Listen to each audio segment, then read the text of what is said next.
Oh, that song just kind of fades out. I thought there'd be another verse there. One second. One second. I'm ready. I didn't think there'd be another 20 seconds or so of silence. We're getting there. Okay.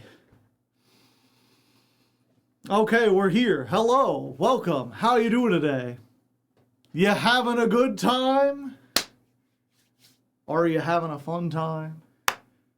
Are you having a manly time? Because we're going to have at least a good fun time. Manly, hard to say, hard to leg, but only time will tell. Hello, everyone. Darker, just some fin. Beltine? Is that a Wheel of Time reference? First time chatter, too. I'm not, and I'm counting on you to change that. I mean, I'll try my best, buddy. Results not guaranteed. King Minor knows what it's all about. Let's get the background music 1/4, 1/2. Yeah, today's weather for those watching on YouTube. We are continuing our manly theme. We did Working Man by Rush. And then we did Now You're a Man by DVDA. Which I thought people would know a lot more, but there's several people in the chat like, what the hell is this song? Like, now you're a man, man. It's by the South Park guys. They've used it, I believe, in several of their movies now. Oh, that's a wheel. I thought it was a megastone. Yeah, that symbol up there that looks kind of like a yin-yang or whatever, that's actually a symbol, one of the main symbols from Wheel of Time, which is my favorite book series. Probably my favorite work of fiction of all time. Of all Wheel of Time.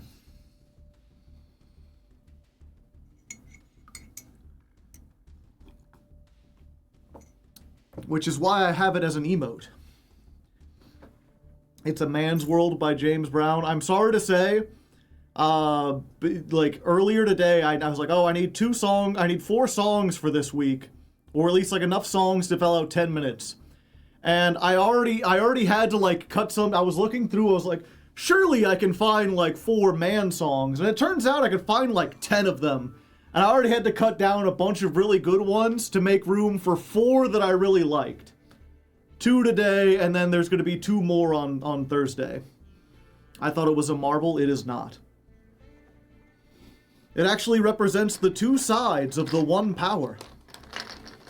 If you don't know, Wheel of Time has an interesting magic system. It's like, at least, I don't know, I'm trying to think, because I feel like there's not like a standard magic system. You know, unlike when you talk a lot about fantasy stuff, like when it comes to like orcs and elves and dwarves, the combination of Lord of the Rings and Dungeons and Dragons have really solidified what those things are.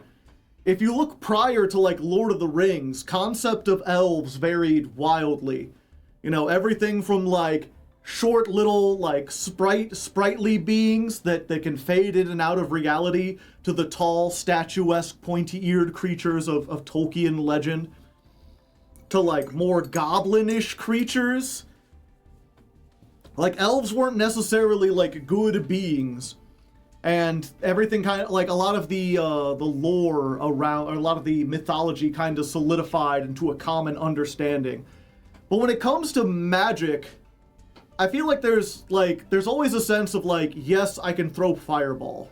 Or maybe it has something to do with like the elements, like Avatar or whatever. Is there someone with wheel magic in it? No. Was this stream 5 already? Yeah, this is stream 5. We're almost at the end. In fact, actually, let's get that open here real quick. While I'm thinking about it.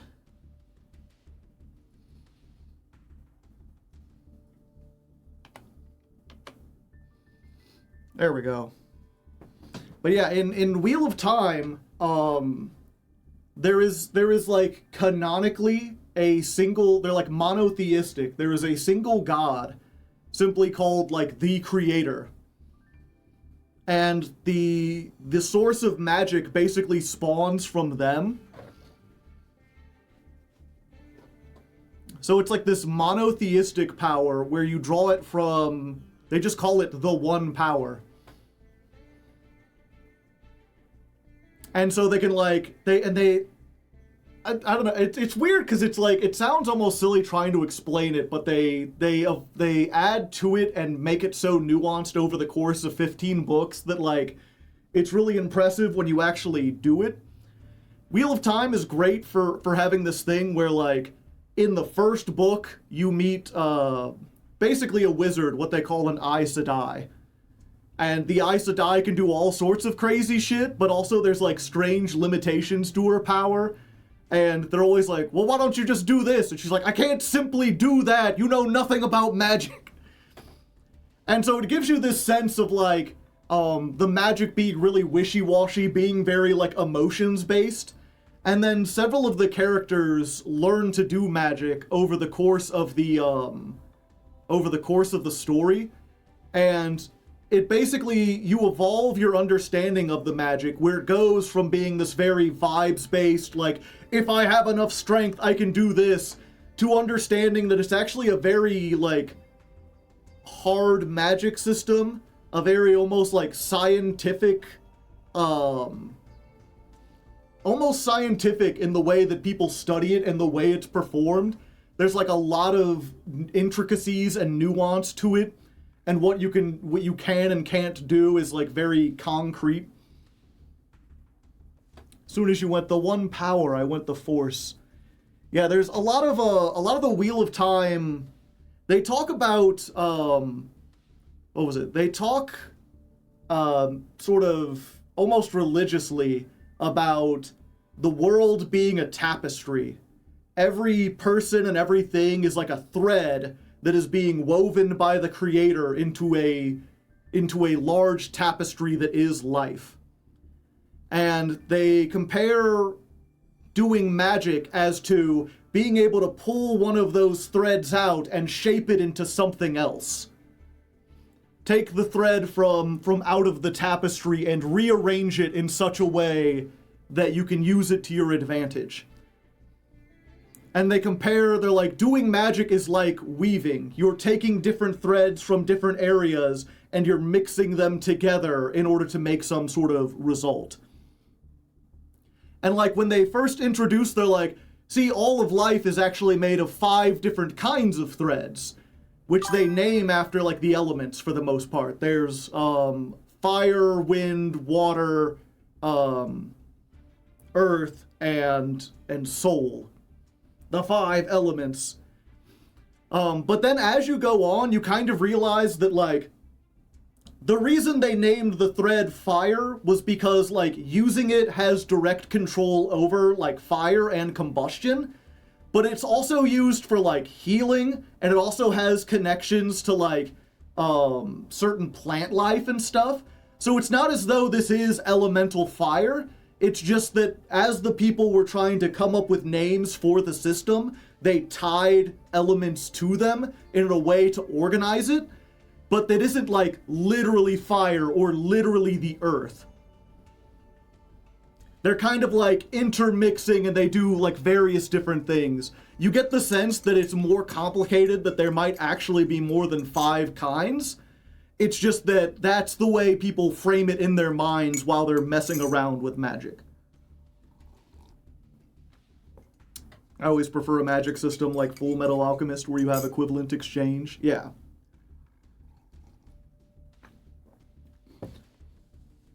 This kind of works where they talk about like there is an element of almost like with any kind of task of like, some people are naturally good at certain things, certain parts of doing magic, and some people have like, and you can improve it over time. But they're like, magic is not as simple as like, you will a fireball into existence. There's like a difference between how many threads can you pull together, like how strong are you in terms of like grabbing the amount of power, and how good is your like ability to weave it together. into like a fireball. Does the magic get drawn out, manifested depending on your understanding, or rather the emotions and faith that the person can draw from themselves? So it's kind of based on like the environment. There's certain threads that are like always kind of around, but if there's a source of fire, then you will be better at drawing fire. And there's also like some people are some people are like really good at specifically drawing like one kind of thread, and so it allows them to like specialize. Some people are really good at like drawing in tons and tons of energy, but their ability to do the like more complex weaves are actually like they're not very good at visualizing that, so they can't do a whole lot of it other than like make a burst of air or whatever. Feelings and mental states affect the magic. Well, see, here's the good thing for you. One of the things I always say about Wheel of Time is if there's something you like in fantasy, it'll be in Wheel of Time, because it's 15 books and it spans such a wide and diverse world that if there's anything you would like to see in the magic system or any questions about it, they inevitably have some character that explores that. One example I like, and this is like a spoiler for like one part of the book of like a million, so I don't really think it's, but there's later on there's a guy that you meet, and he's very weak as far as like being able to like pull the magic, but he's very weak at it, and he's not very good at like weaving the spells together either. But there's one spell that he can do really, really well, which is the portal spell. Basically, you can link two areas together, kind of like, Portal, and you can like go through. The problem is, with his strength level, he can only make a portal like this big. Like the size, like he's like, I can't even fit my hand through it, because they're like locked in a cell, and he's like, yeah, I could make a portal to the key, but I couldn't reach like my hand through to get the key. Did you watch Welcome to Derry? No. But there is a way to like, what was it? There's a system where you can link people together, where like other people can draw in the power and then give it to another guy to like weave it together.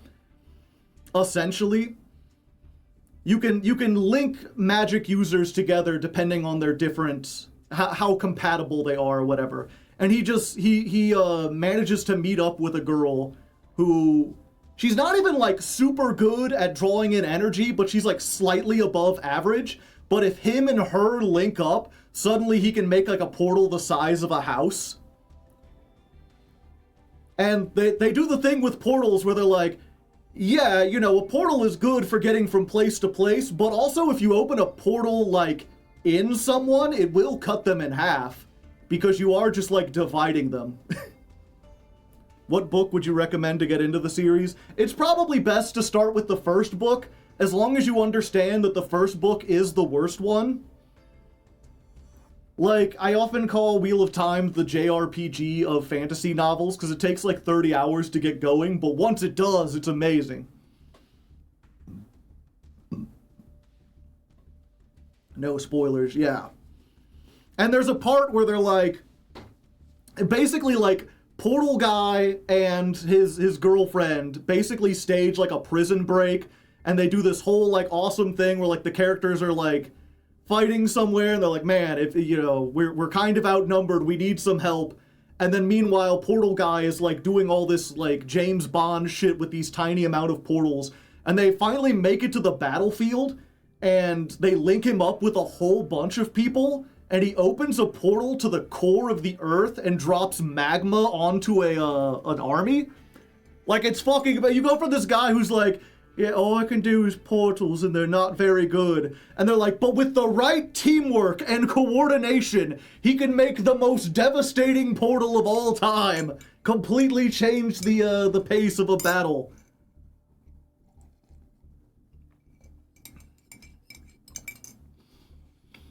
It's crazy.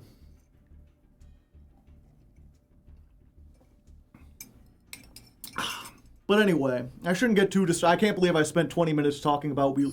You get me on Wheel of Time, I'd be talking forever. So bro was sad maxing while being OP. That's like everyone.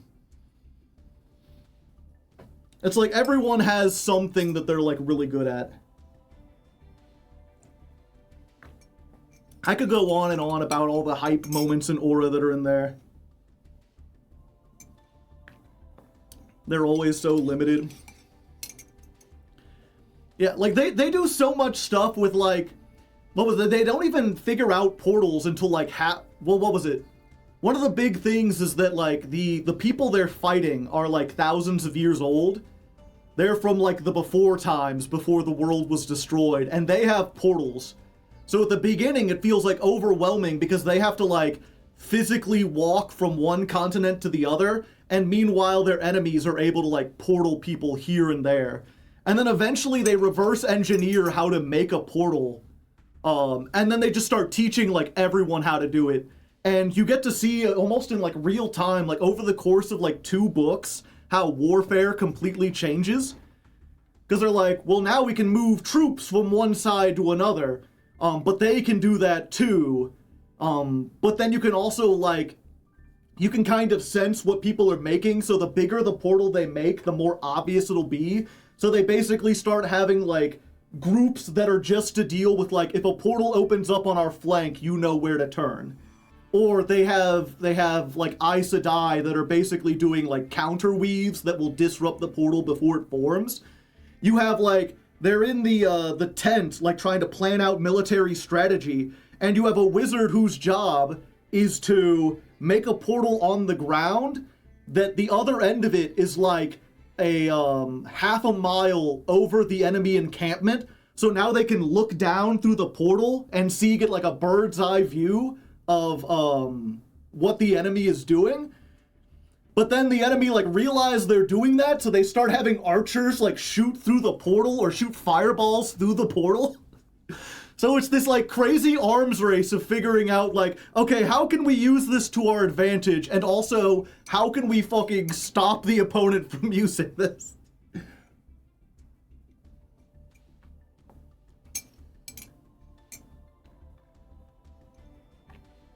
And you know, there's a big thing between like, oh yeah, this guy was a good general, but he can't think 3-dimensionally. He doesn't like, he's used to like everything's on the ground.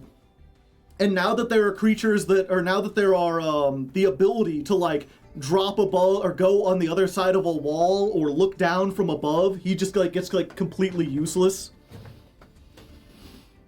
I almost finished the Lefty audiobook. It's pretty nice. Well, thank you. I'm glad to hear people are still going through it.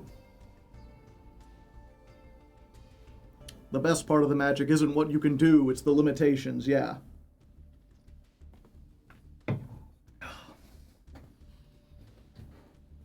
Hit him with the portal infinite loop, yeah. Anyway, let's see. Okay, so first things first, we should talk about next month's ladder climb. If you don't know, let me give a hint. I always like to show this off for the people. If you're not on the Patreon, the $10 patrons are the ones who get to pick what decks we do and then vote on them. Let me get the patrons only Discord open here.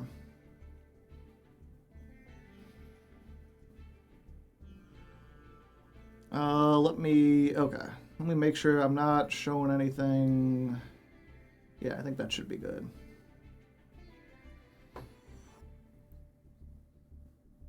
Let's not reveal anyone's name, just in case. Well, I mean, yeah. Some of the names will be there, but it's fine. I need to get rid of this real quick. We'll put the ladder climb back there. But yeah, so the choosing the Patreon or choosing the ladder climb deck is a 3-part process. Step 1, last week I made this thing. Attention, the man will only remain for another week. This means it's time to pick next month's deck. All patrons who donate $10 or more can submit one deck idea here in the chat. Don't add explanations or chatter, just put the name of a deck. If you have questions, there's a questions thread. So very simple. So you have a couple days, and we've got DDD, we've got Archmage, we've got Speedroid, Sulfachord, Megalith, Sky Striker, Gate Guardian, Lunalight, Dragon Maid, Valmonica, Yummy, Chimera, Tachyon, and White Forest / Azamina.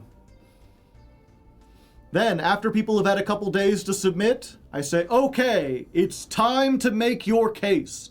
Pick any of the suggested decks and tell everyone why they should vote for it. We make a special thread, and I'll be reading them on Tuesday's stream. That's today. We'll be voting on Wednesday, so you can hear the arguments today and then vote tomorrow. Is it finally time? Yeah. And we do this for two reasons. One, that way, you know, we keep this simple. You just put the thing. If you want to make an argument for why, this is where it goes.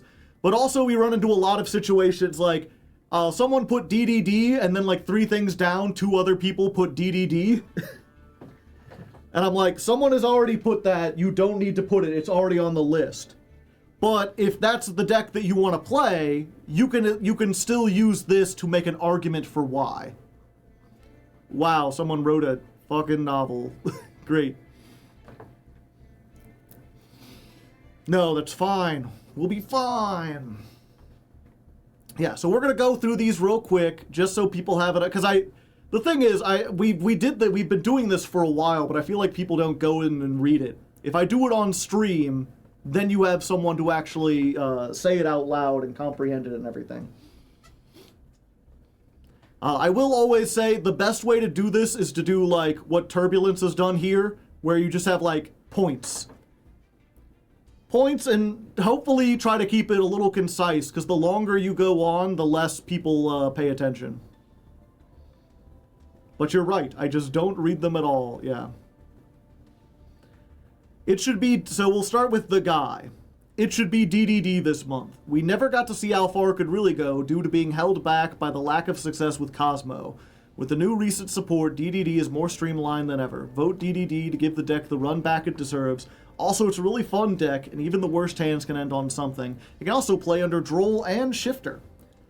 Yeah, this would be something we played before, and we did pretty well. We had to start in Platinum, I believe, because we didn't get... Unfortunately, you know, because Odion, I haven't been going with the best versions. I've been experimenting. We might be starting in Platinum again. It really depends if we can run our way into Master in the next two episodes. But playing under Droll, pretty good. Archmage. Archmage is a deck that I believe is getting extremely overlooked from the previous pack, but has a lot of cool stuff for it. Very consistent combo, thanks to Acropolis searching every name over the course of a turn. Litera is an incredible card for the grind game, not only adding back on summon, but returning herself to the hand to summon from the graveyard. We're able to play Secretarian Dragon, which helps against the big bad of Draco Tail. And Finmel is a permanent negate, which a lot of people don't realize since the attack drop is only until the end of the turn. Yeah, this is slight spoilers for Genesis Apocalypse, but I've been playing the Archmage deck for 30-point Genesis, thinking like, I know this is a meta deck, but without all the points, surely it won't be as strong. Archmage is crazy. I'm surprised I don't see more Archmage. I guess in a deck or in a format where everyone's playing Ash and Maxi, it just can't compete. But I can see why it's so powerful in Genesis. It's really cool. It's got a lot of neat plays. I have no idea how well it would do. This is one where, like, you know, if this gets picked, I hope we don't make it into Master. Because if we make it into Master, starting in Diamond with this is going to suck.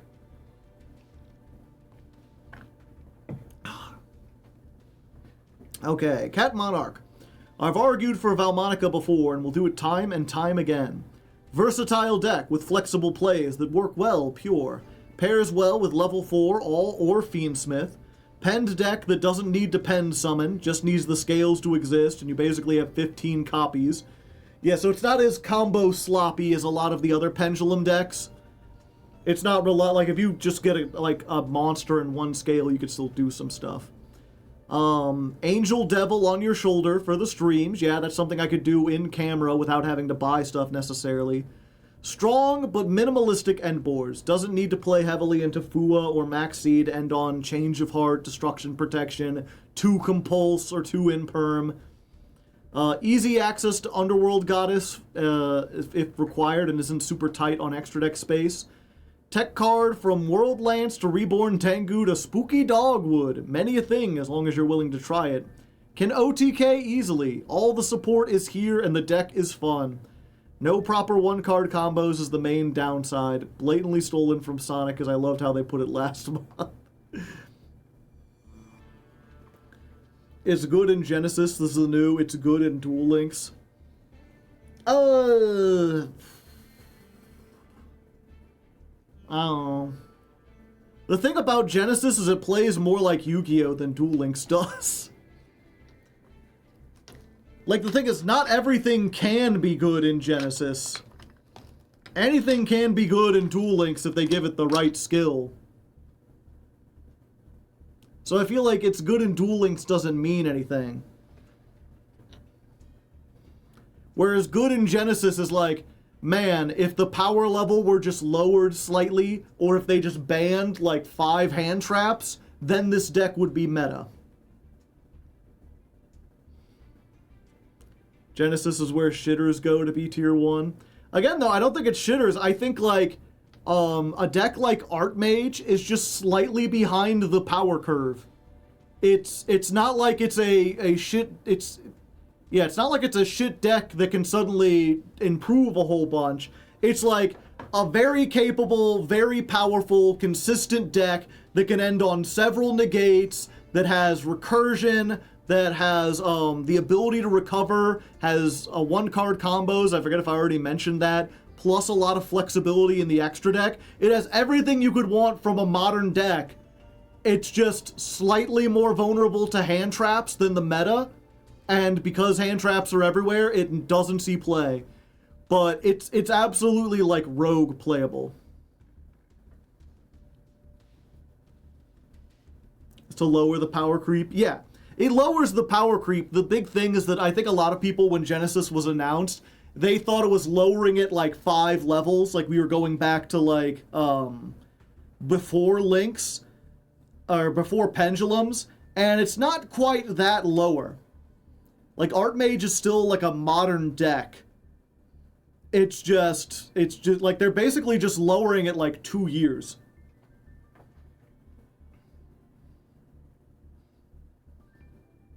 I'm just used to bad decks suddenly being good in Genesis. Yeah, that's the thing, at least having played it. It's stuff like Ninjas is a good deck in Genesis. Ninjas, when the new support was released, like Geo and everything, had a very brief time of being meta, specifically because it could kick the ass of Kashtira really easily. Basically, any deck that needs to Synchro or Ixie, like, sucks against Ninjas, because Ninjas are so good at flipping your shit face down. The problem is, in a format with Links, and in a format where fusions are really good, Ninjas become shit. And so, it's hard to find a format where a Link deck or a fusion deck is not in, like, the top 5. Because fusions don't care. If you flip shit face down, you can still fuse with face down monsters. And Links... while it, like, if you go first against a deck like, what's it called, Malice, and you flip their monsters face down proactively before they can do anything, then you can stop them. The problem is, if they go first, well, I mean, if Malice goes first, you lose anyway. But, like, in the case of Yummy, right, the fact that you could flip down all their synchros, but you can't flip down the Link, means that you're never going to completely be able to stop them. But so, like, ninjas are a good, high-powered deck. They just have specific matchups. And the fact that Genesis removes one of those matchups means they're suddenly a lot better. And then tier limit. No, it was tier limit got released. Then they made Kashtira, which was like such a hard counter to tier limit by shutting down the graveyard. Like, Kashtira isn't a better deck than tier limit, but it hard counters them. So there was a brief moment where Kashtira was the dominant meta. And during that format, you could either try to play tier anyway, or you could play ninjas. And ninjas were really good. Even against, well, I wouldn't say full power tier limit, but they could do some stuff against tier limit. Anyway. I want to push for Dragon Maids. Pros. They have no inherent permanent locks, as in no type... Oh. It's in type, non-contact fusion effects. Only lock you for those effects into Dragon Fusions. And that are still quite a lot of good options, including Branded, Draco Tail, Easy Bestial Synergy, Prop Idea, Joe in a maid costume. Yeah, that's the best. That's the best reason to do Dragon Maids. I will get some kind of maid costume. They also wanted to put for the Chimera theme as a small archetype consisting of 4 main deck monsters, not counting Gazelle and Baphomet, 3 extra, and 1 quick play fusion. Would you actually do that, Joe? That'd be crazy. I could probably do, what was it? I'd at least get like one of the little like hats or whatever they've got, the little like tiara things. I could try that. I'm not sure if I would get a full-on like maid dress, but I could at least get like an apron or something. That's the other thing to keep in mind. We often talk about like having me wear stuff, but like all you're seeing is like the top 1/4 of my chest. So like and especially now that like money is tighter and the ladder climbs aren't doing as well, I wouldn't buy a full dress, not because like I wouldn't be willing to wear a dress for content, but because you wouldn't see it.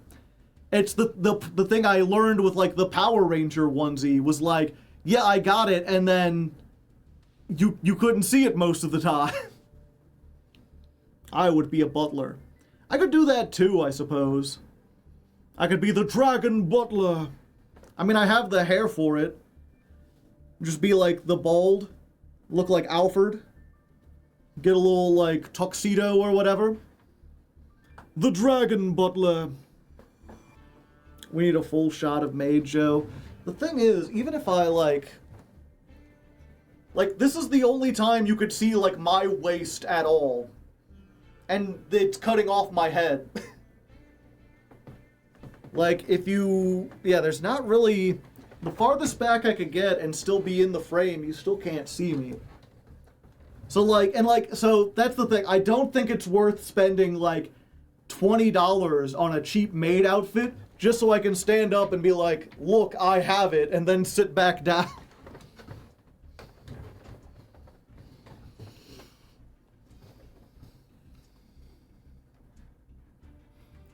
But yeah, I would do something. I'd get like a feather duster, maybe I'd be the Dragon Butler, maybe I'd get like a little maid tiara or whatever. Maybe I could just get like Miss Kobayashi's Dragon Maids over there in the corner. Okay, so the Chimera theme is a small archetype. Pros: allows for easy combination of archetypes, Fiend and Illusion extenders like Fiendsmith, Azamina, Archmage, and Branded. Places made PNG. Hack-a-Hands could be another option if they get released in Master Duel. 2 inbuilt negates as long as a monster named Chimera is on the field.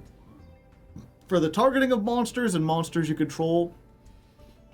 Its boss monster is a 3100 attacker, possessing the illusion protection effect, and can attack once per fusion material, min 2, that negates all effects of monsters on the battlefield with and reduces their attack to 0, making for easy kills.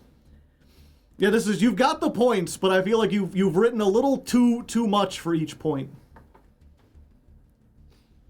Try to keep it simple, concise.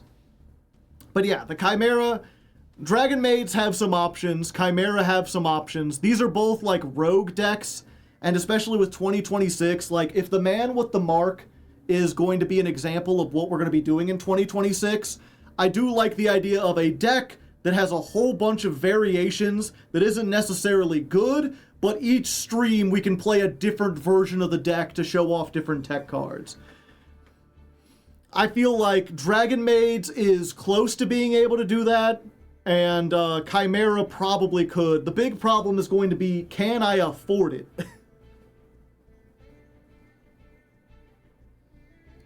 The Mayan. Okay, the dude who slashes says, why Lunalights? Fun fusion strats. Pretty cards. Anime deck. Sure, it's Arc V, but that still counts. A pseudo towers is something we haven't done before. Have we done even just a regular towers? Hardleg can wear some theater masks. Also, big number go burr. You can't go wrong with big number go burr. Cats in the chat would be super appropriate. Yeah, oh, I will say, a pseudo towers is something we haven't done before. We just got done playing super quantums. That pretty much just makes a towers. That's like all it does. That would be the only reason I'd be against Lunalights. I do like Lunalights. They're a fun, like, go second strat. I like build the tower. I like the new cards. They have the flexibility to make, like, Ixies and stuff like that. It's just, it feels very similar to, Super Quants. But if you like Super Quants, this is more of that. I am once again asking your support for Speedroids. They are fun and cool and have a ton of gas to keep throwing cards on the board, throwing cards in the graveyard, throwing cards in your binder, throwing hands at your opponent, and throwing your cares to the four winds. Abandon sadness, all ye who enter here, because we enter a world where there are more than 3 starters that do not require a normal summon. There are jank versions of the deck. There are streamlined versions of the deck. And there are over-the-top flashy versions of the deck. It's time for my monthly plea for your votes as we wish Joe a happy climb, where he can bring a fidget spinner on theme for the boring duels, Beyblades for the excitement, and whatever other toys to pass the time as he makes his way to master probably 3? I don't know, it's not the strongest deck, but it could be fun. It's also worth noting, Speedroids have a unique position because they're locked into wind synchros, which Barone de Fleur is, and Barone is only legal now in Master Duel. So Master Duel is like the only format where Speedroids have the most power. I don't have much to say about Gate Guardian, aside from the fact that you can make big tri-negating Unga Bungalow, and I think that's fun. Yeah, Gate Guardian is, I mean, the anime fans would like it. It's something I could do a lot of different variants for. I don't know if any variant would be good, but they exist. Discord, if you want the Discord, it's, you have to join the Patreon. It's a Patreon exclusive. You must give me money. You only have to give me $1, but it is $1.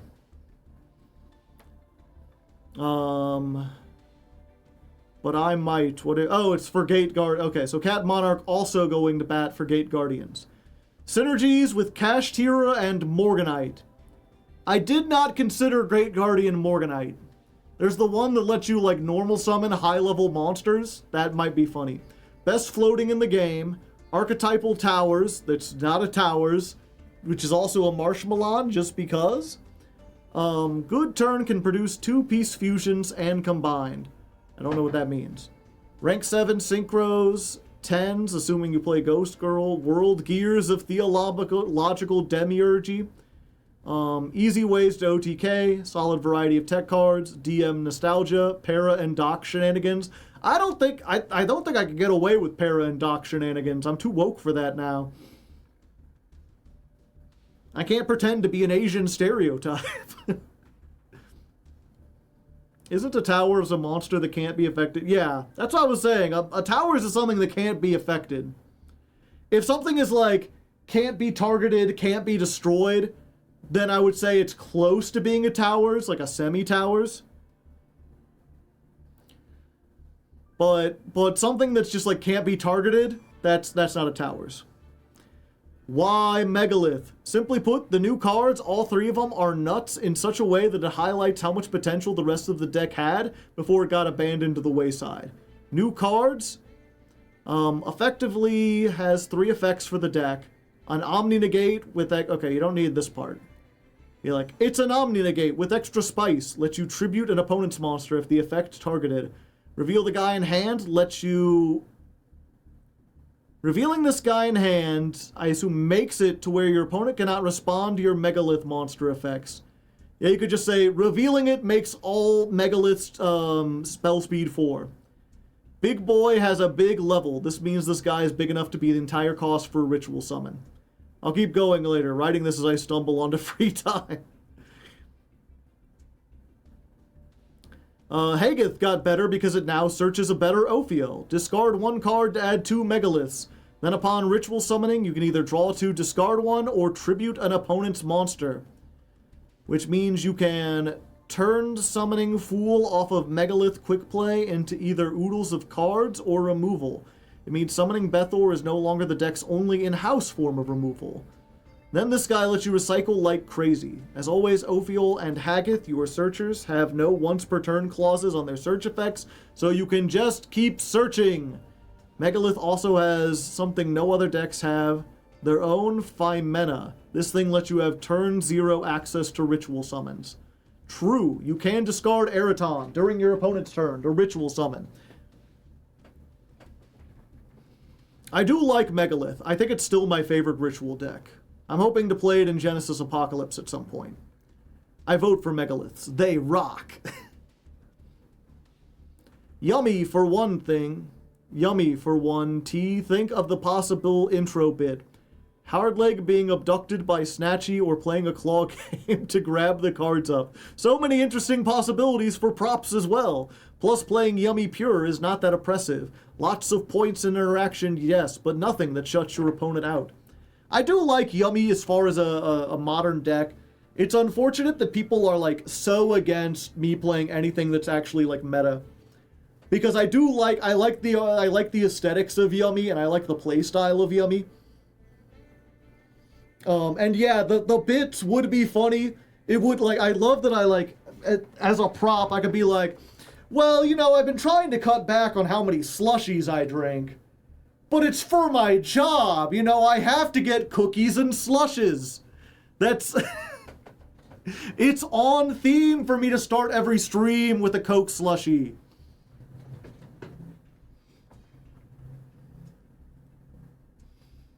I'm going to break it down as simply as possible.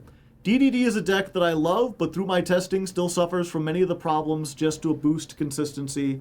I'm going to read all the support of the people above. I always vote for the deck that is most malleable and try to avoid one-trick ponies. Ah, interesting. So you're not really making an argument other than you're making an argument against DDD and saying everything else might have a possibility. Could you have the slushies as a tax write-off? I mean, I could. Although, as a lot of people, I think it was Critical who pointed out, is like, just because you write something off of your taxes doesn't mean you get reimbursed for it. You still pay for it. You just don't have to pay, like, extra taxes on it. The new Megalith stuff is hella cheap, plus Neutroplura and Anastasia being archetypes only URs. Most builds I've seen only really run 1 Anastasia and 2 Neutroplura, bringing the minimum UR count just to 90 dust. Okay, so Hatsworth making the argument for cheapness, which I mean, I do like, but it's not necessarily as important. I will spend some money if need be. Unfortunately, pure Megalith just needs a bit more gas to get going. Fortunately, it pairs very well with an additional engine. Onomat gives you an easy Gallant Granite line, gives you F-Zero Utopic Future, also Mitsurugi works pretty well. You could play it with Adamanticators and blocks. We could tech in Fossil Fusion. We still have all that stuff from the Fossil deck. Oh, also remember, there's a fair bit of generic ritual support with Ritual Raven and Ashuna 1000. So that could be a hook. Is Megalith a recent thing? I fought against Megalith and thought it was some niche thing since all I knew about the recent meta was Yummy and Draco Tail. So Megalith as a deck has been around for like 6 or 7 years, but they just got new support, 3 new cards in the same deck that got the Yummy and Draco Tail stuff.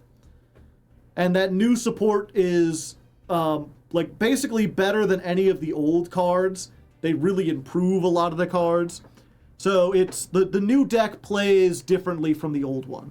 Like, this card existed for Megalith before, which you can't read the text, but this is like, discard it from your hand during either player's turn and ritual summon. But Megalith couldn't make good use of that because you were going down 3 and they didn't have as good of starters or consistency. Now they have so many ways to, like, this card lets you play or summon rituals out of the graveyard at quick effect speed. This thing is like a double search that lets you draw cards. So now it makes it much more worth it to do these turn 0 plays because you have so many ways to get into your starters and to reuse the stuff out of the graveyard. I love DDD, but think it would be a terrible video. I think it would be good. People like DDD. I just think it's neat and know that people have been waiting for a run back on White Forest with... Okay. You should be clear, which one are you voting for at the beginning? Because I was like, what's its? But yeah, he's talking about the White Forest with the... If you don't know, we famously played pure White Forest when that deck just released before we got the Azamina stuff, which is completely different from the modern Azamina deck. It has changed it so much that that's just like it's like an entirely different archetype almost. So going back, it would be a run back, but it would be like, I don't even know how to compare it. There's not really like anything else where it's like, yeah, it didn't just get like an upgrade. It got a whole other archetype that synergizes with it. Also, Azamina and White Forest are both, like, if I already have the White Forest stuff. If I got the Azamina stuff, that's another archetype that I can do the same thing I've done with Odion and just, like, build 8 different versions of Azamina mixed with other thing. They aren't even the same deck. No, they're not, but they, like, bridge into each other. It's like I could do stuff with the Symbol Spoils. I could play, like, pure... I think I told them this, too, because someone was like... you can't get usually I have a rule against like a specific build. Like you can't say I want specifically like Fiendsmith Rescue Ace or whatever. Like you gotta just pick like Rescue Ace and I'll probably play a Fiendsmith variant, but don't lock me into that one build. So I'm like, this is more like Azamina. It's just showing that like, yeah, White Forest Azamina is one of the main things I would build. But I could also build the, like, reasoning variant of Azamina that mills everything into the graveyard. Will Joe get CEO for the streams? No. I don't get the titles. The titles don't even do anything. I'm so positive the DDD will get picked. I will put the prop ID of Joe wearing a clip-on regular tie with a paper folder and DDD combos on the front of it. Just get a notebook full of, like, oh, let me check my combos here. Yep, so that's all the arguments. We will be voting tomorrow, so keep those all in mind. I probably should have done it today, but I was practicing like karaoke. But that's what we got going. Where the heck is there we go. And again, if you want to vote and you're not yet part of the Discord, it's you could join the Discord for $1 or higher. Any amount you pledge on the Patreon gets you Discord access. If you want to vote, that is a $10 reward. So you gotta be more financially secure. You gotta be able to invest into the show you really care about it. But if you do join, you can join today and be able to vote tomorrow. And I guess I should put that, just in case you're curious, patreon.com/hardleggaming. I've been doing my own masochist run. Only land-owning patrons can vote. Essentially, I gotta make money somehow. Plus, the way I see it, right? if I just left the voting up to the average like casual viewer or even like the $1 patrons, there's a fear that they would pick something because the idea is funny and not because it would actually make for a good ladder climb. I feel like having that extra cost of like you are actually putting in 10 of your hard-earned dollars, that means you really think about what you're going to suggest and what you're going to vote on. For the most people. For the most part. Bunny has redeemed a honk. Critter, you want to say hi to Bunny? Thank you, Critter. Yeah, at least for the most part.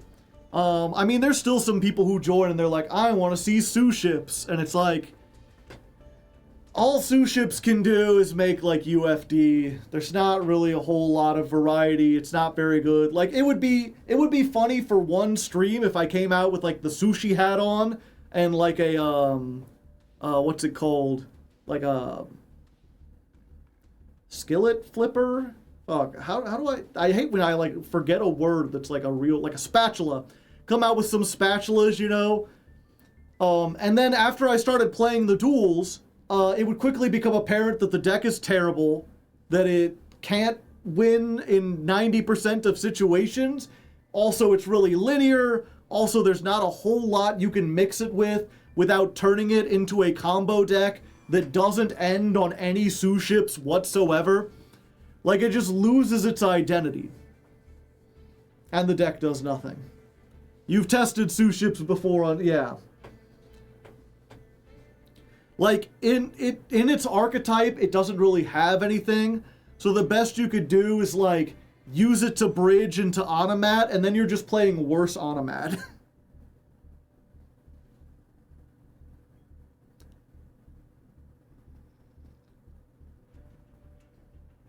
If only $1 didn't cost millions in my country's currency. Where are you from? Like, South Sudan or something? Zimbabwe? Trying to think who has the most inflation. Pure Animad isn't even good. You'd be paying a bad version of a mid deck. Venezuela? Now see, the Venezuelan money is American dollars now, so... I mean, that's sarcasm. It's not literally, but I wouldn't be surprised if soon. Anyway. Well, first of all, let me go ahead and delete these decks, because we're already playing.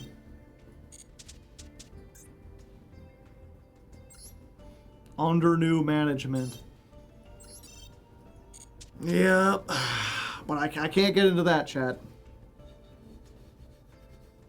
I'll be here all day and I'll be ranting and salty. Have they conquered Venezuela? Again, I can't get into it. I would be here for too long. We've already been here for too long. It's really up in the air, though. They kind of seem to be wanting to do this like half-ass thing where they're like, well, we got rid of the president and we're kind of throwing our support behind some people. But we really don't want to, like, manage it ourselves. We want oil companies to do it. But the oil companies, like, don't really want to manage a country. So who knows what's going on there. It's such a mess. Joined the democracy recently. Nice. I like democracy. Do you think Lab Man could work? Probably not. I really should have built these decks off stream, but let's go ahead.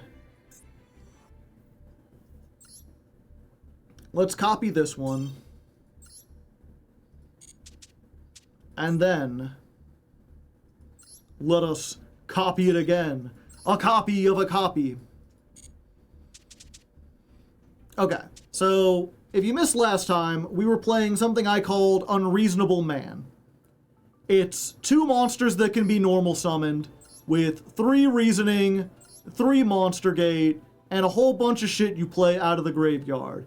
It's really cheesy. It kind of relies on floodgates, although the amount of games we won with Barrier Statue was like 2 out of like the 15 games that we won. It's surprisingly effective. It's mostly reliant on traps and summoning this guy out of the graveyard. It doesn't play on an axis most decks. It's not playing Maxi, and it doesn't play into Maxi. It's very weird. It worked, but also up until this point, we've played a new deck on stream every stream. So I kind of feel like it makes sense to switch, but also I'm like, maybe we shouldn't fix it if it's not broken, you know? But that's one idea we could play. The other idea is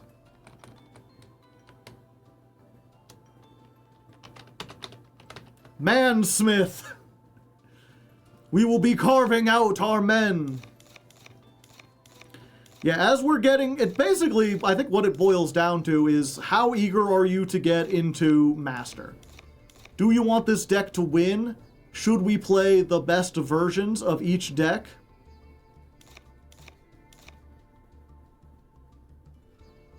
If so,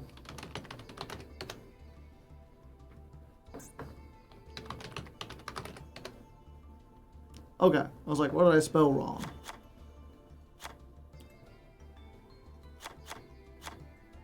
We could easily just do this.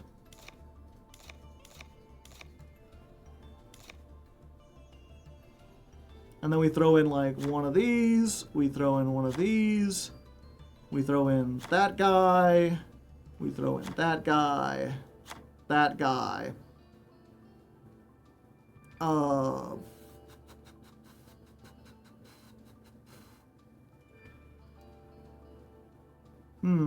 Yeah, I think we take that. Oh.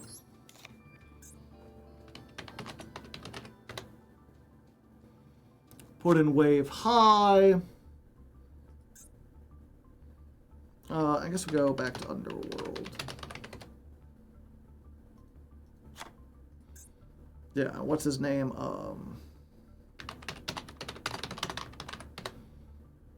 Fabled Lurie? Yeah, thank you for reminding me. Oh, wait.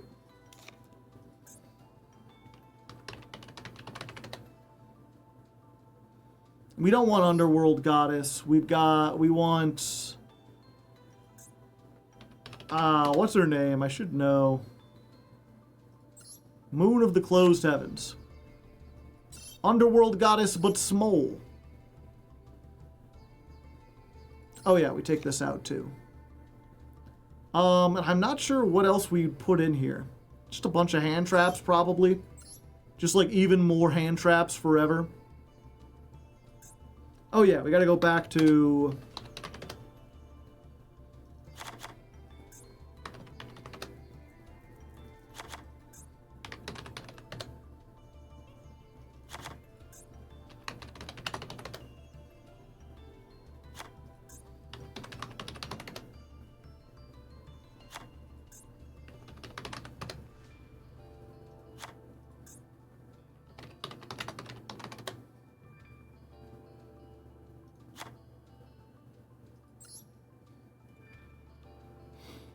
Yeah, so this would be Mansmith. This is one of the better versions. It's really easy in Man to make Moon of the Closed Heavens, and we go through that. We could also... I actually think we take out... Take out the Zoo... No, it's gotta be this guy.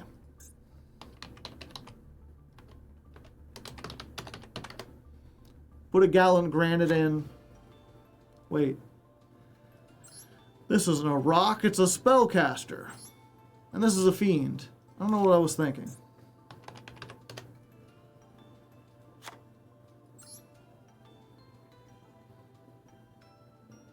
Song of the Dominators. Oh yeah, good point. All the Fiendsmiths. Oh, they're light. Yeah, they're light fiends. Fua, yeah, probably.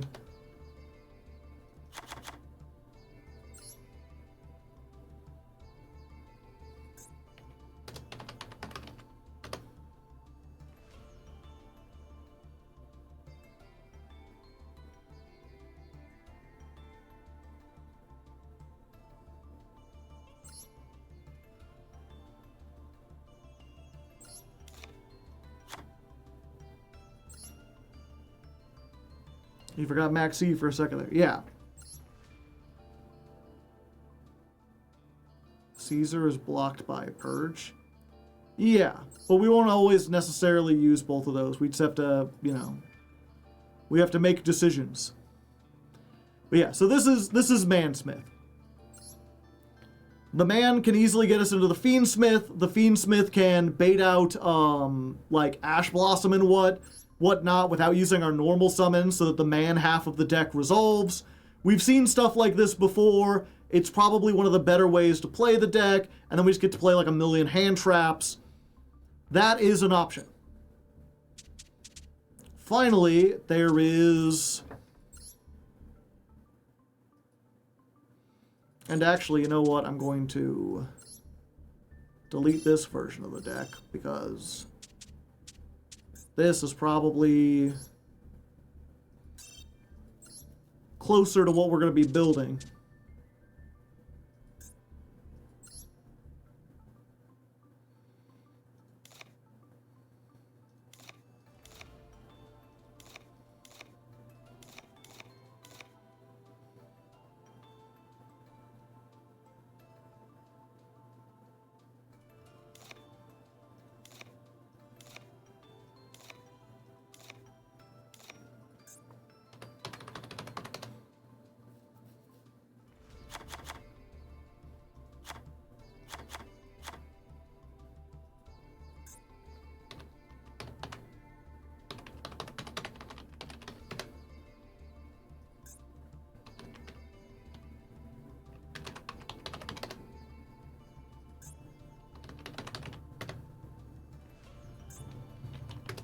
Is it Labra?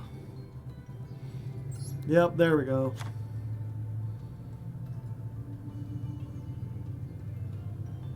Labradite Dragon.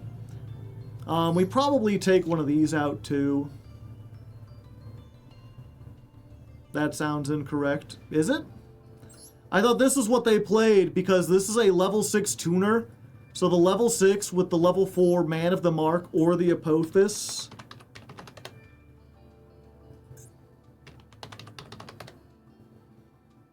Lets us play Baronne de Fleur.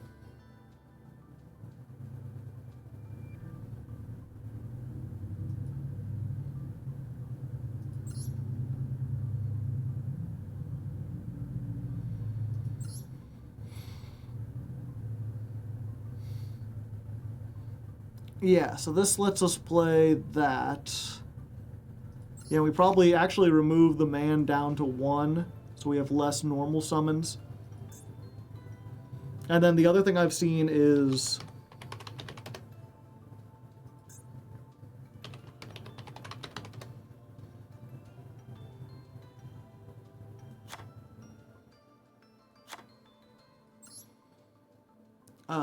Delta.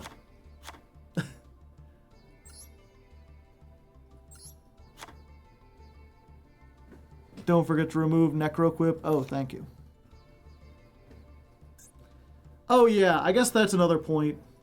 Like, we could play a Psy-Frame package, or we could just play...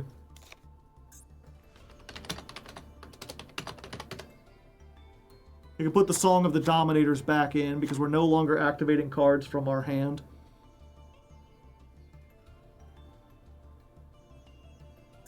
And then we can also, like...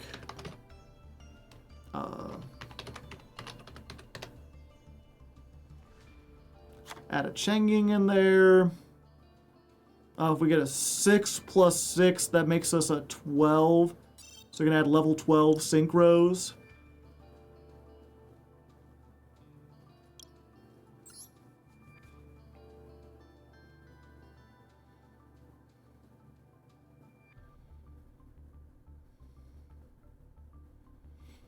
Oh, I don't have a Legatia. But we can make Ultimaya Trazolkin, that's funny. And then we set a trap.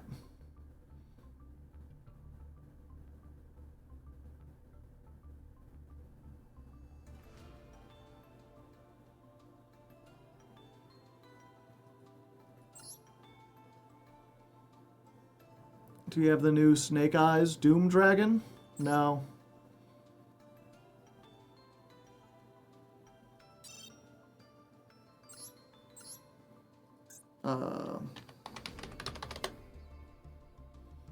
Gallant Granite would be more likely here, yeah. How are you today? Ready for some goofness? I'm trying. I'm doing my best.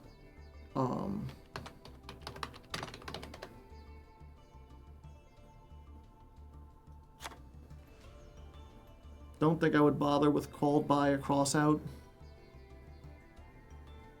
I'm not sure what I would replace it with.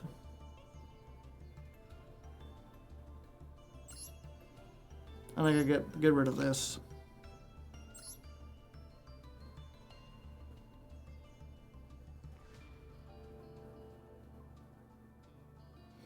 The 2 Apophis, or Apophis in the man, or Apophis in the barrel. Like, I've got this level 4 that comes back every turn, plus this that I can recycle.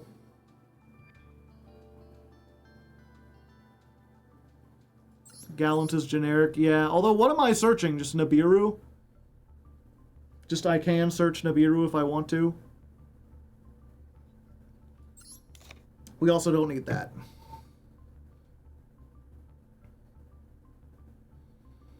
Zeus, yeah, we throw the Zeus back in.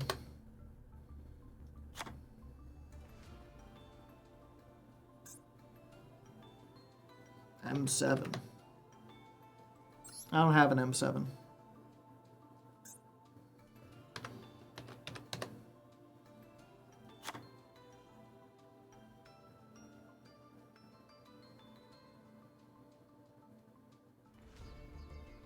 And one more. I guess we should put a level 12 synchro. You know, we'll craft one. I've still got some money left I haven't used. So we'll throw in like a Doom Dragon and we'll craft that if we make this version of the deck. Okay. So this version is probably in competition with the Fiendsmith version for being the most powerful. It's done quite a few things in the TCG. Specifically, it's pretty good at playing under, it plays under Max C very well, because you can play really low to the ground with the Primite engine and do like Primite control onto Drill Beam. Granted, taking up spots with Lordly Load and Drill Beam does leave you less space for using the Serpents and whatever, but you also do still get to use like Dominators plus Dominus Purge. And I could probably even throw in a, no, not enough. And then again, just the engine also gives us synchro abilities. How are you going to make Crystal Wing? So, Ultimaya to Zolkin. You special summon this from your extra deck by sending 2 level 5 or higher monsters with the same level to the graveyard, a tuner and a non-tuner. We have a level 6 non-tuner, and this guy is a level 6. So if we get these 2 on the field, we send them for Tzolk'in, and Tzolk'in says, once per turn, when a spell trap is set to your field, special summon a synchro monster, a power tool, or a level 7 or 8 dragon. So you make this, then you set a card, any card, and you get a Crystal Wing Synchro Dragon.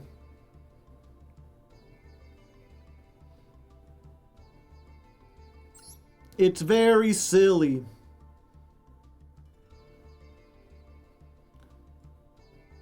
Ultimaya is cool. Has Kashtira been considered with the man? No. Do those have synergy? Also, is Kashtira even really playable?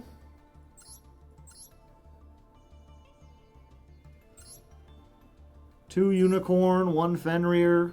Like, yeah, I could play it, but I don't really, it's just Floodgates. What are the downsides of this deck?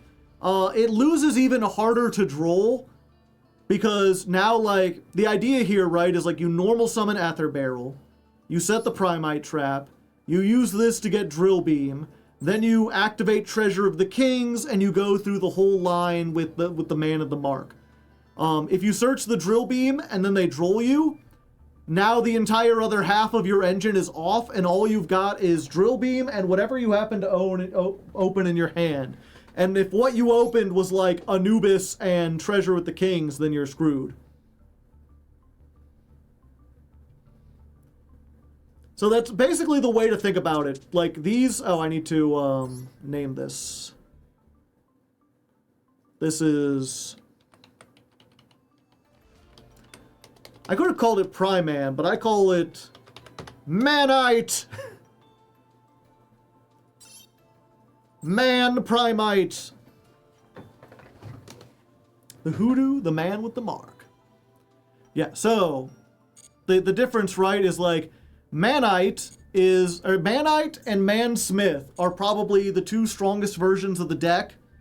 Manite plays better under Maxi. Mansmith plays better under Droll. Because you can do the entire Fiendsmith combo without really playing into Droll. Or you can do it after they activate Droll. It also helps with like Ash Blossoms, because if they use their Ash on the Fiendsmith combo, then you're free to do the entire man combo and it's harder for them to interrupt you.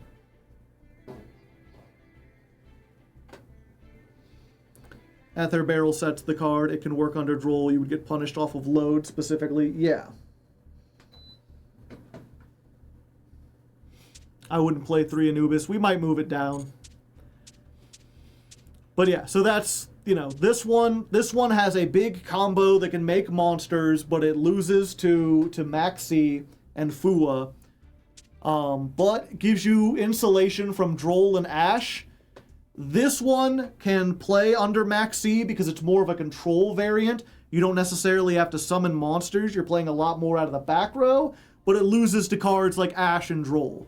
Unfortunately, all four of those cards, Maxi, Fualos, Ash Blossom, and Droll and Lockbird, are in like 80% of decks.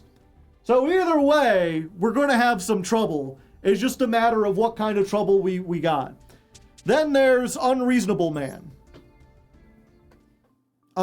This one isn't affected by Maxi, Droll, or Fualos, but it loses almost instantly to Ash.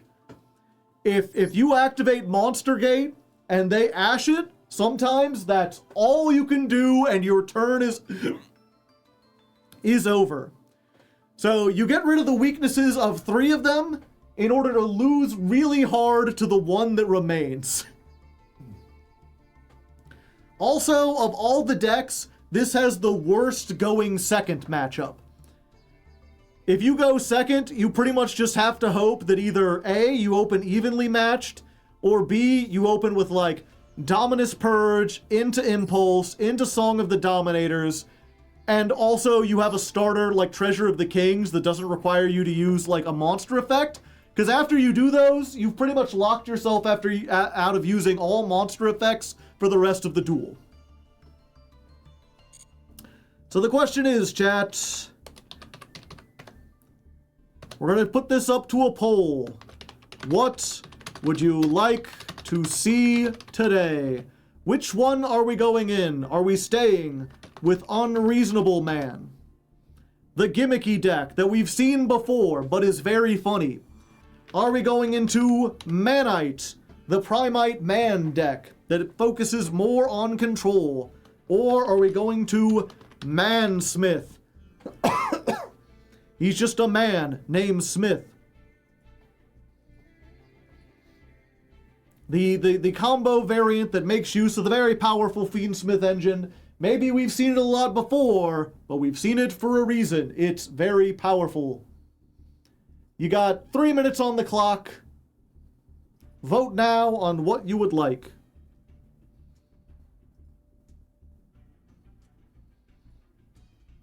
Let's see. So this is the 5th one.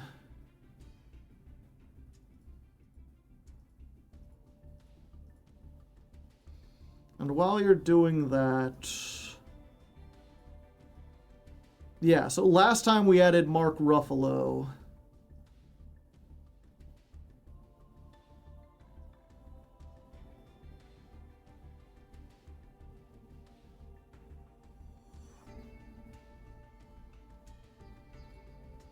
And then this time we add Mark Twain. We gotta get an old Mark in there. Mark gang, rise up. Control is way more interesting.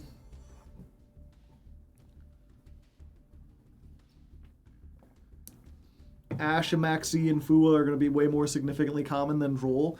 Ever since Droll was hit to 2, and Called By was hit to 1, it feels like people have made up for the lack of Called by just main decking Droll in every single deck.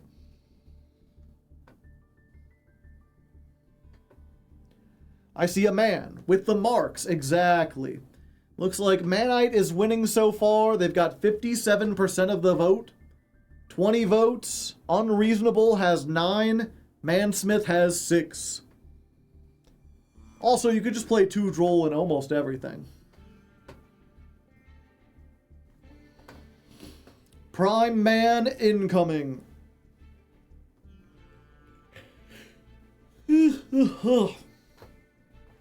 Yeah, and I'll also let people know, if you haven't been here for a while or just are unfamiliar, recently I added more things you can redeem with the points.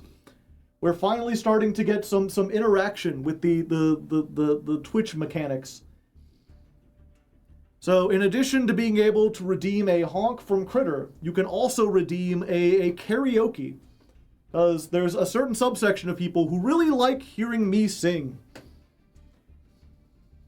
And because people have been talking about saving up for that or wanting to do that, I have been practicing my karaoke quite a bit. Oh, look, people just claiming it already. Okay, Critter, you want to say something for Rick C44?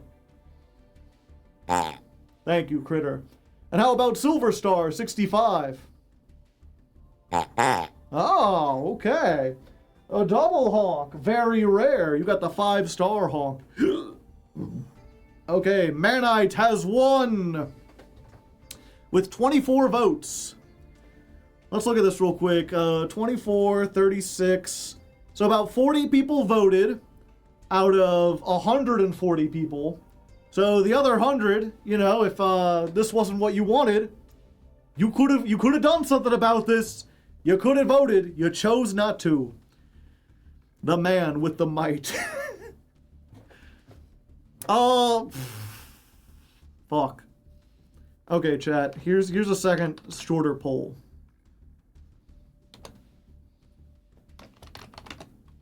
What call deck? Manite, Prime Man, the man with the might. We're going to give you 1 minute on that. My name is Ethan, rating with a party of 1. Welcome, I tip my hat in your direction. A man in his prime, a man with a drill. He is a man of legend. He is a man of duty. Oh yeah. So I've been practicing a little bit more, but also I think I was on an Eros stream last night, and people were asking him about karaoke, and he kind of pointed out, I think, one of the things that's been on my mind for a while, which is like, yeah, I could do karaoke, but I don't feel like I'm especially good. Like, I'm not terrible at it, but I'm not good enough that I feel like people would come out to just like a karaoke stream. And if you're not like exceptional, then you at least need to have some kind of like gimmick, right? Like you need to be like especially bad, or you need to do it in a funny voice, or you need to do like unusual songs. And one thing he pointed out, he's like, oh, there's a song that he really liked, where he's like, I'm not afraid to admit that I like this song. I'm not sure if I would sing it out loud. And I was like, I mean, I like that song. I'd sing it out loud. It might be a little weird because it's like, it's very much considered like a girl song. But it really got me thinking about like, could that be an interesting gimmick? Would it, like, obviously I've got a lower, deeper register. I can belt out Country Roads or whatever if you just want to hear that. So I spent some time before stream just looking through, like, what are some like girly feminine songs that people wouldn't think that I would like, but not only would I like them, but I think I can belt them out pretty well. And I have added them to my playlist. So those of you who have the karaoke playlist, there's now some more options on there that might be some interesting things. Barbie Girl. Unfortunately, I couldn't do Barbie Girl because you kind of need two people to do that. Because they like sing over each other, right? Pink Pony Club. Yeah, Pink Pony Club was the one in particular. Where I was like, is Pink Pony Club a song about and for lesbian women and like gay men? Yes. Do I still like it? Yeah. I get the mood of it. You know, it's not specifically about someone like me, but I understand the vibe.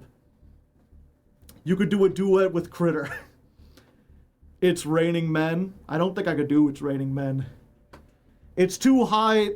The other thing about it is that because of the instrumentation of Pink Pony Club, you can do it in a lower register and it still sounds good.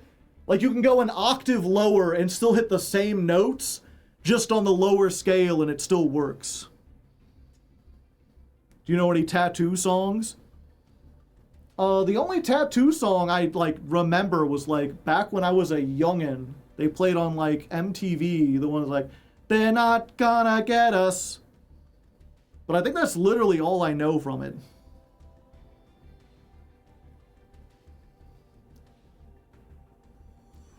Every time we got drunk at his house, we would all sing Barbie Girl together. It was his favorite song. Oh, hi, Marks. The big thing is, okay, you're giving me some more ideas. I'll have to look into it. So, I don't think I could do Barbie Girl, but I could probably do, another Aqua song.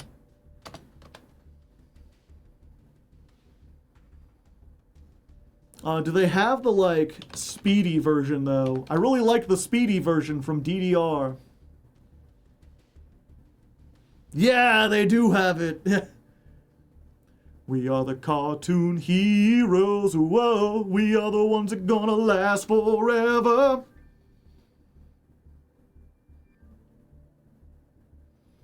Candyman? There's a bunch of songs called Candyman. I don't know which one specifically you're talking about. But yeah, that was the one song I really liked from Aqua, and that's like, they do harmonies together, but it's not like Barbie Girl where they switch from like, because what was it? That's the big thing about Barbie Girl, right? Is that they have like the two vocalists, and the one is really high and the one is really low. And I can't do the high parts of Barbie Girl.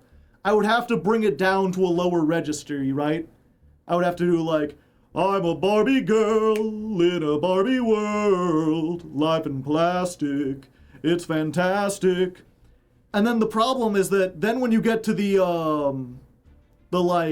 deeper versions, the like, come on Barbie, let's go party. Like, I'm already in that register, and I can't bring that a step lower because that's outside of my register.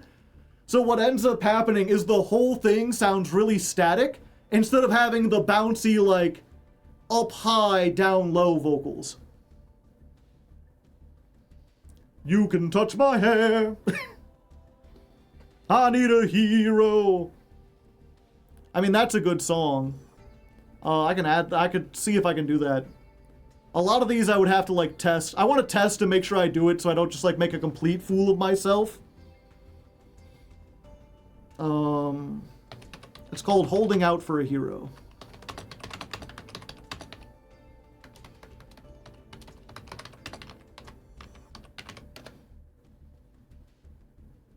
Do you know the song Time Cube by Honest to Bob and the Factory Dealer Incentives?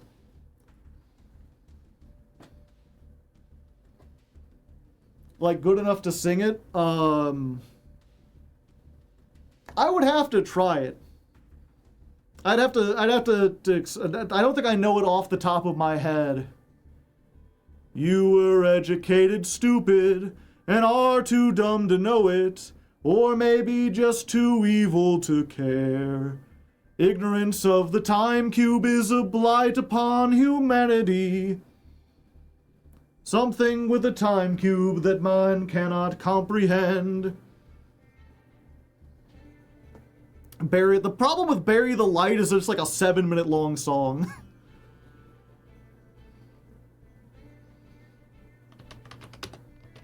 Time Cube. That's such a rare song. I don't think there'd be a karaoke of it. Yeah. I'm looking it up and they're giving me like Ice Cube and Ice Ice Baby. Can you do the disappearance of Hatsumi Miku? I don't speak Japanese, so no.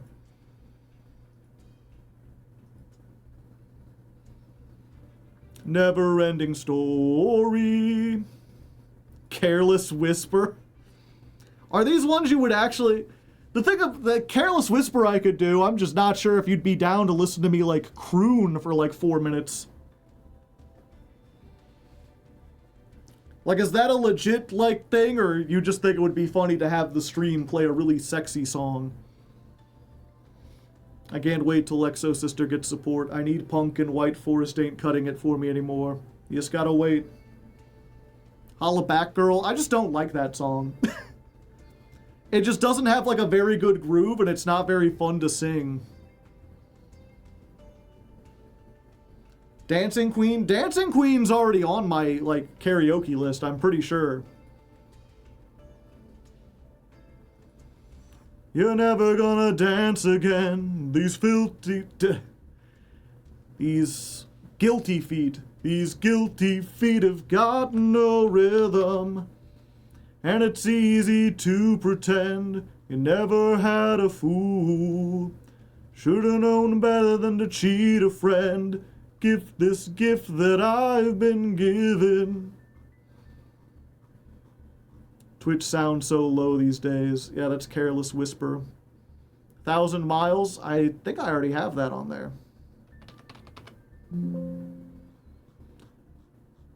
Do I not have 1,000 Miles? Oh, I don't. Huh. Okay.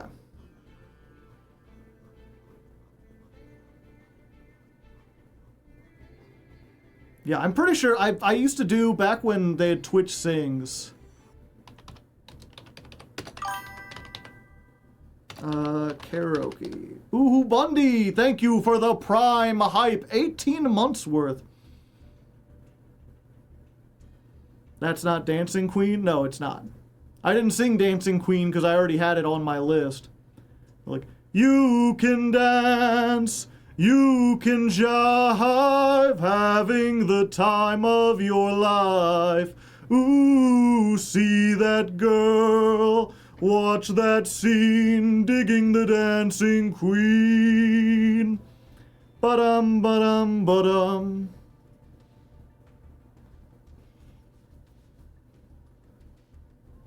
Okay. So here, I'll go ahead.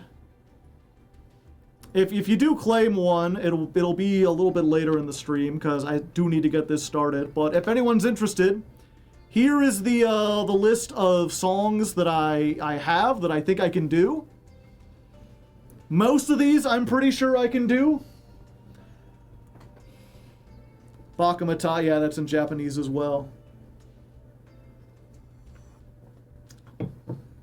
So if you've got 1 billion points and you're interested in claiming, you know, those are the options you have. And then I'll look into some of these other ones like Holding Out in for a Hero and Cartoon Heroes and I guess Careless Whisper.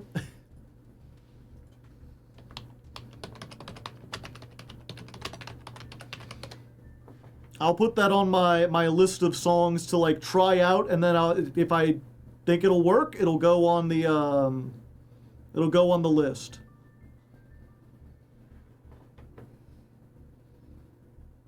I don't know why Dexter's Lab is an option.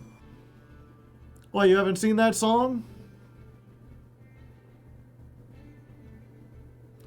When the music hits the science, it's the biggest of the giants. Or it's a meeting of the giants. Tomorrow is a brighter day if we work together. Together we can pave the way, it'll last forever. Ba-dum bum bum bum.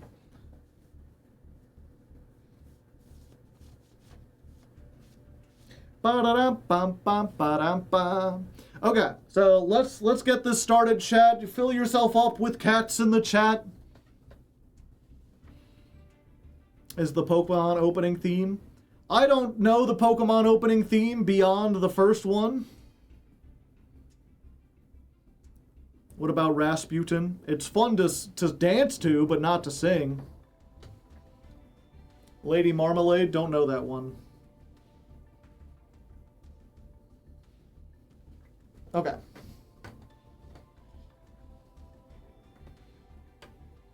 And welcome back, Marks and Marcias, to the penultimate Odion stream. Only 2 more streams. Okay, can't say it.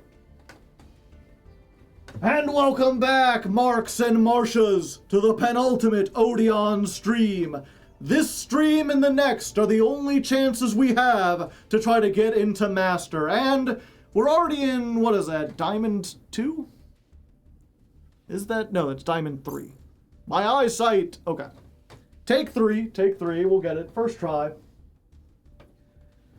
And welcome back, Marks and Marcias, to the penultimate Odion stream. We have just 2 more chances to try to get into Master, and while we're fairly close, those last couple ranks are going to be the most difficult ones.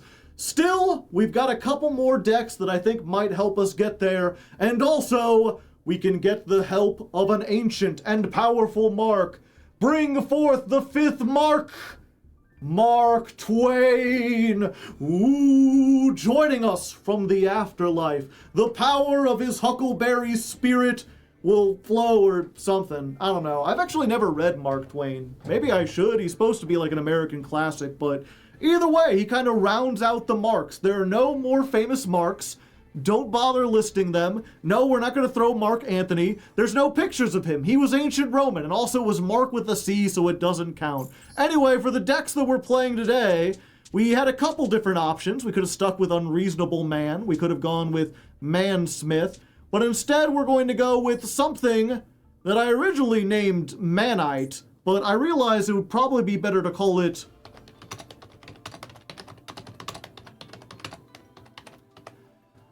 the Man with the Might, which sounds like he's very mighty, but we're specifically talking about Primite, which seems kind of like an interesting deck to mix with this, because there's not a whole lot of synergy.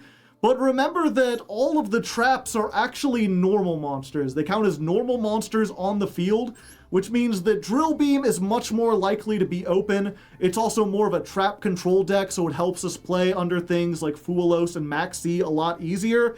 And it doesn't also... And also there's no, And also it doesn't conflict with the whole, like, Dominus Purge, Song of the Dominators thing that we've been going with this whole time. You know, we've only really got one other monster effect, and even if we turn the monster effects off, it ain't doing a whole lot. As for what normal monster we're playing to, like, summon off of Lordly Load, we're going with Labradite Dragon, which is kind of a brick. I mean, it's a level 6 normal monster with 0 attack, but more importantly, it is a tuner, which means if we can get this with any of our level 4s on the board, either a Man with the Mark or a Primite or even like an Apophis Serpent, then we can just make Baronne de Fleur. We can add Baronne de Fleur onto whatever we're doing. Or Chen Ying, you know, just as a go second option. Alternatively, since we've got some level 6s, both in the Merciless Scorpion of Surket and also the Swamp Deity, we can use this with the level 6 to make fucking Ultimaya Tzolk'in, and then set a card and summon Crystal Wing. Or we can get Snake Eye Vengeance Dragon, which I haven't crafted yet. I'm going to have to open some packs. I'll do that off camera. If you want to see it on camera, I'll remind you again, Raw Hardleg is the VOD channel. You could see everything about the streams, raw and uncut. Otherwise, We're going to just skip ahead to the duel. So let's go ahead and jump on into it. All right. Only 3 tries? That wasn't that bad. Stop pretending like it was that bad, chat. You're fine. How do I skip it? Okay, so this is stream 5. 144. New stream, new deck.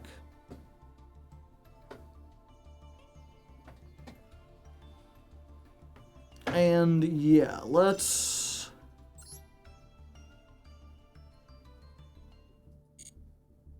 Note to self, you cannot skip it. Okay, we're running a little low on time, chat, so... I know you like gambling, I know you like to see everything, however, I'm just going to have to skip it. We've been here too long. Enjoy the smell of new pack, and boom. Oh, a Cupsy and a Happiness. Unfortunately, I don't think we can break those down. Royal Rare DDD? No?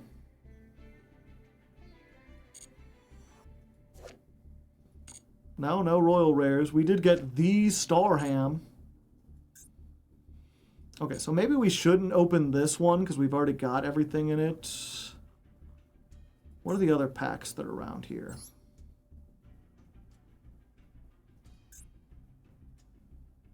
Yeah, I think we go for this one.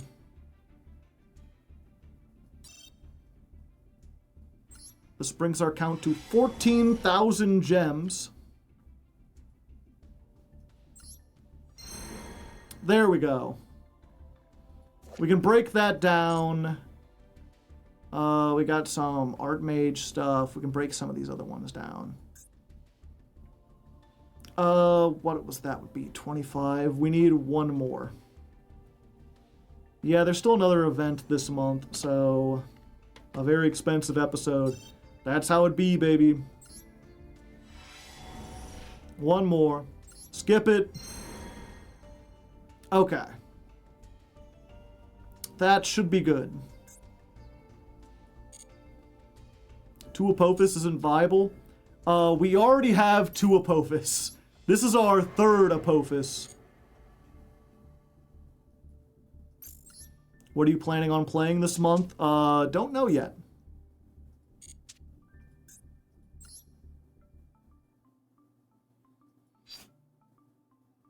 Dismantle selected cards. SRs and URs. So you,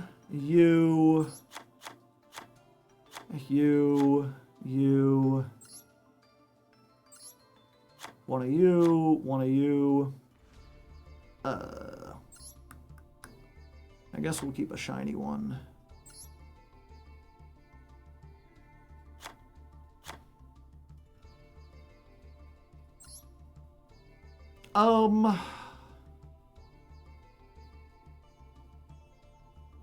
Yeah, actually, we can break down the shiny Apophis, chat. And that lets us keep...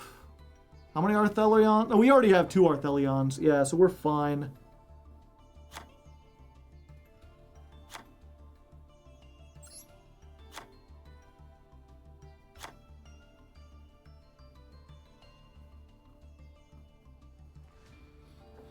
You need 3 Arthelions?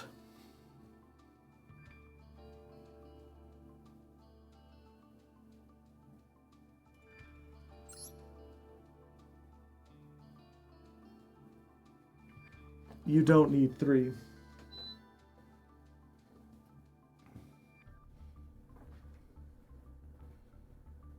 You can play 2.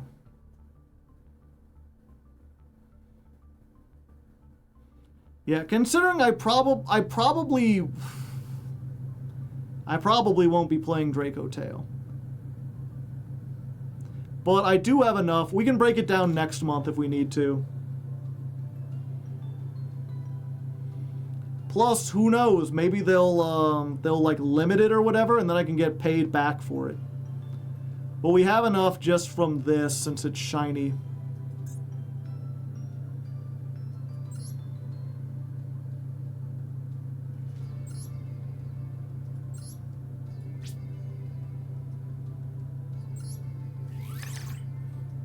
Doom! Oh, we got one free pull. One free pull. One free pull. One free pull. One free pull. One free pull. One free pull. One free pull. One free pull. One free pull. It's nothing. Nothing. I got hyped for nothing. What can I say?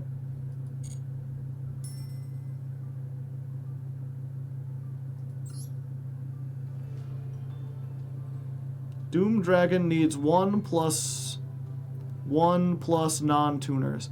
So that means at least 1 tuner and 1 non-tuner, but you can use multiple non-tuners to equal up to 12 if you want. That's what the 1 plus here means.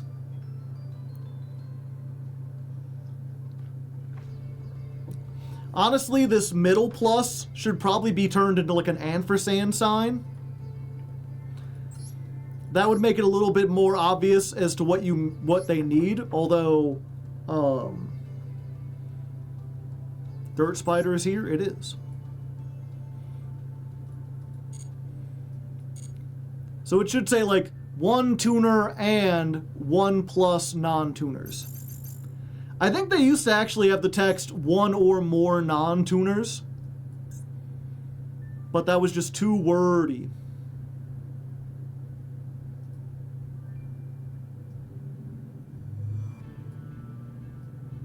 Big truck outside. Driving that truck, driving a big old truck. Pedal to the metal, hope I don't run out of luck. And by the way, did you hear Markiplier's finally releasing his Iron Lung movie? Very curious to see that. I will be watching it when it arrives.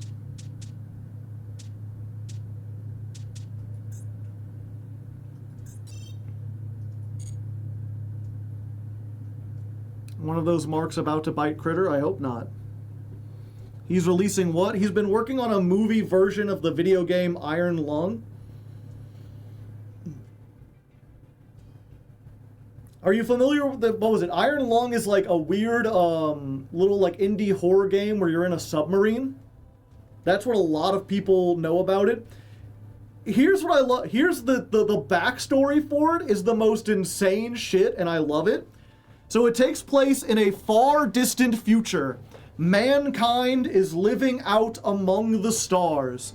You know, they have colonies on several planets. They have space stations everywhere. You know, there's millions and millions of humans. And then one day, there was an event where, for reasons no one understands, every habitable planet in known space disappears, along with all the people on it.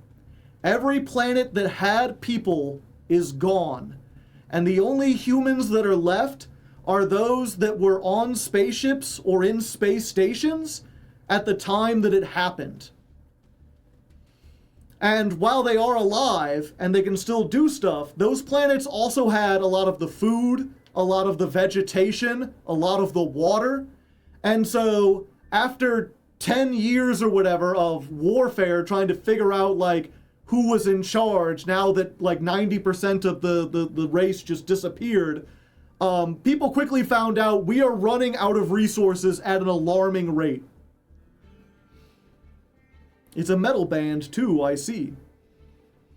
So then they start like exploring, trying to see like there's got to be like a planet we missed, something that has water or food or wood or something on it, some kind of habitable planet.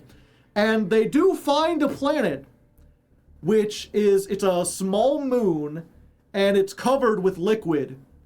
But the liquid isn't water, it's human blood. There's an entire ocean worth of human blood covering this weird alien moon. And so they want to explore it, but they have very few resources left. So they build basically a small little, like, barely functioning submarine, and they start offering criminals the chance of, like, okay, either we can execute you now, or you can go into the blood submarine and explore the blood ocean planet. And if you do good job, we'll let you out. But it becomes quickly clear that, like, yeah, this is a one-way mission. So it is water, partially.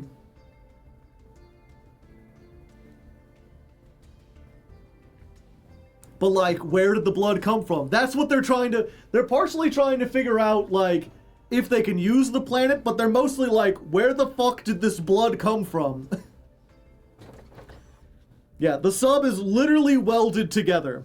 You will 100% die down there. And that's if there wasn't something living in the blood ocean. That's why it's a creepy horror game. Because you're in this submarine and there's no windows or anything. It's literally just like an iron box with an engine. And then you have a camera on the front and you can take like a still image of what's directly in front of you. And you're guiding the submarine kind of blind and then taking pictures every few feet. A band used the name. Yeah, I'm not surprised. There's a band for like every name possible.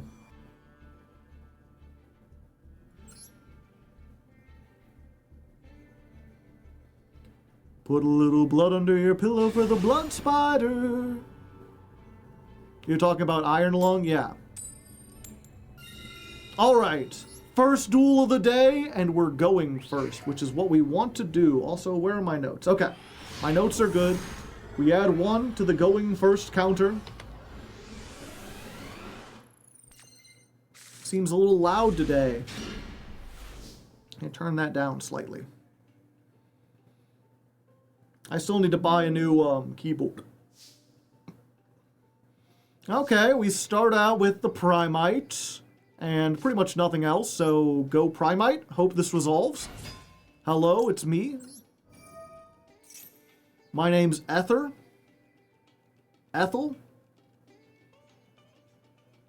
14 card extra deck. 46 card main deck. Oh, my sweet summer child. I'm not using an Ash on that.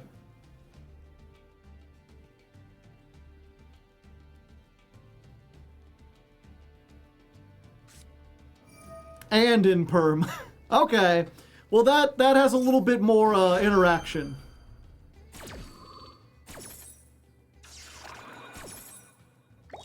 Okay. So, Ether Barrel's secret effect. Make your opponent discard 2 cards. And then, I think what we do... And let me read this again. You could tribute this, but that won't actually work. If you have a normal monster on your field or graveyard, you can add this card from your graveyard to your hand. So I think what we do is we activate this anyway to get it into the graveyard, and then if we end our turn with either of these on the field, we'll get it back, and next turn we can normal summon it again. And if they still don't know, they might use an they might use an Ash Blossom on that. Okay, you already negated it. If you don't know, that was already negated. It wasn't going to resolve. Do you have 2 Swamp Deity? I do. So the counter trap is live. Hand Rip for 3. Random bullshit, go! Now, of course, if among their random bullshit they have Red Reboot, then I'm screwed. If you don't know, this trap can only be activated if you have 3 spell traps on the field, not including itself. At the moment, I have 1, but once I activate this, it'll set another one, assuming it resolves, and because this still counts as a trap, I will have 3. So I have 3 negates. The problem is, none of these are negates that destroy. This only destroys if I have Temple of the Kings, which I don't.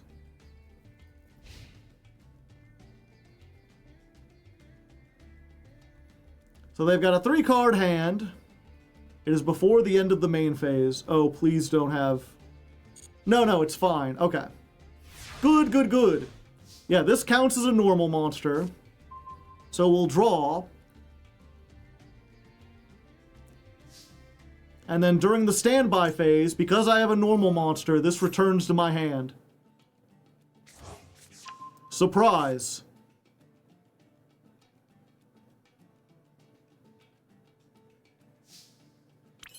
And then I can go again. Give me the monster. Let's get, at this point, do I really want the Lordly Load? Yeah, I do. We can get the Lordly Load. We can activate this.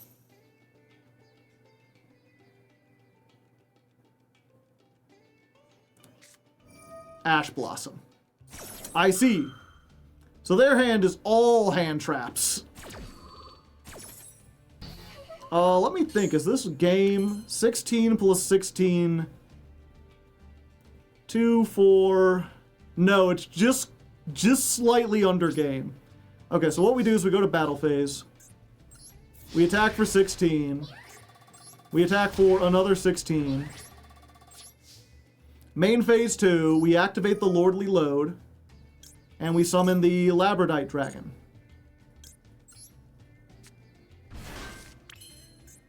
And then we make our good friend and companion. Let me see if I can get the, there we go. Our good friend and companion, Bar on the floor. Oop, I wasn't prepared to, there we go.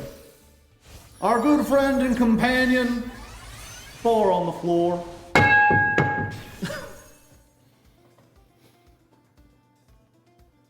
And we can't, the reason I didn't do that beforehand is because we can't use the negate, we can't use any normal monster, or any monster effects the turn we use this. I see. So, I wouldn't be able to, like if they had a Nibiru or something, I wouldn't be able to activate it. So I wanted to wait until afterwards. Yami, thank you for the tier 1 sub. 32 months. How are we today? I'm doing pretty good. So they got rid of my normal monster, which sucks. I kind of wanted that. Oh, I can't use any monster effects this turn. Yeah, so I can't pop it or anything. But yeah, now we have a negate and destroy. Plus another negate, and this is still a normal monster, so as long as it maintains, or we keep either of these, we get that back. No, I don't want to activate Baronne de Fleur.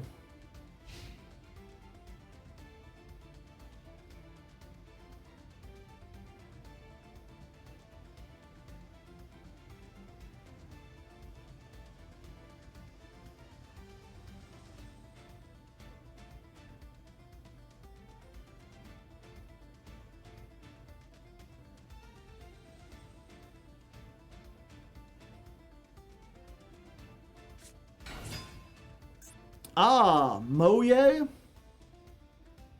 You can reveal one Sword Soul or token. Oh, I guess you don't. You don't have one of those? That's unfortunate. Is before the end of the main phase. Yeah, that's fine. He's gonna run over Apophis. I mean, they won't go quietly into the night. They've at least dealt some damage.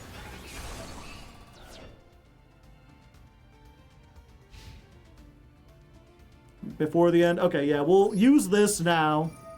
Just to, again, get a normal monster onto the field.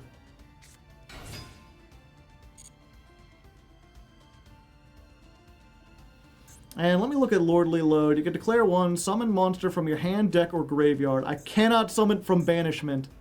So, unfortunately, Labradite Dragon is just gone. It's just gone forever.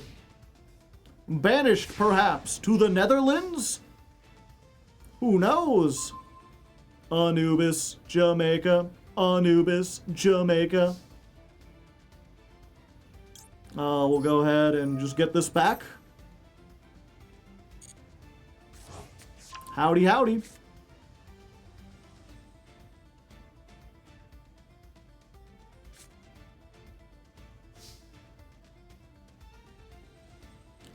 Let's see. Yeah, I think we keep going with this part of the deck.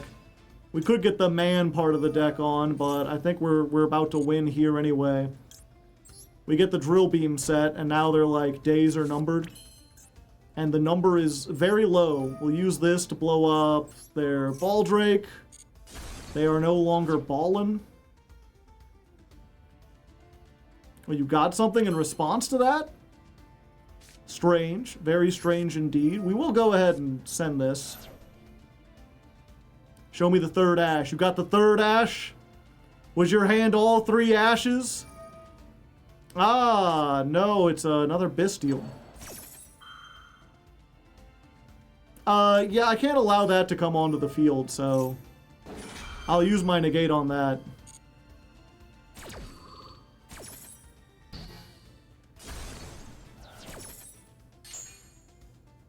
And we'll get the man. He will watch from the safety of my hand as your life points are decimated.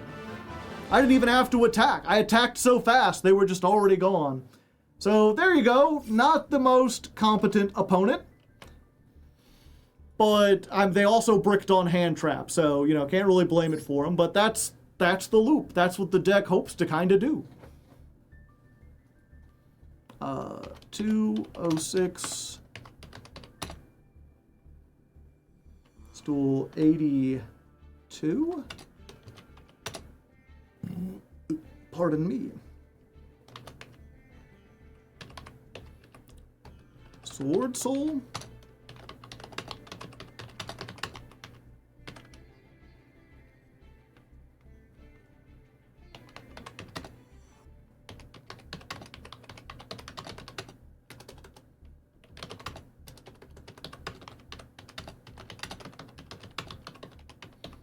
I'm just leaving a note for the editor, like, try to edit around the awkward timing of me figuring, like, grabbing the bat and remembering where the echo button is and getting my monster out on the field and everything. Just jump cut to, like, and then we get bar on the floor, ding.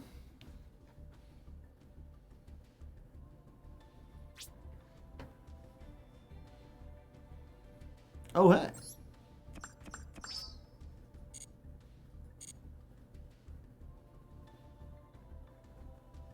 Only one man. Yeah, it's, in the Primite version, there would be too many normal summons.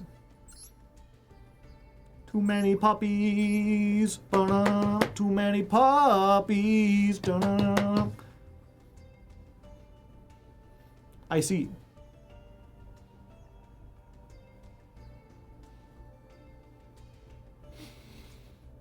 They got the Sword Soul structure deck, and then they just added in, they're like, hand traps are cool. I like hand traps. You're smart and handsome. Well, thank you. That's very kind of you.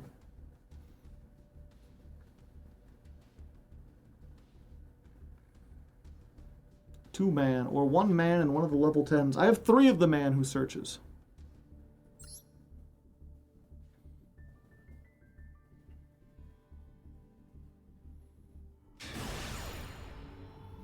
All right, one more win and we rank up into Diamond 2. It's only the second duel of the day and we've won both the coin tosses so far.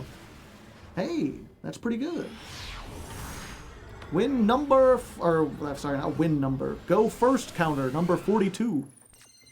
Our opponent is on the football field. Like a pretty fat deck you're holding there. What's that, 60 cards? I see. All right, we're much more set up for the the man half of the deck. So I think we start with this. Ah, nothing. Yeah, I think we just get the Ether Barrel. Because this will grab the other thing. Yeah, we don't even need to summon the man in this version. So we get this. Get ourselves a drill beam.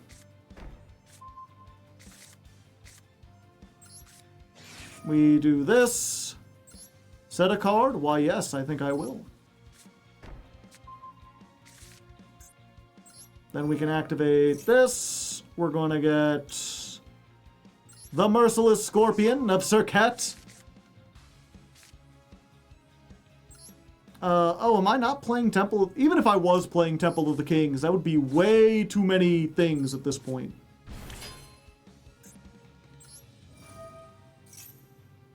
And I'm just really realizing the problem with making Tzolk'in in general, which is if I summon Labradite, I can't activate the effect of it. So I think instead what we want to do is like set 1, set 2, activate Lordly Load, summon the Labradite Dragon, and then we're just going to make Baronne de Fleur in the extra deck, or in the extra monster zone.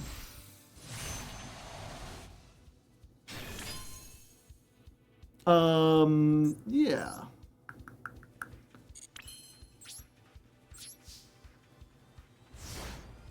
So we'll do this. Unfortunately, this doesn't count as a normal monster, and we really want... Yeah, this is an effect monster. So yeah, we're going to summon this first.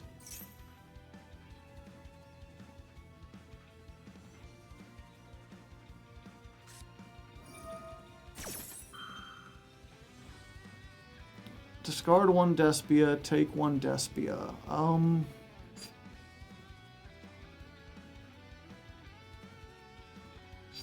Yeah, you know what? We're actually going to negate that. We'll use the negate now because we have so many Omni negates, I don't think it matters.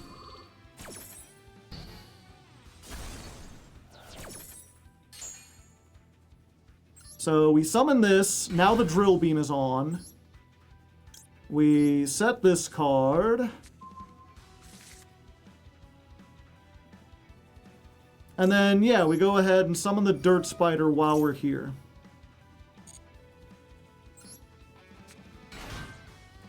So now we've got 2 Omni Negates that don't destroy, a Negate and Banish. I don't want to use the effect this standby phase. Next standby phase, we might actually.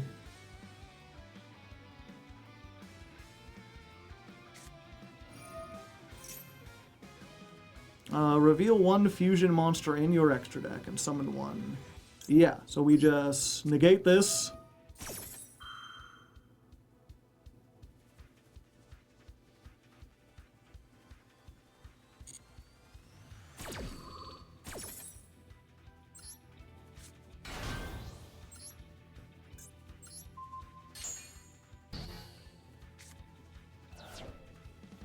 Do I want to pop anything? No, I think we're good. I would Drill Beam that, to be honest. Okay, Famina. Gotcha.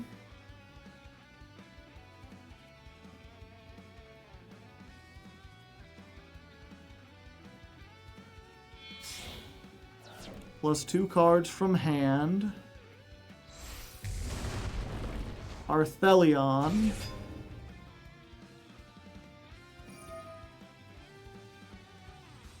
They could target 2 and bounce them.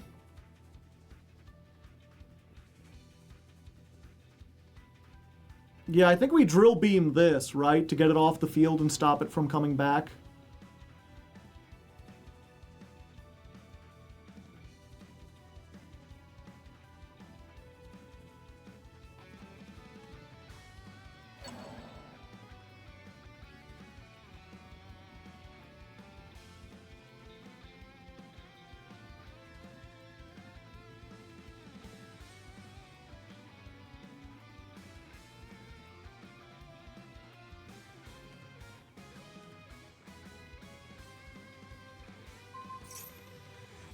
Oh, you want to send him back? Yeah, we're just going to stop them from getting the resources.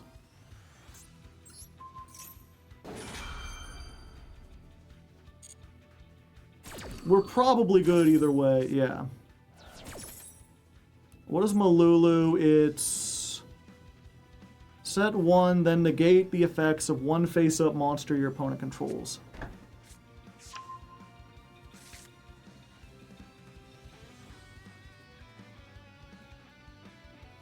Who will they negate?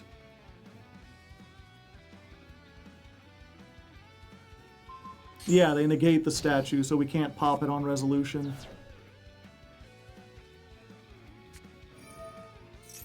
But, like, we do have the other Apophis!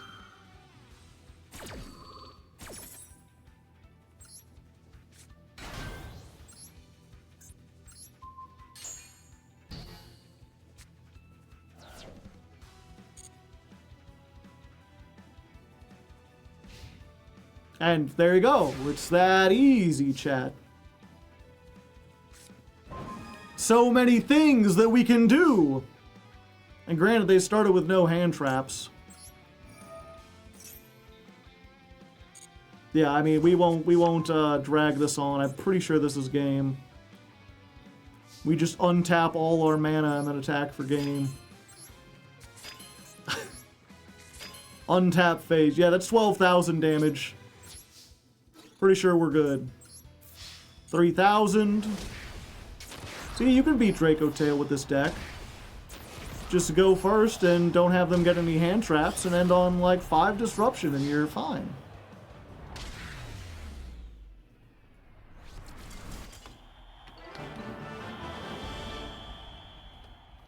Uh, 216.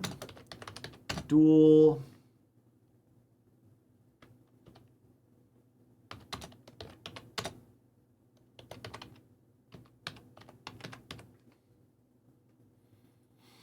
I guess it'd be branded Draco Tail.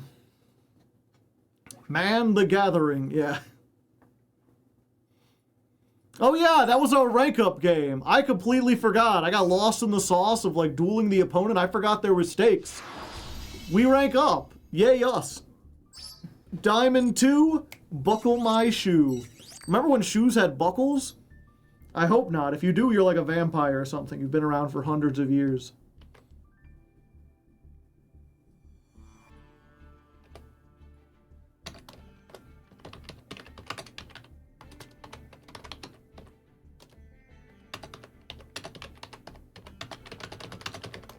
Shoes had buckles? Yeah, they used to be like belt. They used to have like belt buckles. One second, I got a text message, which is rare for me.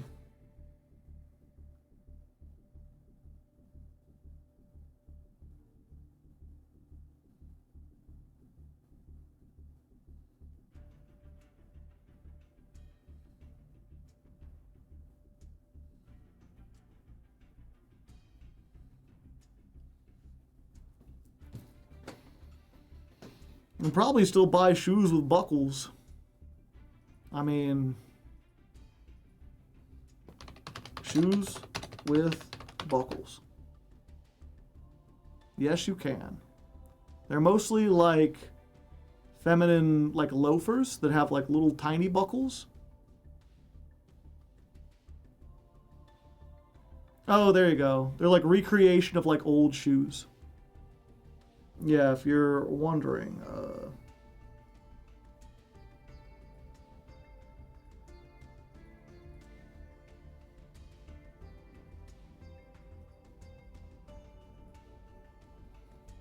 This is what old shoes with buckles used to look like. You often see around like the 1700s, around the times of like the, what are they called? Like pilgrims or whatever. The shoes were just like, you got a sole and then you got a bit of leather and then you just like belt buckle them on. One big buckle. Modern shoes with buckles, they're more like this, with like the tiny little buckles. Those were the shoes my grandpa gave me as a kid. Leprechaun shoes! I mean, I guess, yes.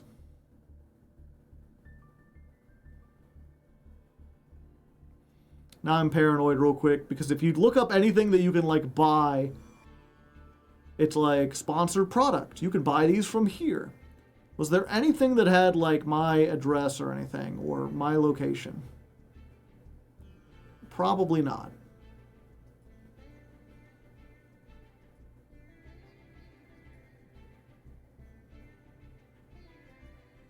Let me look real quick.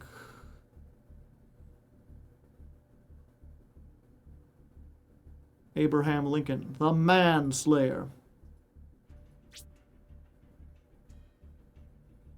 Oh, hey, more gems. Will this man sell the world? Oh, yeah, I guess I should mention the Legend Anthology was going on over the weekend. If you're wondering how I got gems, it's from beating the Legend Anthology. I'm not getting the CEO. I don't care about titles. No one looks at the titles. Titles do not matter. And I did it playing Melodious. We were playing Melodious. It's like bad Melodious because you don't have like 3 Ostinato or the good hand traps. So we're playing like 3 Brilliant Rows and 3 of the Honest. And also Gnome Material. I will say, in a lower powered format, Gnome Material works pretty well, especially against DDD. They really don't like it when you take their Link 2 and be like, no turning that into Machinex and no turning it into the Link 3. I never opened Ostinato. I only opened it once. You still get some brick hands. I won't, let's see, we can see our match history. How often did I win? 1, 2, 3, 4, 5, 6, 7, 8, 9, 10, 11, 12, 13, 14, 16 duels total. And I lost 1, 2, 3, 4, 5. So I won 11 and lost 5. Pretty good win-loss ratio.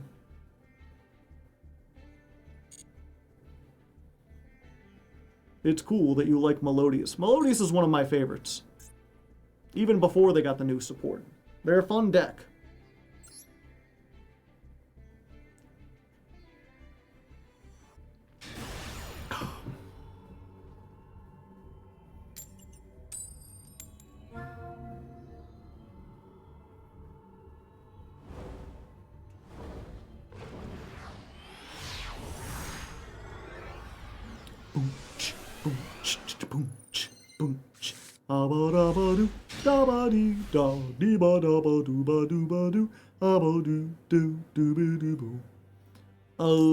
Yeah, we're just gonna fool those.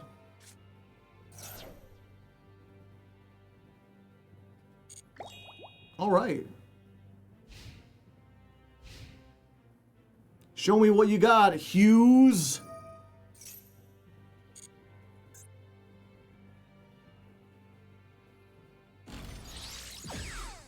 Ray! Hooray! It's Sky Striker.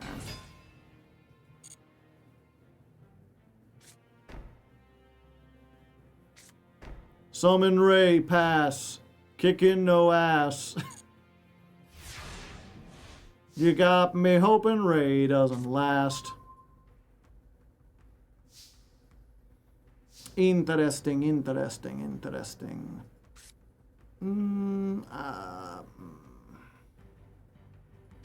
Okay, so we will Lordly load.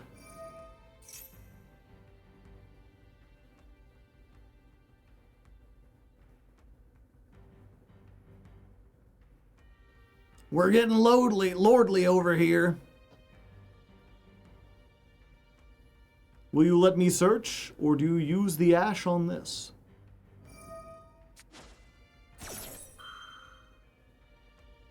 I thought I could Song of the Dominators that. Seems like a knot.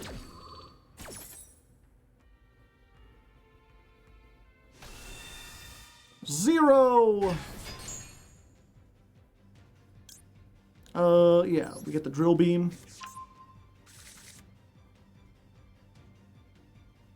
Will you search? Are you searching? No? No monsters in graveyard. Oh, yeah! Okay. Aether. Why did we not max see them? We're saving it for their turn. Oh, this sets. I'm dumb.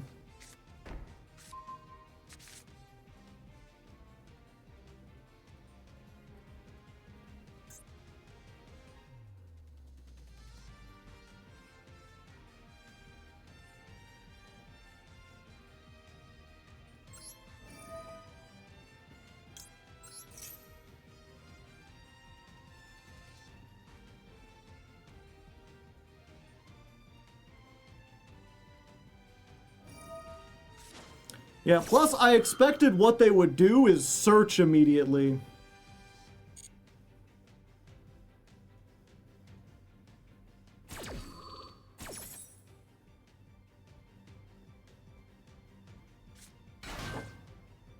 Also, I thought we could drill beam that. I didn't know it tributed. I've been making a lot of mistakes.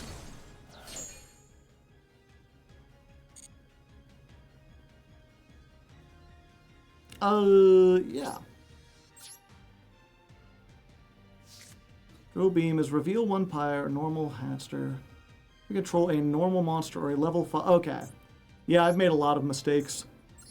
I forgot how Primite worked. I thought if I had a Primite on the field, I could drill beam.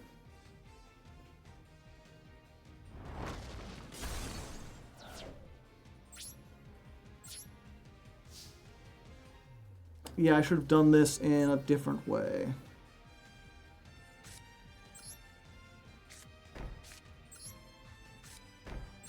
We're still not out of this, though.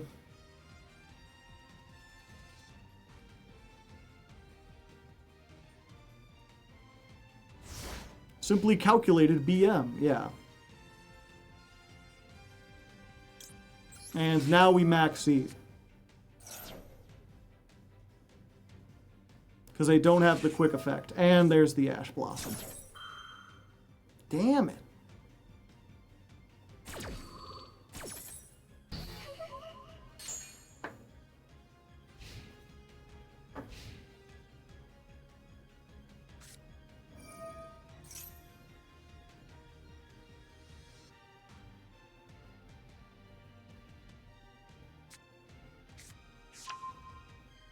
Engage. Only 2 in the graveyard, though.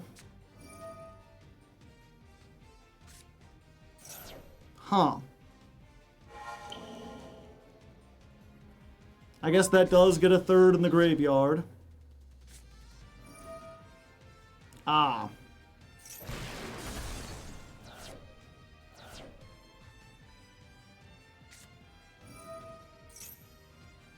I didn't think it'd be playing so many go second,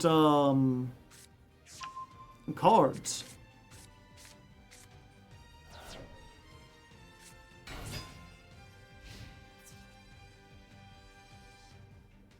It was never meant to be. I could have organized that in a way that would have done more.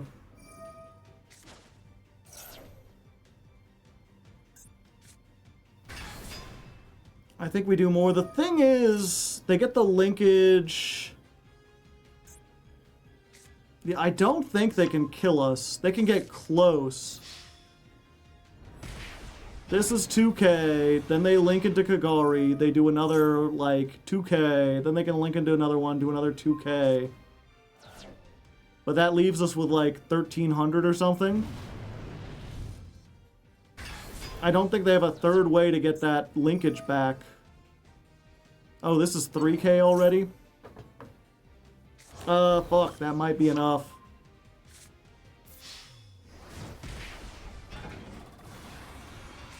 Linkage boosts attack. Oh, yeah.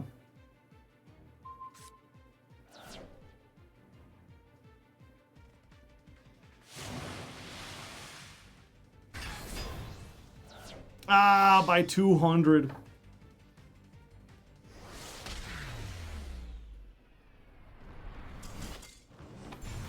Yeah, there was a way I could have played around that if I had remembered how Primite worked.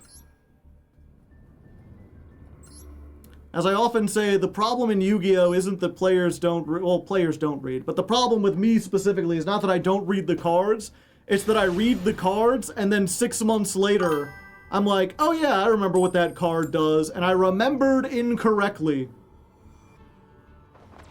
Ah, they're making me go first, so probably another striker deck.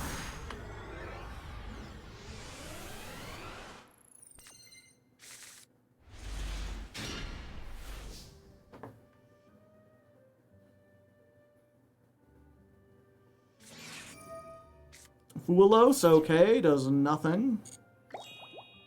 Huge fan of the ladder climbs. Thanks. Let's go Treasure of the Kings. It's a kingly treasure. We'll set a card. Then we'll set another card. Then we can activate this effect.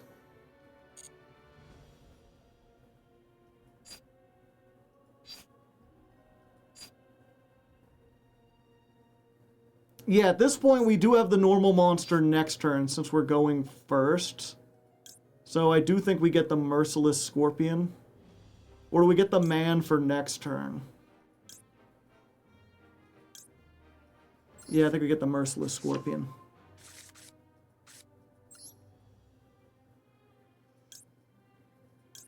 Yeah, we'll just get that out of there. We ain't using it at this point.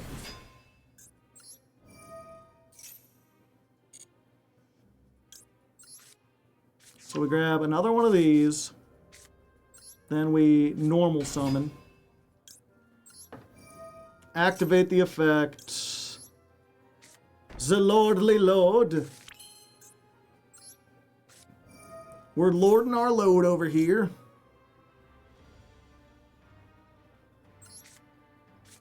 Grab that for next turn.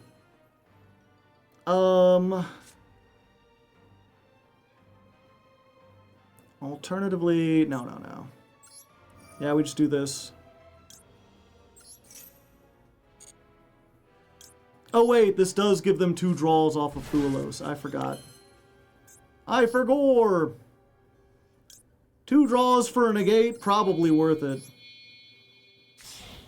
Probably would have grabbed man, set counter trap. Yeah, that's probably better.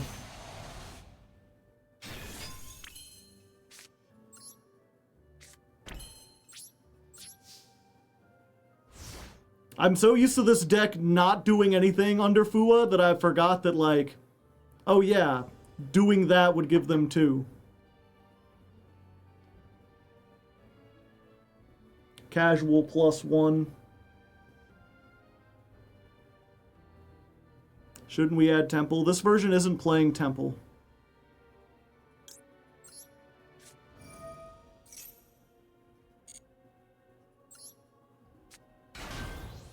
Set a card? Why, yes.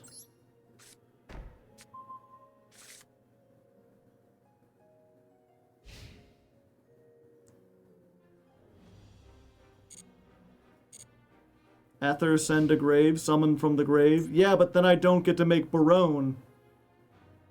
Because in order for Ether to send a grave, it has to go to the grave. You've got quite the cast of guests. Yeah. They're all the marks. And I'm the man. Unfortunate. Why can I oh, because I have this. Okay, so yeah, now it's just Drill Beam. Drill Beam, Dominus, Purge. I mean, yeah, I don't really want you summoning that.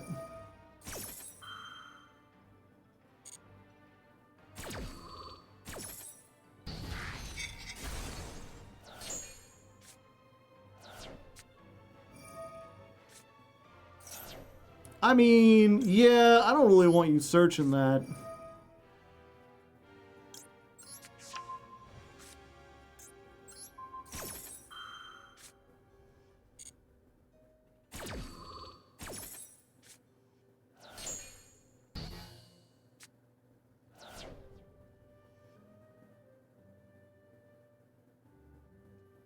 I mean, if they go for the 3rd, I'm probably dead, but it don't look as though they have the 3rd. It is before the end of the main phase. I do think I summon this. Yeah.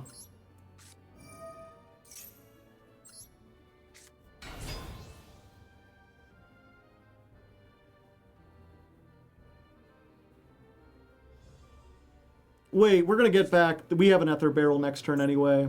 I was like, we need to do this so we can get back the Ether Barrel. It don't matter. None of this matters. Oh, why, thank you.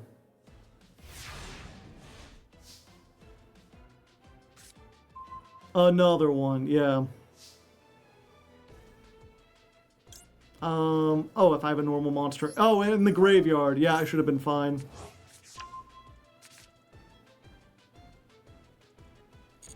$2,000. Now we just gotta hope they don't have exactly like, what's it called? Magic Cylinder or something?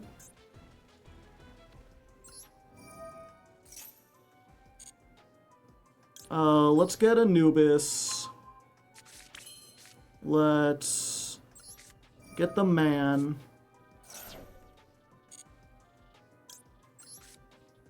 Yeah, if they have 2 magic cylinders, that's just game. Do I have anything that pops those?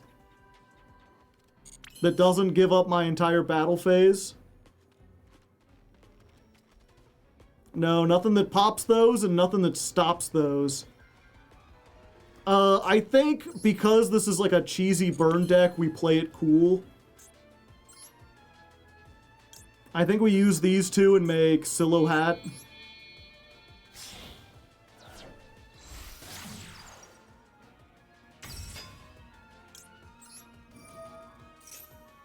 Silo Hat gets us the Dirt Spider.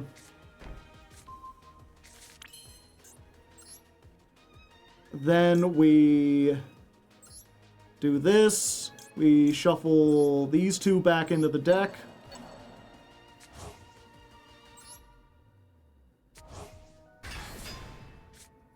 We activate Treasure of the Kings. We set this. We get another search just in case. Just deck thinning the movie the game. Yeah, and we go to battle here. Okay, I was worried for nothing. We could have just attacked them for game. But better to be safe than sorry, Chad.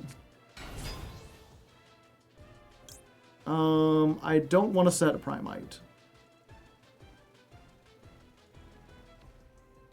Oh, you got Nibiru? Super Poly.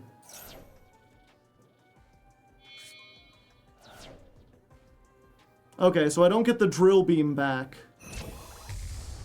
But Mud Dragon don't really progress their game plan. It just kind of exists.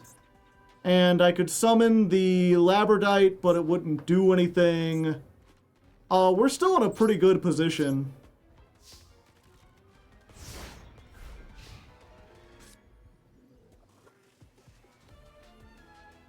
Yeah, they just got not like... As soon as we summon the Dirt Spider, the Silo Hat will pop the back row. Then we summon the Apophis, and we try to pop the front row. Then we have a Negate and a pop, plus the Ash Blossom. And they're on 1 card. I don't think they were making it through.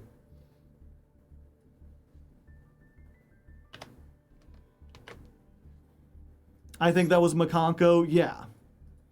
Almost certainly Makonko.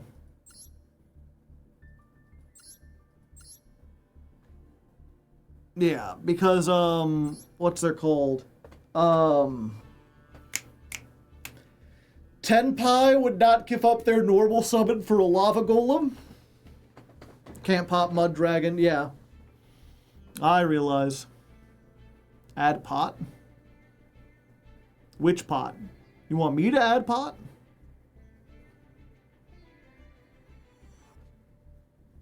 Summoned Mark and popped off with protection. Would I have had protection? Not from like the back row I was worried about. Those are some super poly targets, yeah. Extravagance? I don't think a one of that like plays into Droll and gives up like large portions of my extra deck is worth it. Not that I use all. I mean, granted, this I need to take out. But like realistically, there's only 2 cards in here that I don't. Well, I guess this I don't. I guess I could play Pot of Extravagance.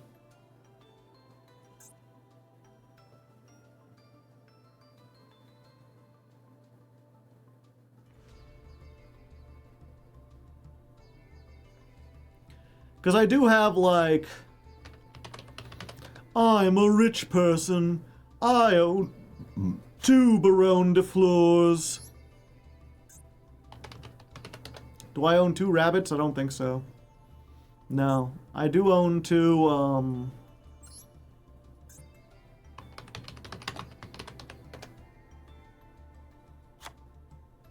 Divine Serpents. I do own 2 Zeuses.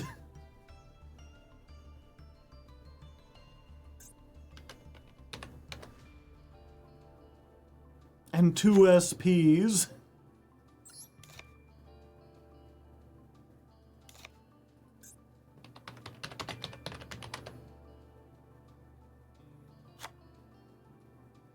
How do you even summon the second Zeus?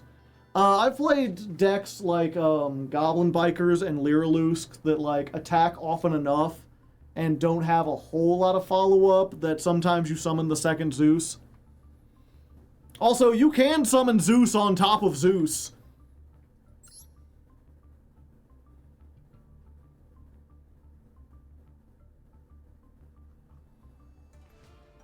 Phoenixie battled this turn, you could summon this by using 1 monster, so like you could do that. We don't really use Link Spider.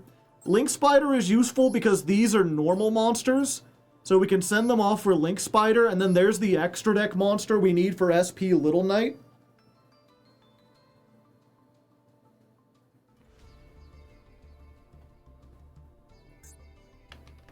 Wololo.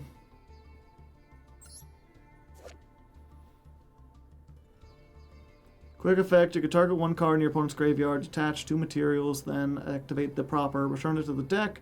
If the target's a monster, special summon it face down or face up to your field.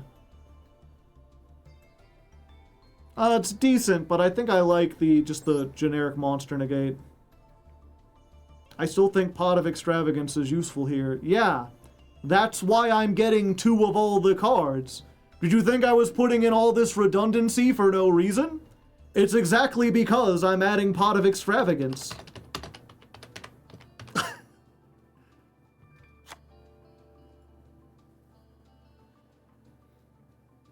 And I guess we take out the Called By, or I guess we could just play 21. For funs and laughs. Yeah, it's just... when people, like, say the same things over and over again. And yeah, I guess that's good. Like, it sucks that we lose the Silo Hat. We have a Typhon. No, I only have 1 Typhon. 2 Anubis, yeah. 2 of a lot of our best cards. I mean, honestly, we should have 2 of this and maybe only 1 Zeus, but I have 2 Zeus, so might as well. I like playing 2 of each of these. I find that it really helps.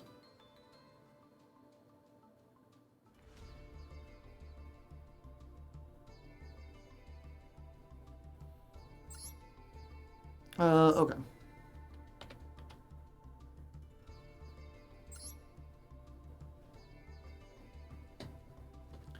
Dominator's good at 3. I think so. Song of the Dominators is a good card. This is not a good card. Honestly, I could probably, like, take out the Ashes and put something else in.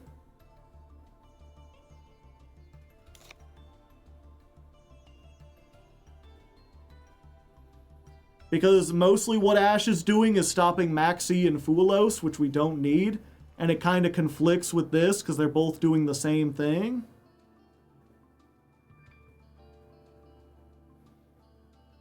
And this is just good in general as like graveyard removal. Okay.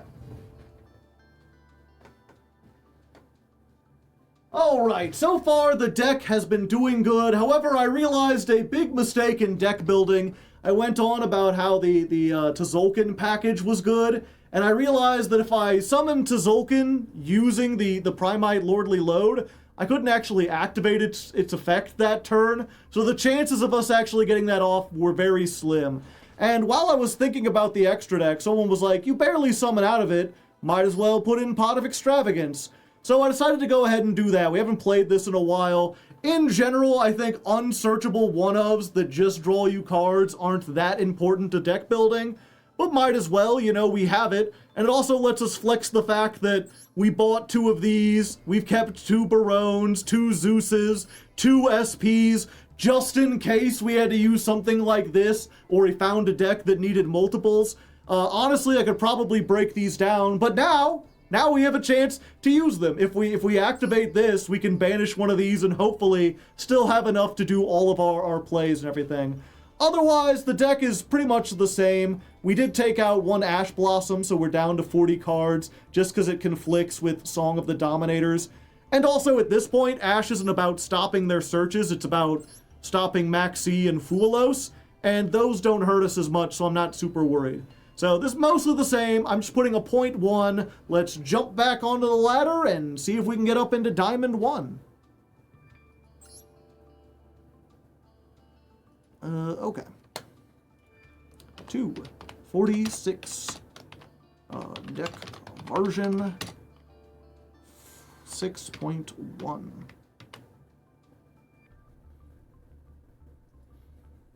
Is Anubis Verdict viable at 2 if I run Temple?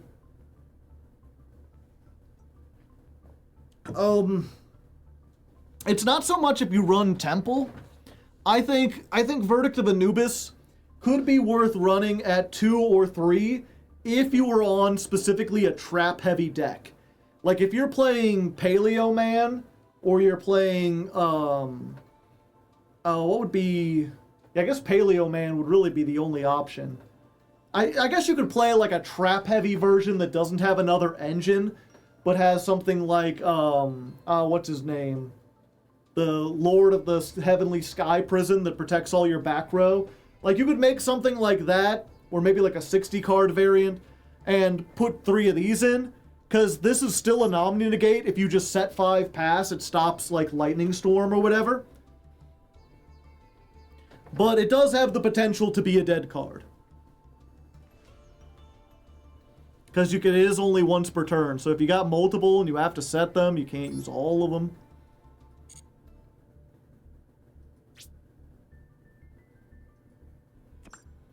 Lord of the Heavenly Emperor Prison Sky or whatever, yeah. I will say that's been the worst part of, like, I've talked before, I've been learning a little bit more about Magic the Gathering lately. Okay, we're almost to 80? We're doing pretty good. And, like, my mind can just not, it just can't comprehend that. There's just too many cards between both games. I feel like every time I memorize a new Magic card, a Yu-Gi-Oh card just goes out the other ear.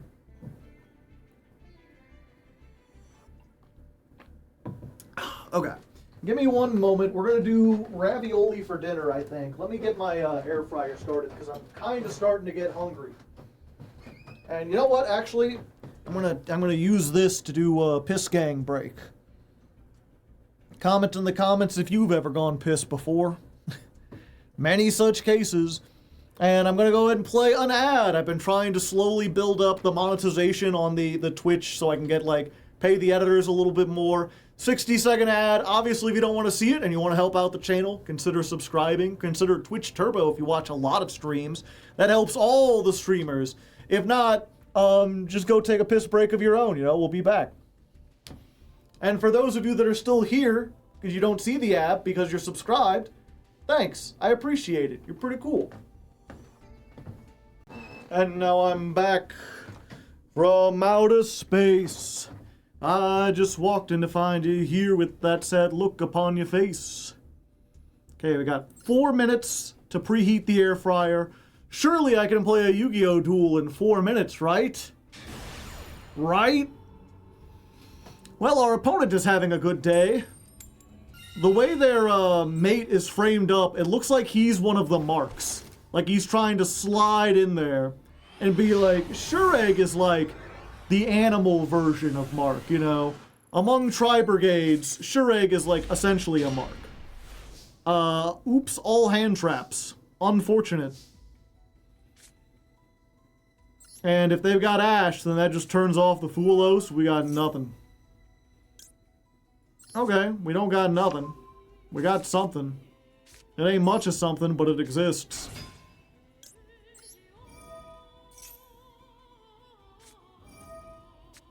Ah, I see. Valor. No drill beam for us. We're famished. Okay. We do this. We'll get the Labrador.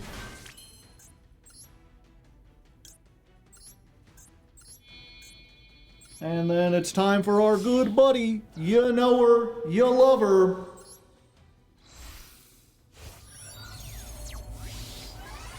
Fall on the floor. I don't know why that made my controller vibrate. Very strange. I might have hit something I didn't mean to. Do we set this? No, because we'll have a normal monster in the graveyard. Okay, we're fine. So it's Barone, Drolinlock. We've got to hope that those two are the things that help us.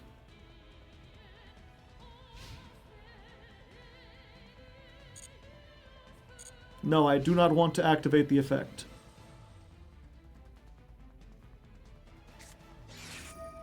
Ah, I see. The mirror match. I do think I have to negate that. Yeah, that gives them too much advantage.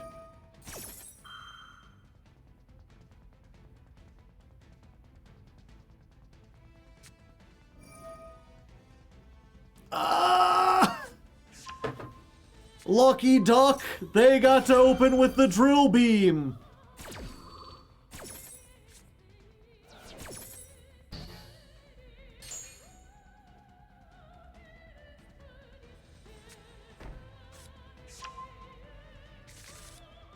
Unfortunate.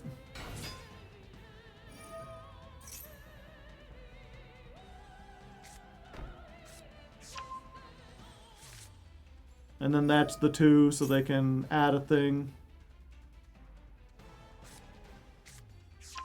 The fortunate thing is that it looks like the Drolinlock will actually help us here. Because now they can't search with this. They can't activate that.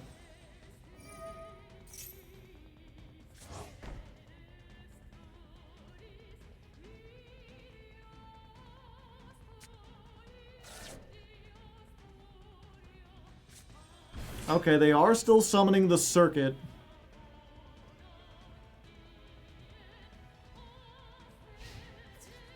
And then they attack. Chaos Angels with only Earth monsters? It's not likely.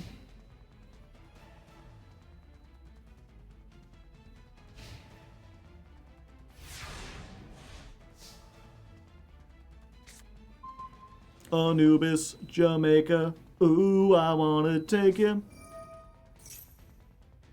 Yep, so they're getting a negate.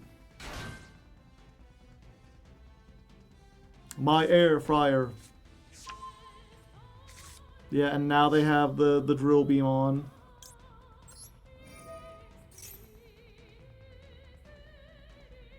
Yeah, I think we're just doomed here.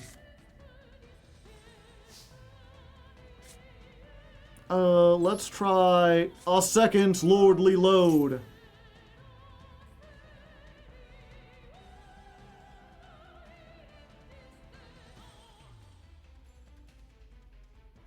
Oh, okay. I'm surprised they let me do that. Ah. Truly a mirror match.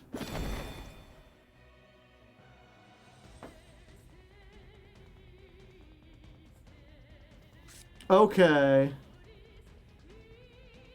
So what we're going to do... We're going to activate the Lordly Load. See if they'll let us summon the Labradite. Okay, they're bringing out the Apophis. Yep, we gotta let that go.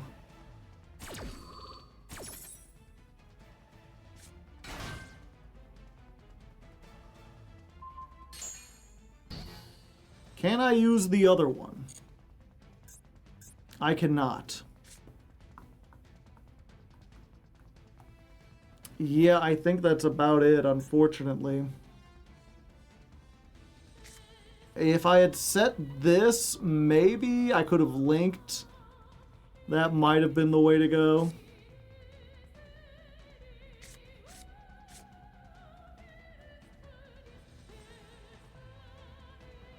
They didn't go into the extra deck, so I can't make Typhon, even if I could. Yep. They got us.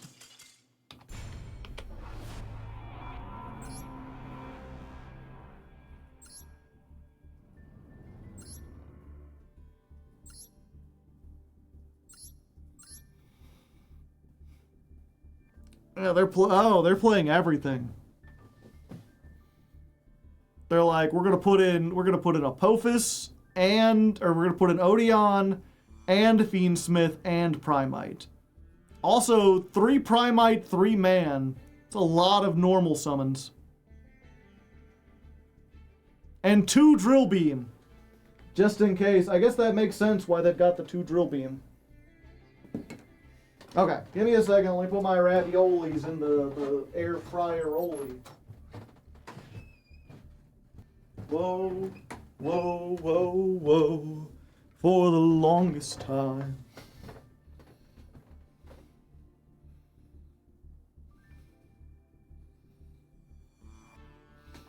Dark Ruler no more?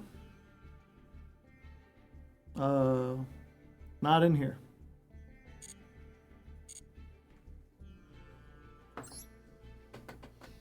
He was ready for the man in the mirror. He was ready to chase us away.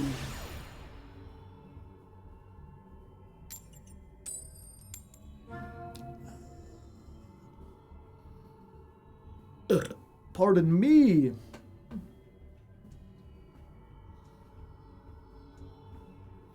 Oh, they thinking.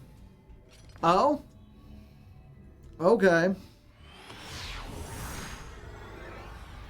We lost the coin toss, but our opponent has graciously allowed us to go first. Oh boy. Just what I always wanted.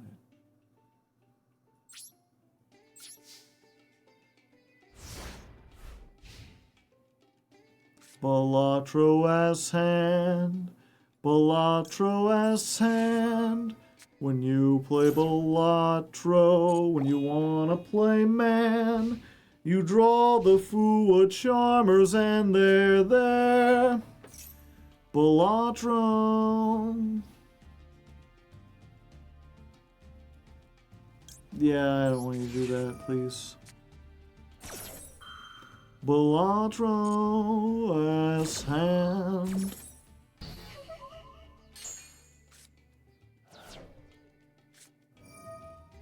Hello.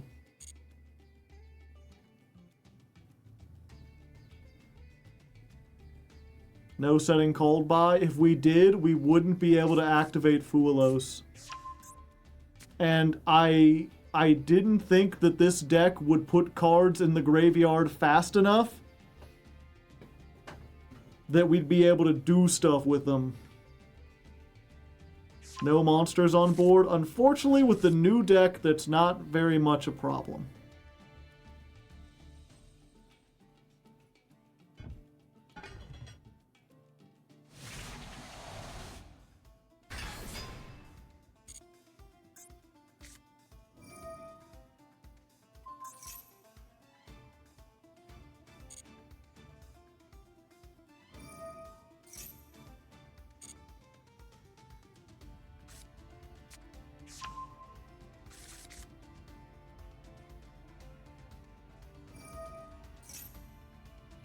I've gotta hope it's from the deck. I've gotta hope it's from the deck, and it can do a lot of stuff. They are drawing cards, but we are not drawing enough. Alright, draw 2. That's a better go first hand.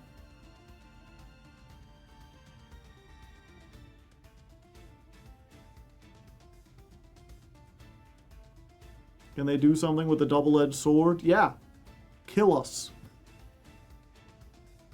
They can defeat us in a single turn.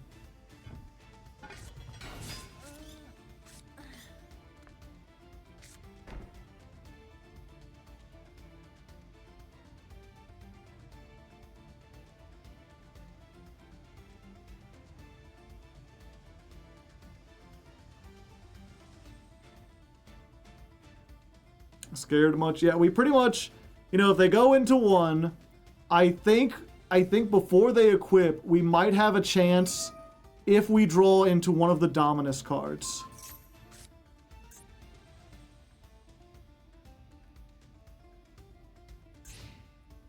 Oh? Okay.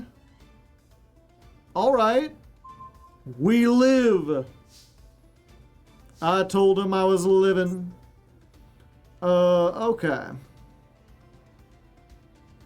If an equipped card becomes equipped to this card, you could special summon 1 non-illusion. If this card is sent to the graveyard, you could target 1 face-up. Equipped monster can't be destroyed by card effects. Okay, so... we just drill beam them right here? I'm gonna drill beam them right here. I'm gonna be like, check it out, I got an Aether Barrel.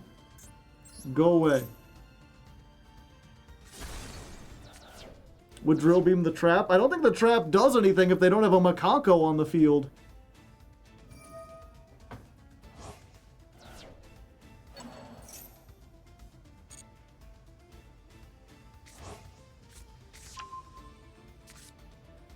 Okay.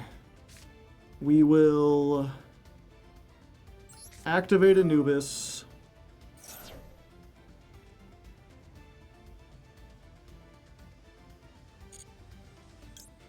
Get the man with the mark.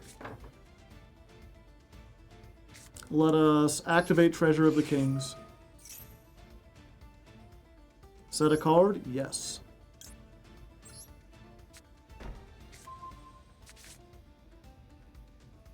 I will set a second card. I will search another card. Let us get the Merciless Scorpion. Do I even want to summon the Merciless Scorpion?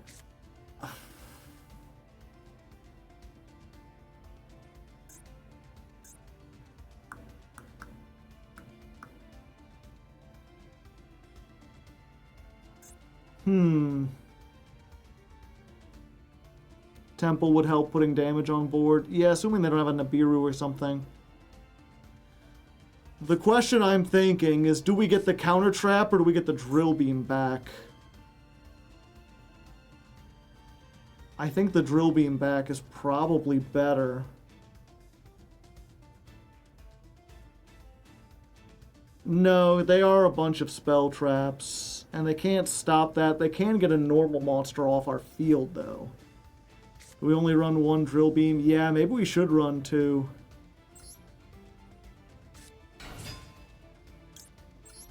Okay, so we use this.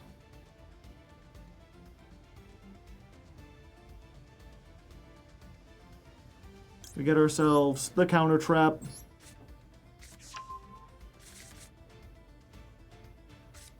Then we special summon this.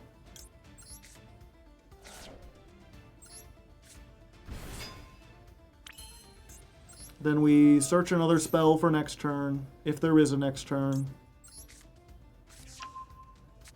Do we have enough traps? We will. Battle.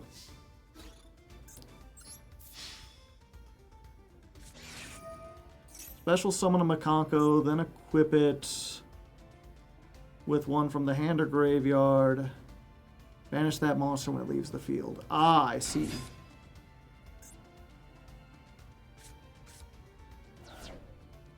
Cannot be destroyed by battle. Your opponent takes any damage. Let's see. Can't be destroyed by card effects. Damn, that's what this does.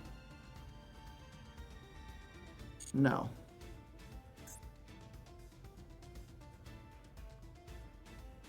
You can destroy that monster. Yeah, okay.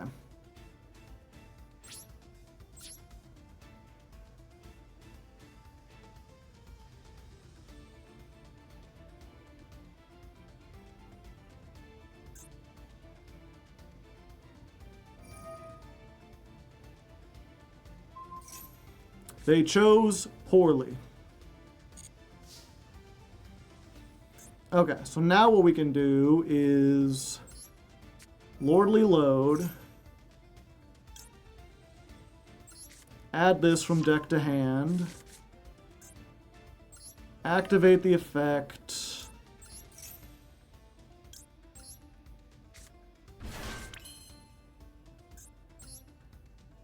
Then make bar on the floor in defense position.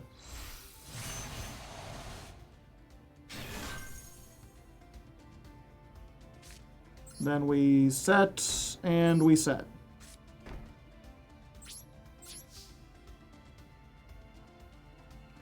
Give me back my scorpion.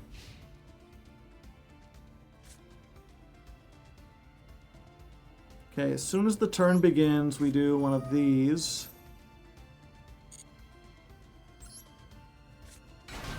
And then we can set the other card.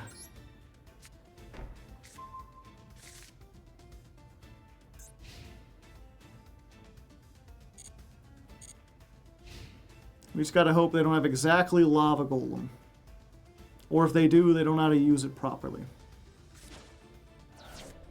That ain't Lava Golem.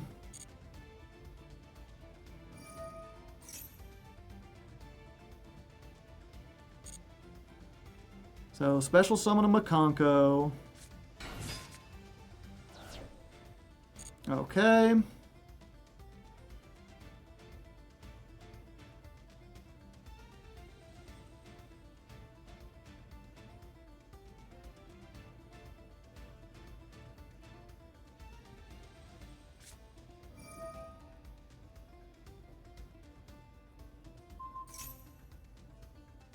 Equip only to an opponent's monster. Take control of it. Neither player can activate.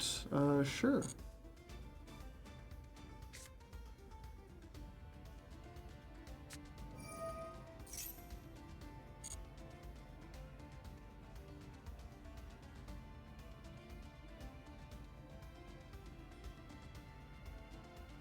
They really just want my Scorpion. I don't know what it is. It's like they're Sub-Zero over here.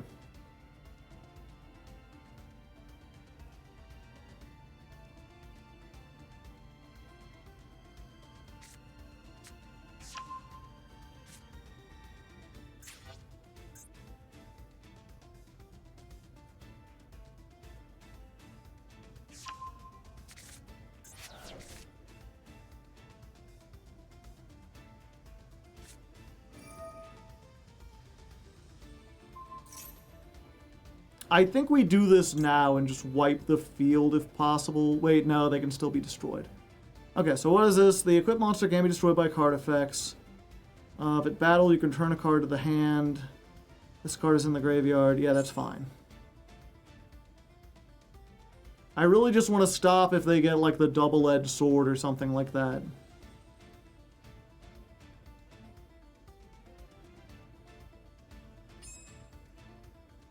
End of the main phase? Okay.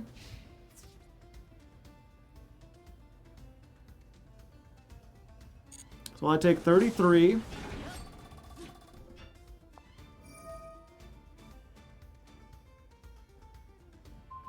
And then they bounce the kaiju back.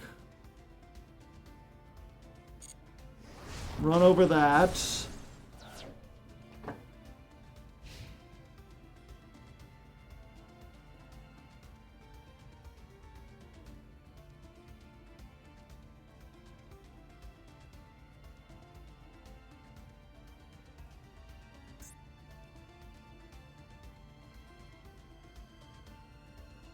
Okay.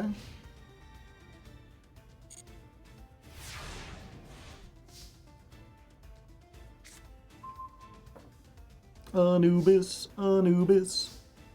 Ooh, I wanna take you to Anubis, Anubis.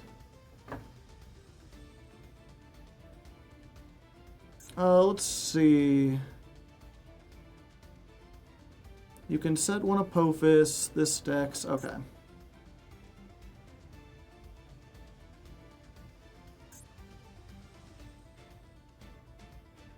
It cannot be destroyed by battle when your opponent takes no damage. While you control an equipped card, Makanko cards cannot be targeted with card effects.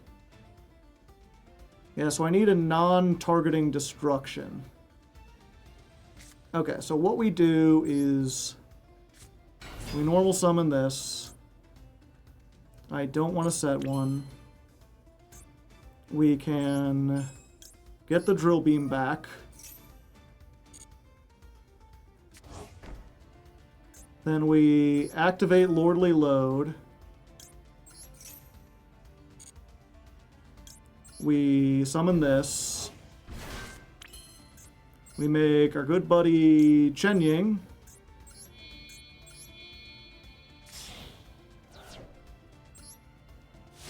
Hi there.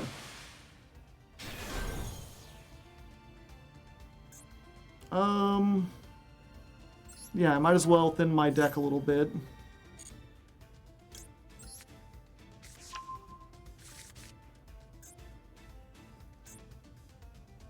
Oh, I could have maybe attacked into this and at least gotten rid of it, maybe. Oh, wait, is that another green one in the graveyard? Oh, this is the same thing. I'm dumb as hell. I'm a stupid man.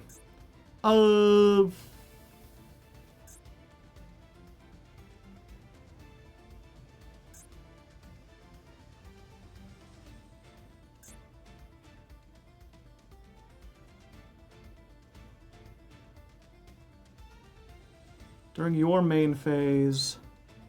Okay. Called by the grave. Get this out of here.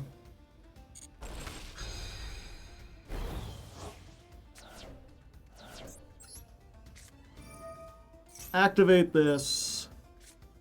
Summon it. Battle phase.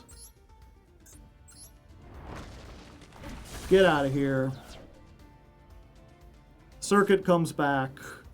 Attack for 25. If I had put this in attack mode, I would have just won there. I completely forgot. I'm a forgetful Freddy.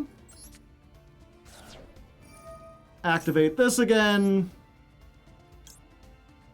Set you... your move. They have a kaiju too. They do, I forgot about that, yeah.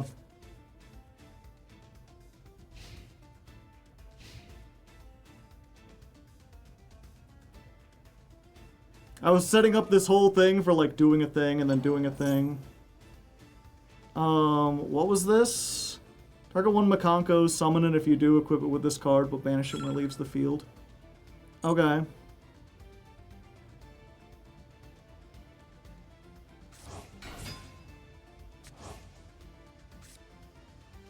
Okay, then I do this. Show card in hand, yeah. We will banish this.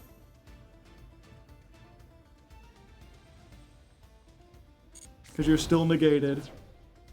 This comes back. That triggers this. Should have kaiju'd me while you had the chance.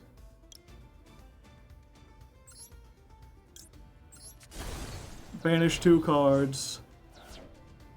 Also, I'm going to summon this real quick.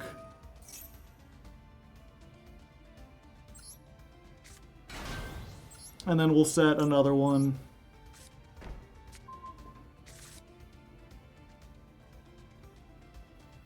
Yeah, even if that wasn't negated, we could have banished our own circuit and a monster would still be banished, and then we can non-targeting banish it off the field, plus get rid of one of the equips out of their graveyard.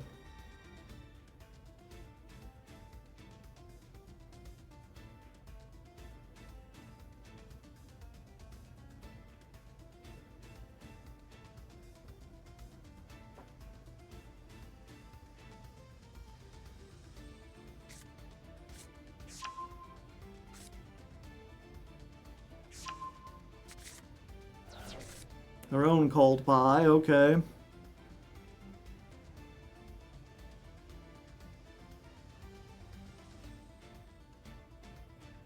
Weren't you gonna make ravioli? They're done, they're in the other room, I just need to go get them. I didn't think this duel would last so long.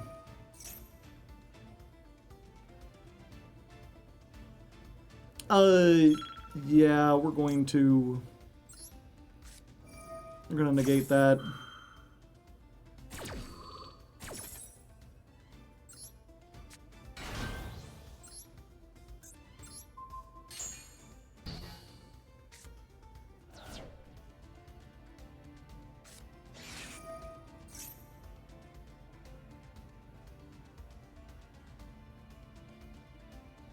Yeah, I think I gotta allow that because it doesn't actually progress their game state. Okay. Okay, good. They don't have anything. We did it. We got it. And no, I don't care. I've got another Ether Barrel. Let's just go to attack. And hope they're not playing that stupid, like, the Winged Pegasus guy that, like, burns. Okay, we did it. We got it. We're good. Last two cards are Ohime and a Kaiju. Oh, yeah. Okay, give me a second. My raviolis are done-ioli. You know we got to do it. We call it lonely digging. Delicious ravioli. Oh. Nice and toasty. Oh, still hot.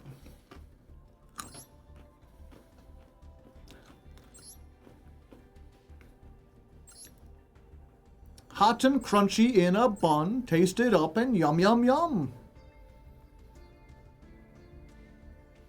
Okay, they did have Lava Golem. They didn't have the double-edged sword. They're playing Axe of Fools instead. Also, I didn't notice until now they had like 6 cards in the extra deck. Okay, real quick, chat. I wasn't going to take a huge break while I'm eating, but let's take a little break. I'm suddenly remembered of something that's nostalgic to me specifically. I was like, people probably haven't heard this like from the early age of the internet.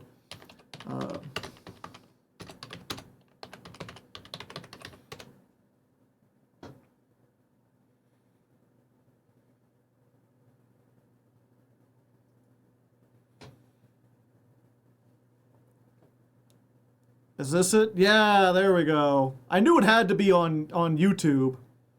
16 years. Here you go, chat. Enjoy this little song while I eat my ravioli, and then once we're done, whether or not I'm finished or not, we will continue. But at least give me a chance to eat a couple of them and just enjoy it. This is the golden age of video. I always thought it was the golden age of television. But yeah, just a nice little neat video made up of a whole bunch of lines from classic movies and TV shows. You can tell like almost exactly what year it was released because it contained not one but 2 clips from the Simpsons movie, which had almost no cultural impact beyond the year it was released.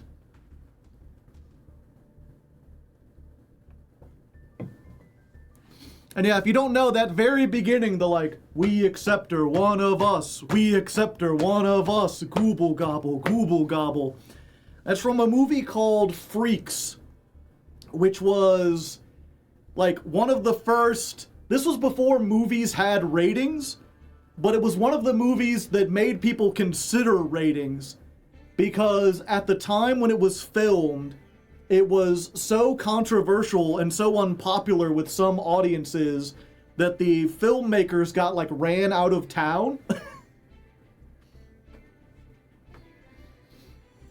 And strangely, not for perhaps the reasons you would think. It just goes to show, I guess, how modern audiences haven't changed all that much. They turned the lady into the chicken, yeah. It's basically, there's a freak show, and it's full of strange and unusual people, and I think it's the strong man. His like uncle dies and he inherits a bunch of money, and some people in the town find out, and so this wealthy, attractive woman basically goes through the thing of seducing the strong man and pretending to like him and marrying him, so then she and her real husband can kill him and inherit all the money and get away with it. And then after she tries to kill the strong man, all the like there's this whole thing about, you know, the freaks are played like how creepy the freaks are, and she has to pretend to be normal around them. And then she they, you know, eventually they accept her. They have the little song, "We accept you, one of us, one of us, one of us." But then she betrays them, and after she betrays them, then they hunt her down and not kill her, but they turn her into a freak by mangling her really bad. And the thing that made it controversial was because at the time, audiences had a tough time believing that characters who were malformed or freakish could be morally good, and that the attractive woman could be evil. They thought that wasn't believable. They were so angry that the pretty lady got mangled at the end that they turned violent against the filmmakers.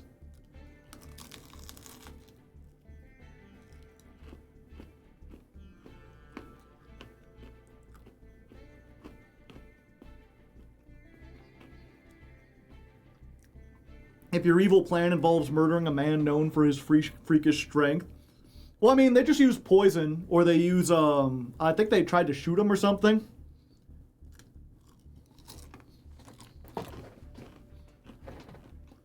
But because this was early film, and there weren't as many rules also, I'm not sure I would recommend watching it because it's, like, really meandering at times. A lot of it was honestly, like, they basically found an actual freak show and got to know the people there and wanted to put a lot of their acts on camera. So there's long sections where you're just like watching parts of the freak show.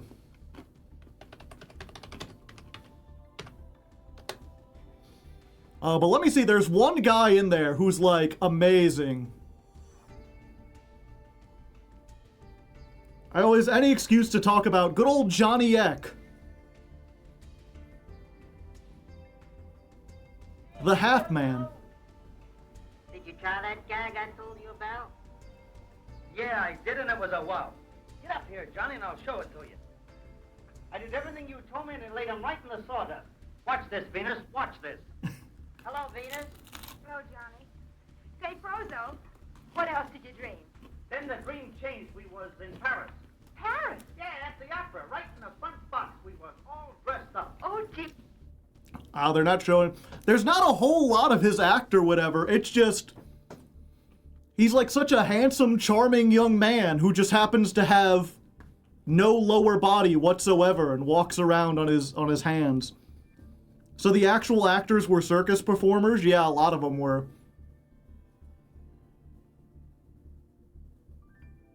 But yeah, Johnny Eck was really cool. A really, like, nice guy by all accounts. I remember seeing, like, I think he died in, like, 96 or whatever. And his brother, who was just, like, normal guy who didn't have the same thing he did, was like, it's a real pity he was born in, like, the 1920s. Because I honestly believe if he had been born in, like, the 70s or whatever, he would have been a TV news anchor. Like, they wouldn't have cared. Because he had the charisma and he had the like looks and everything, and he was really good at talking. He was really well read and everything. They're like, but unfortunately at that time, the only job that he could really get was like at a freak show.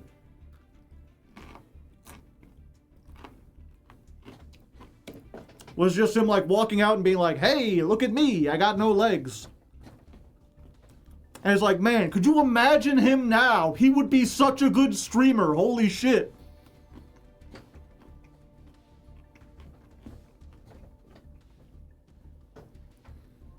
Probably be an amazing streamer.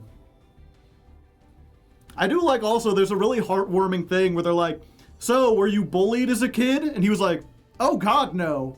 As a kid, people thought I was the coolest thing ever. Like, he's like, I went to a normal school with a normal classroom and I need help up the stairs. And we had to make a list because so many kids wanted to like carry me up the stairs that we had to make an order so that like every day was like a different person's day. He's like, they'd hold out their arm and I'd jump up and I'd like swing back and forth or whatever and they'd carry me up the stairs. Super wholesome. Where did you get that wallpaper on the menu? It was for some event. I forget which one. What an upbeat guy, yeah. Well, as I said, through most of his life, he's like, you know, it kind of sucks. He's like, the only thing I could do was, like, work at the freak show. But at the same time, like, I could get...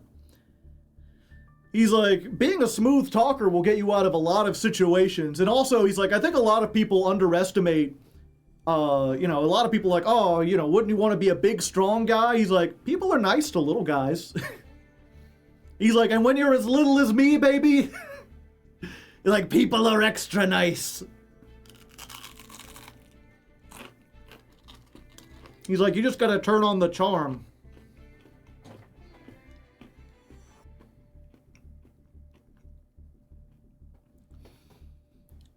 It was the adults that were assholes. I'm not even sure if it's like the adults were assholes, but they were just like, well, to be fair, you gotta remember, it wasn't even like, oh, we can't have you on TV. It was TV didn't exist.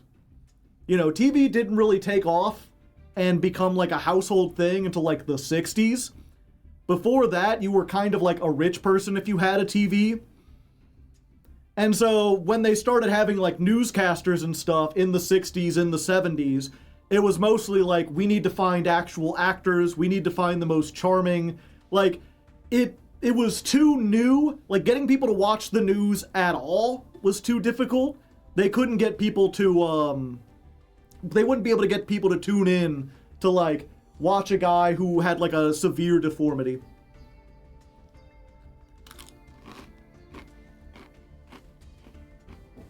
Is the goal to get out of Diamond tonight? Yeah. If possible.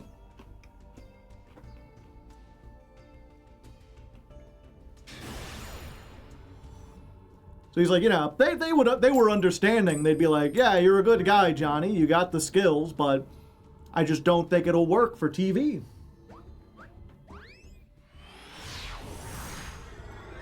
Could he have done radio? I don't think so. Maybe? Hard to say. Well, this is about as bad as it gets, Chad. We've opened with the 2 garnets that our deck has. Granted, we've got Max C against DDD. And there's the Ash. Is C stronger than D? Not to DA. And now I've got a monster in my graveyard, so I can't Song of the Dominators.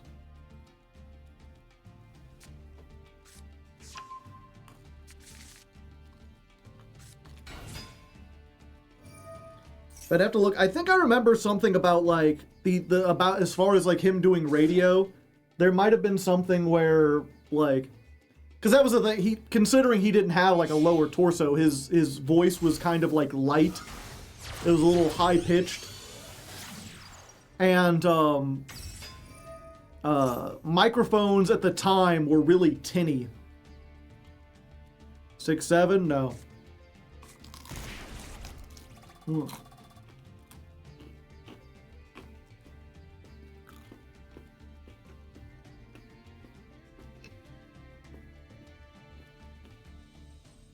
You had to have kind of like a deep booming voice to be heard on the microphone.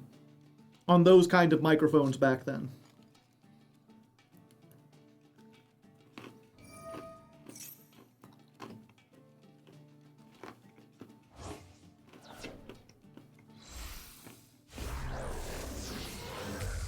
And at the same time, you know, I won't pretend there was like no prejudice against him whatsoever. Timeout win con. Yeah, do we just surrender here, I guess? Like, as long as they know even slightly what they're doing, we're just like dead, right?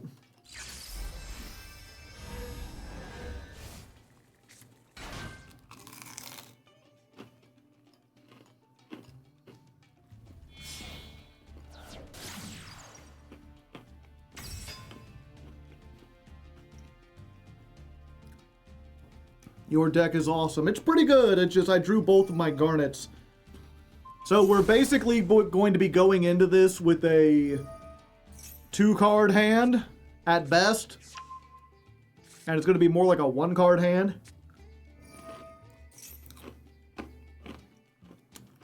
Hold on, I think they messed up.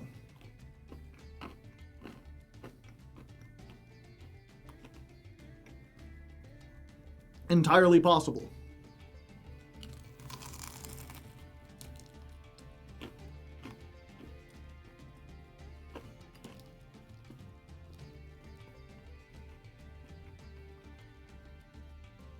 I mean, the thing is, waiting gives me the ability to eat more raviolis. I'm almost done.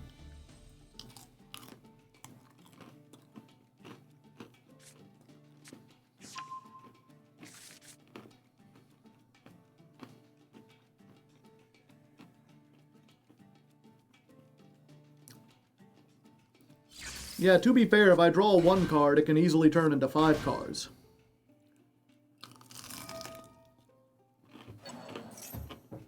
That's Yu-Gi-Oh! Math. 1 plus 0 equals 10.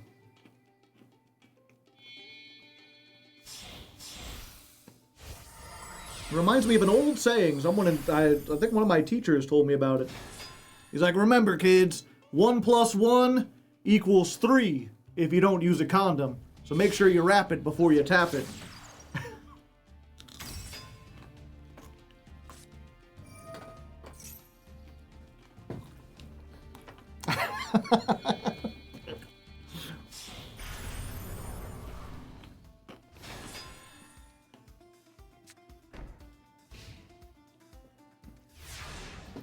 So we're gonna draw a nib, right? Show me the Nibiru!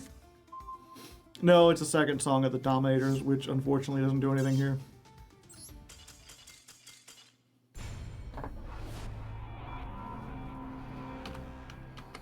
Hi, King Genghis. Everyone wave hi to King Genghis.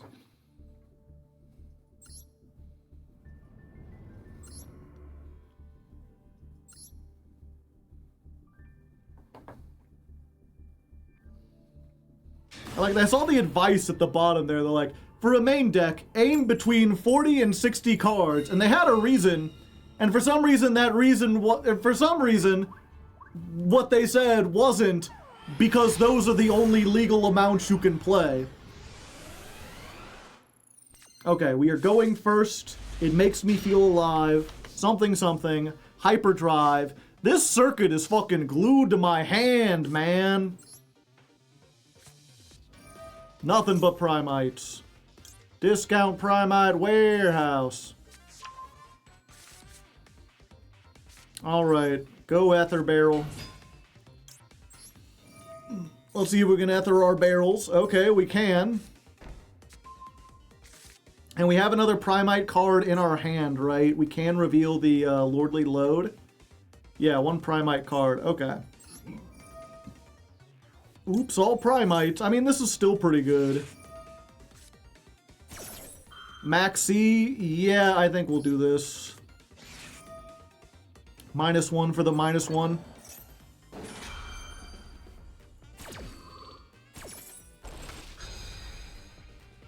You got the 2 of? Well, I got the 1 of. Labrador Dragon. Bark, bark.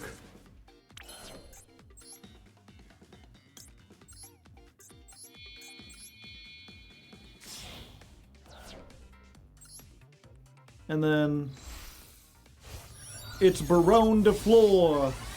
Motherfucker! Coming on down from Candy Town. Do I set this? I've been punished for not setting this, so I guess we set this. So they've got a 5-card hand. We've got 2 bits of disruption. Maybe if they don't have a lot of starters, we can make this work. At least stall them enough. Do do do do do do.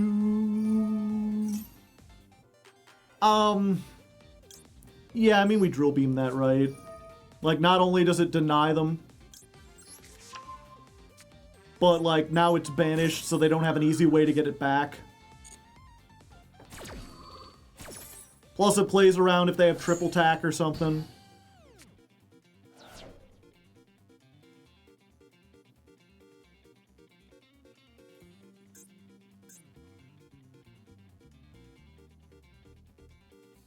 They should make Baron's horse its own card. Horse de fleur.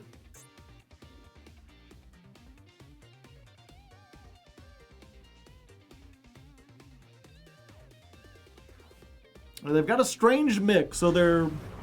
Ah, I see. I mean, I do have to negate that too, but it also does take them 2 cards. So, yeah, we'll do this. But yeah, they've got a strange mix. They're playing Branded on the live Twins field with the Pearly Mate and the, what's her name? And it's Draco Tail. And the Sinful Spoiler. To be fair, I guess it's just a Pearly thing. They just put the hat on it. Good combo. The horse is its own monster. Oh yeah, White Steed of the Floral Knights. Boom.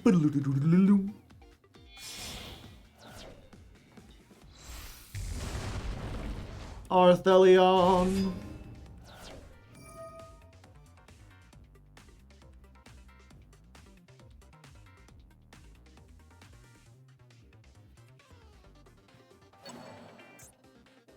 So they add that back. So they're just adding both back, and then they get to set 2. Damn. And destroy a spell trap. Unfortunate. How unfortunate.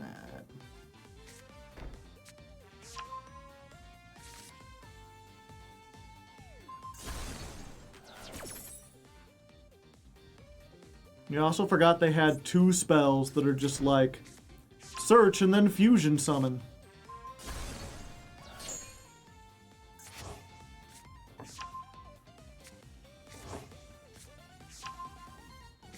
One card can turn into, what's that? They had, yeah, 3 cards turns into 5.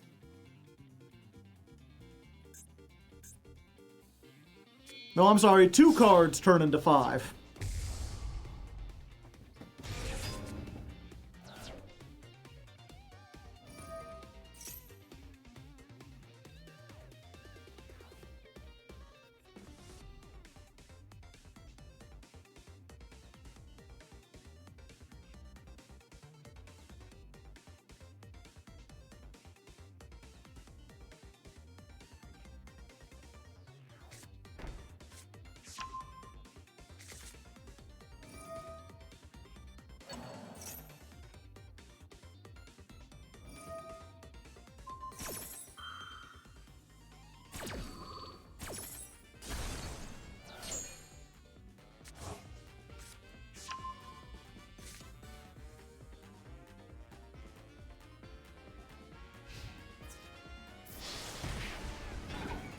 Yeah, I'm not dead, but I might as well be.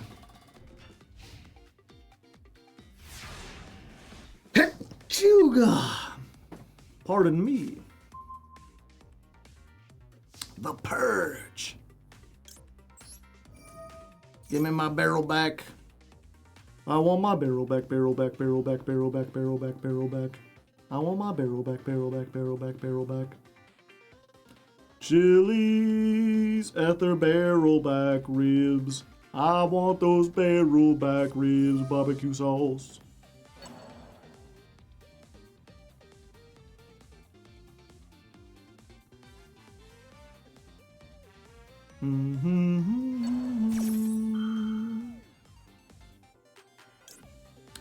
No, I would prefer if you did not.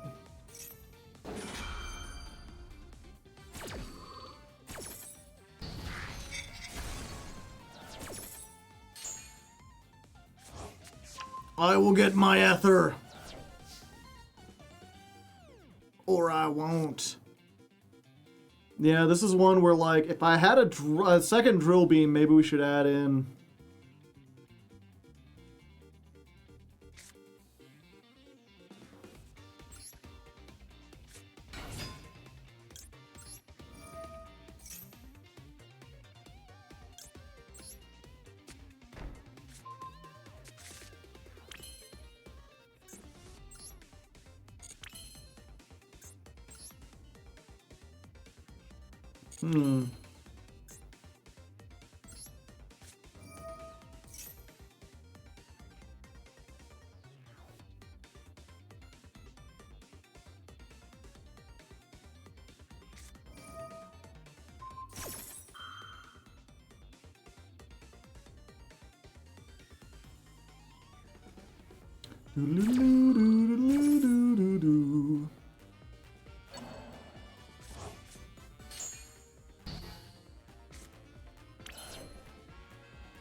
Oh, I can't activate another one and use the other spell. Okay.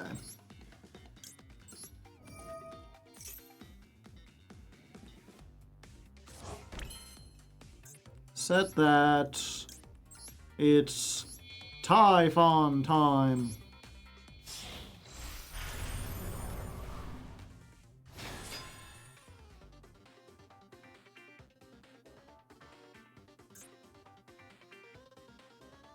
Why can't I use this effect?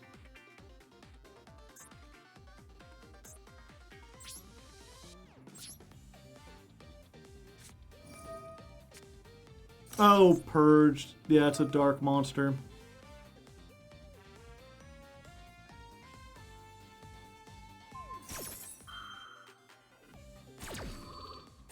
Yep.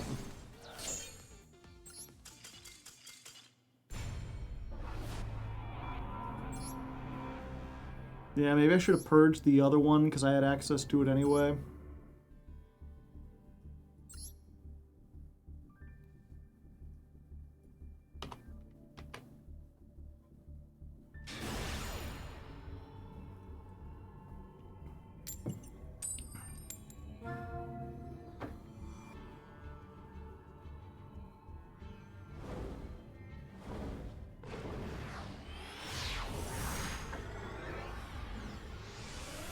Going second makes me wanna die. My opponents go first and then I cry.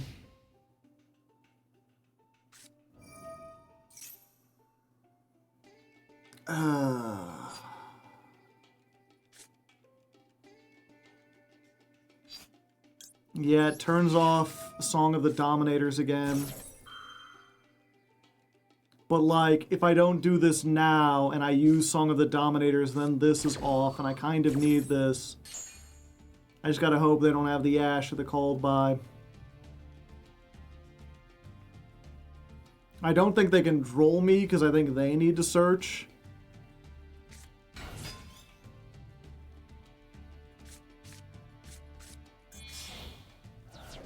Oh, they going for it. They snatching, baby.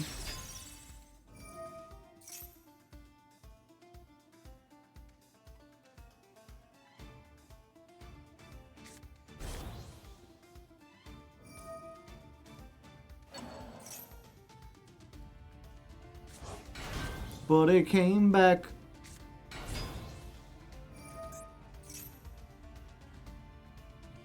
Normal summon the Cupsy. Add the surprise.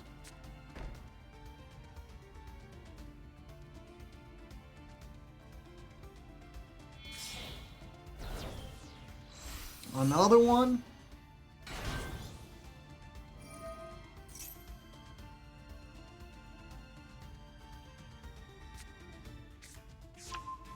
Lollipo and Cookie. Send the Cookie to the grave. Cookie to the grave. Cookie to the grave. What you got there, Cookie? Gotta feel it insane. Cookie to the grave. Ooh, ah. Cookie to the grave. Ooh, ah. What you gotta do? Gotta be a doo-doo. Cookie to the grave. Let's Anubis. Let's get the man!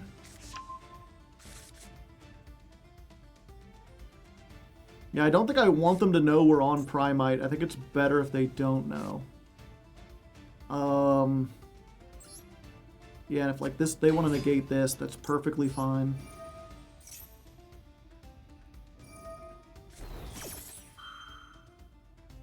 Oh, it tags out for cost. Okay.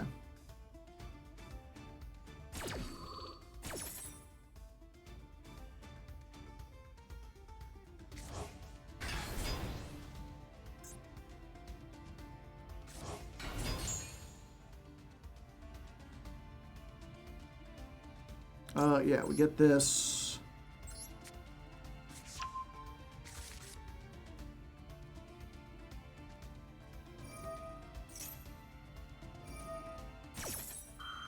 Yep, that's fine, that's fine. We want to wait for them to actually use the synchro effect, and then we chain the drill beam to get the Snatchy out of there.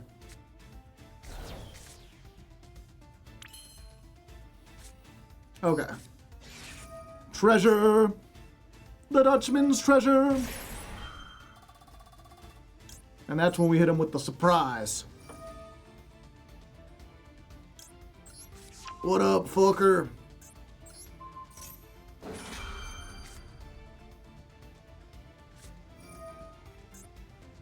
Target 2 light beasts, 2 cards, return them to the hand. Ah, they're just sending back everything.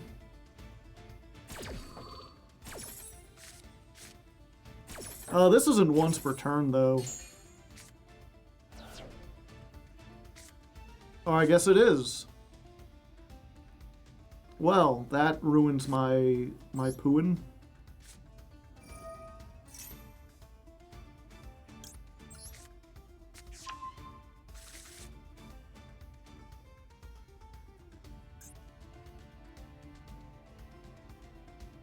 You can activate it only once. I see, I see. What does this effect? Face-up monster leaves the field by opponent's card effect.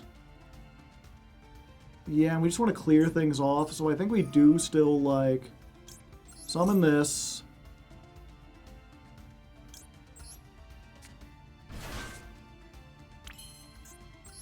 And then make our good friend Typhon.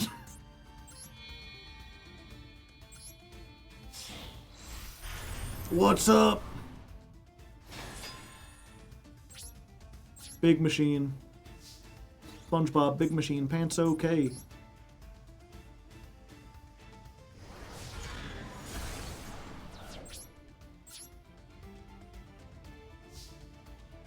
Okay, and then we do this.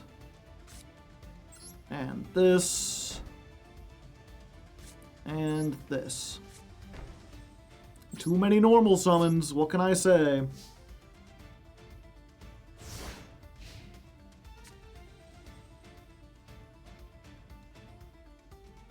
And yeah, we just get this immediately. Oh, brother!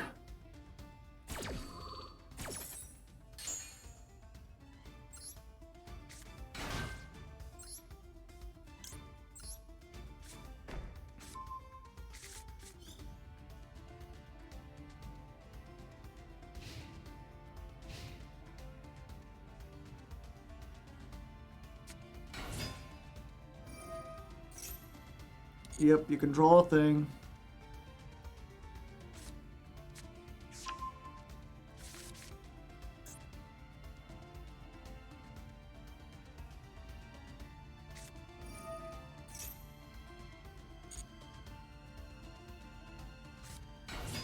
I just gotta hope to activate that they activate some kind of spell trap while they've got a big field of dudes.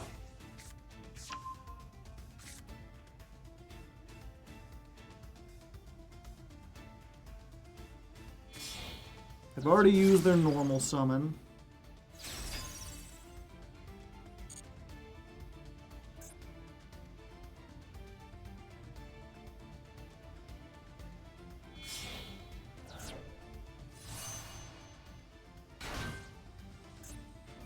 Cookie, okay. Draw 2, discard 1.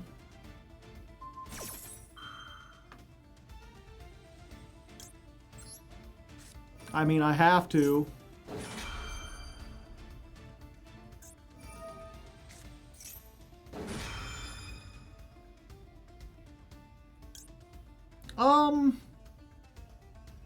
Yeah, you know what? I'll stop that.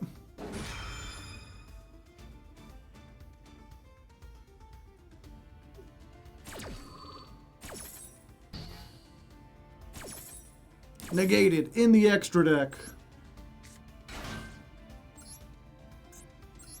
Negate the field. Draw a card.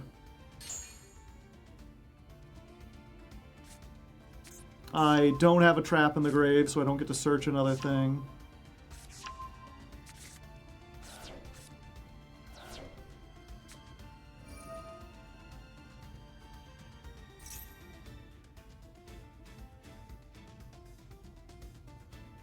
So the thing is, chat, they've already normal summoned. I don't think they have another way to get a monster on the field. I think if we hit them with this now, they just stuck. I guess we'll find out.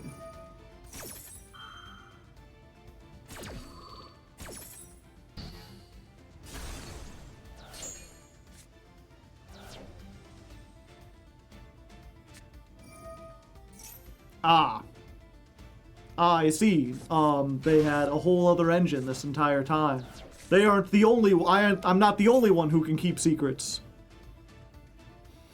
We're fucked. Not necessarily, because, they can't use, what's his name? The big guy. He won't blow up the field because Typhon's here. He's too big. Monsters with 3,000 can't activate their effects.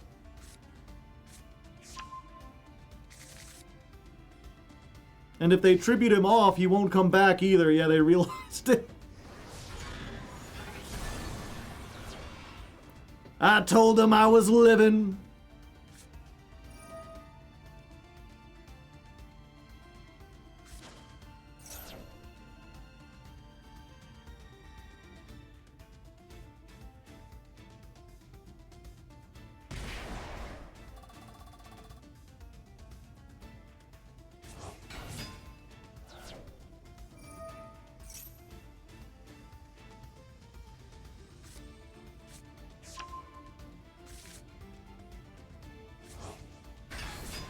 And now they nuke the board.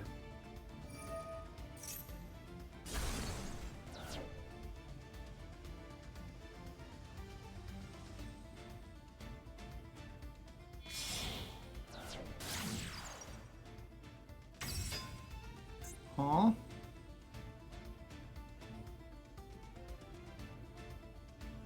Oh, and then they go into a Sky Striker Link 1. No? Huh.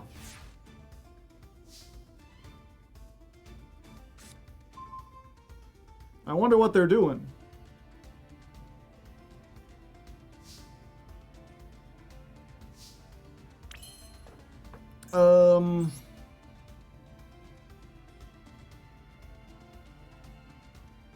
Okay.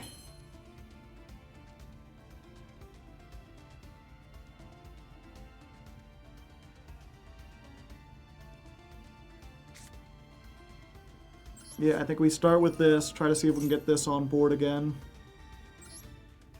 We do play the second set of Apophyses.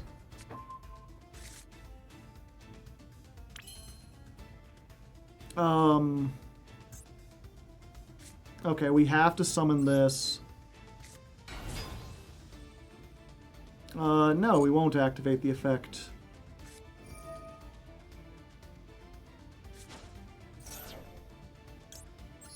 I would prefer if you did not. Ah, come on! Son of a biscuit!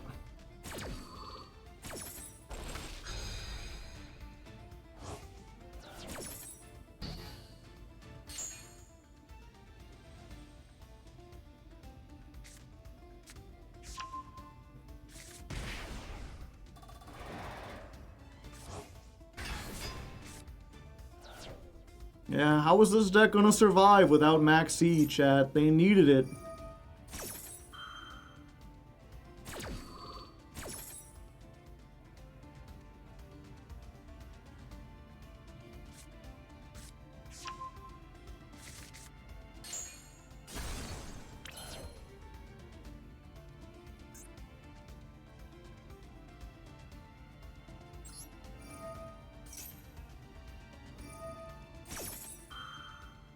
Yeah, I mean, I could just toss the ether barrel.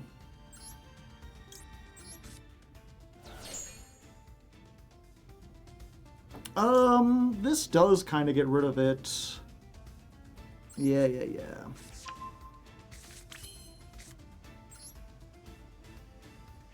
Don't need this at this point.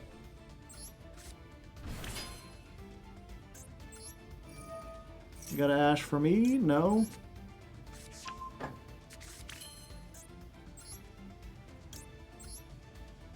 We're gonna put back you and you.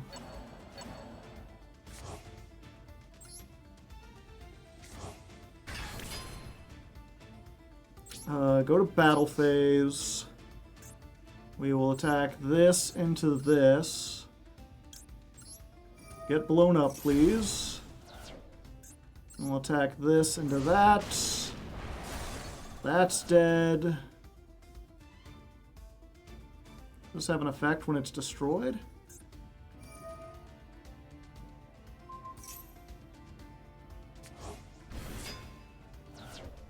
Oh. Thank you.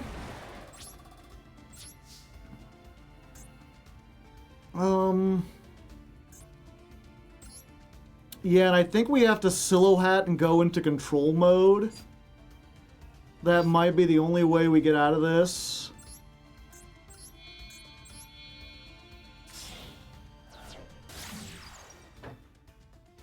The rabbits. Get the dirt spider. Do we summon back the thing just to have defense?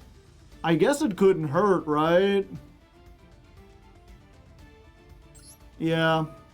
Just to give them another thing to chew through.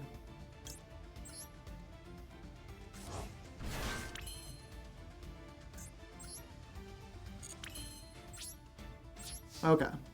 Go to end phase.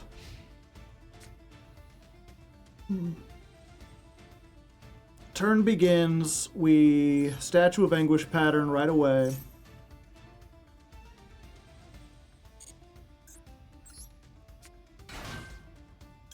And then the rabbit blows up the field spell, so I don't have to worry about that when you synchro summon.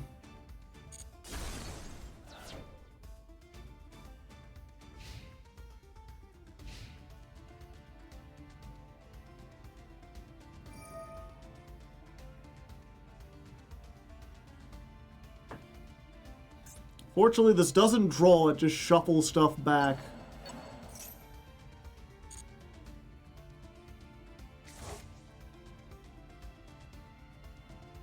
Yeah, and the pop is too important that I can't waste it here.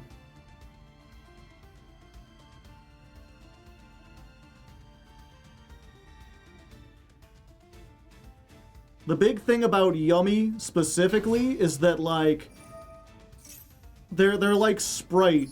The negations don't matter as much, but keeping them off of a monster on the field is very important. So if I can summon this, set a card.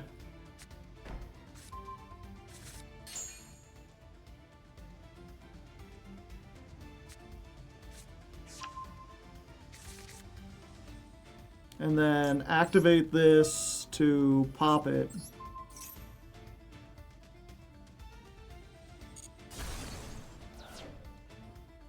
We're in good position. Now we need to wait for them to get two things on the field, because we want to get in a position where we can negate one, destroy one.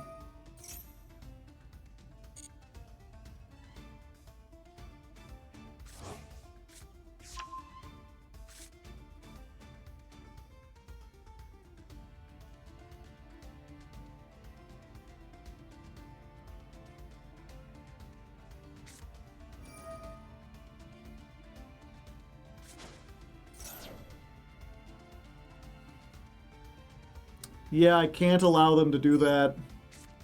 Unfortunately, I think that still gives them everything they need.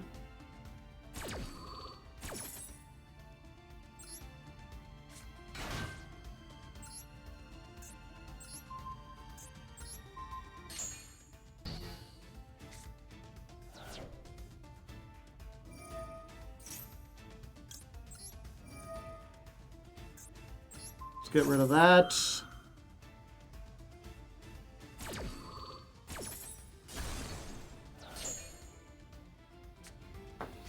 They still have surprise, so they have complete access to the yummy cards. Yeah, and probably the Mitsurugis as well.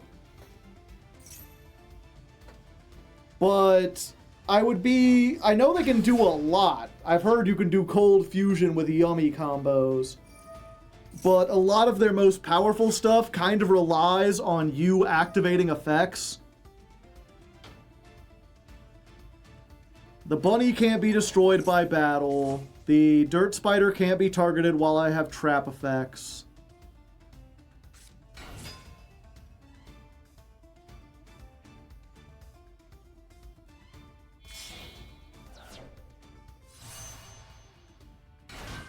And the field spell, I believe, it does let them destroy, but it's only once per turn. They're going for the Lordly Load. Okay, they must be very confident.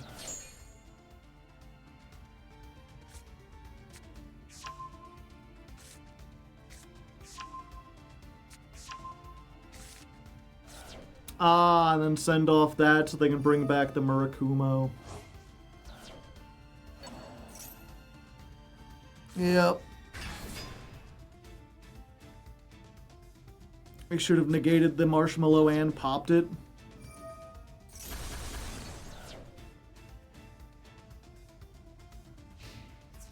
Huh.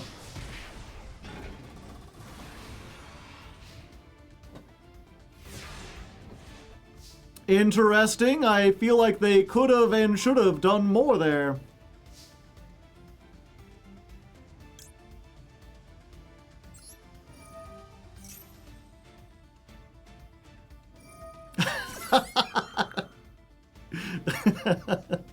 You have to discard if you want to add the ether barrel. Sure. I'll discard the ether barrel. They could be low on time. True, true. Okay. We will shuffle back. Putting you back, unfortunately, doesn't do anything. You and you.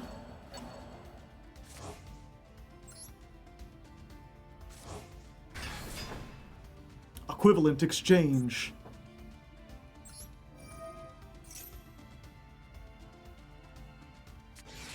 Search, they use the Ash Blossom on that. No big deal.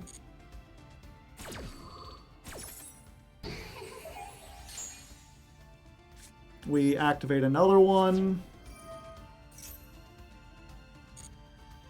We set card.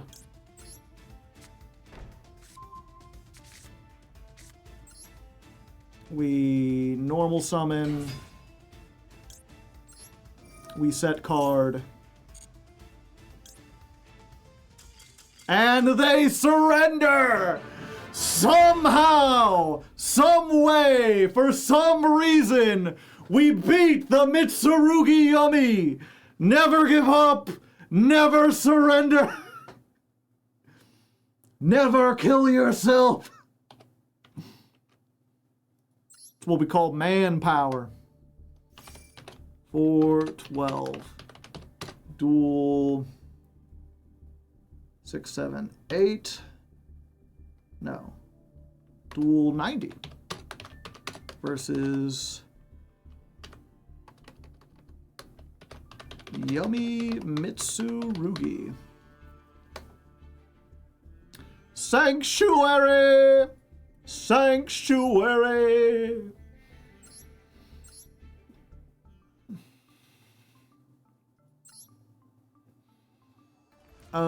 Okay.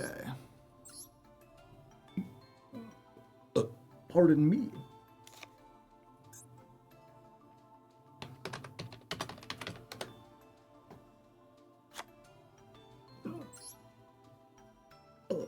pardon me again.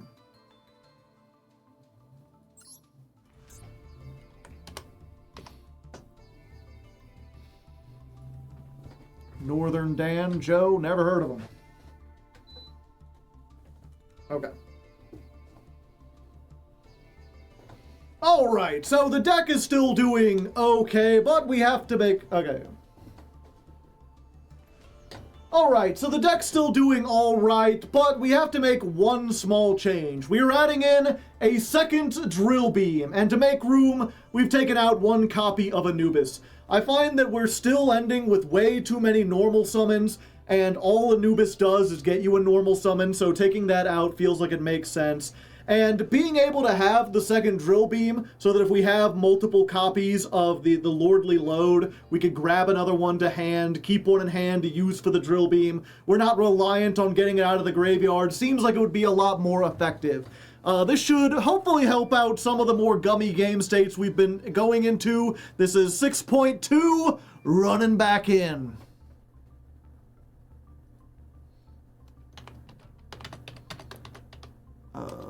Deck version 6.2. A long duel, but one worth showing. You'll have to cut out some downtime. Typhon's win rate has increased. Did you already try a build with Lord of the Heavenly Prison? No, it doesn't seem like it would be, all that effective. Because there's not a whole lot of, like, spell trap removal going around.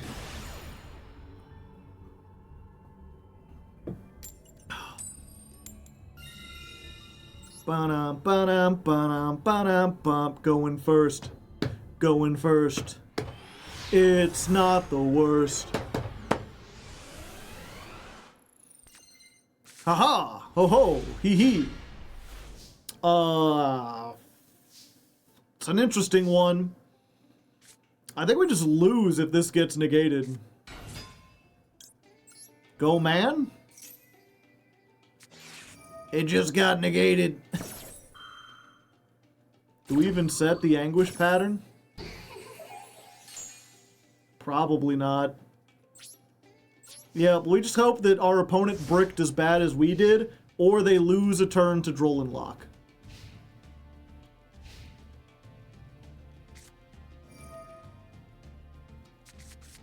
Ah, must be nice. Yeah, we'll roll that. Wait, they can't search after they do this anyway. For the rest of the turn, you can't draw. Okay, but you can search. Ah, okay, so it's just another man deck, but they got the... And they said... I see! Set Temple of the Kings to the graveyard? Okay. Okay, we might be in this.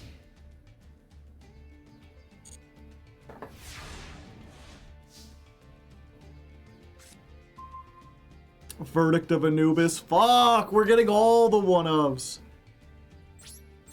Yep, just go for it.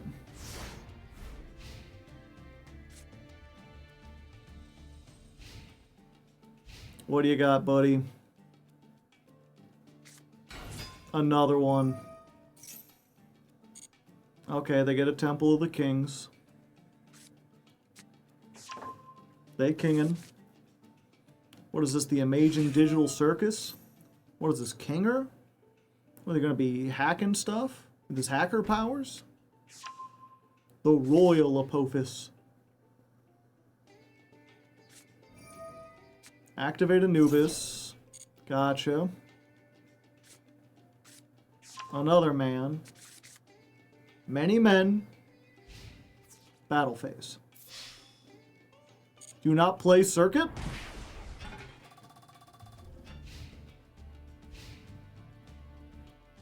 That's a little strange. Well, there's Aether Barrel. What are the chances this resolves? Like 0%?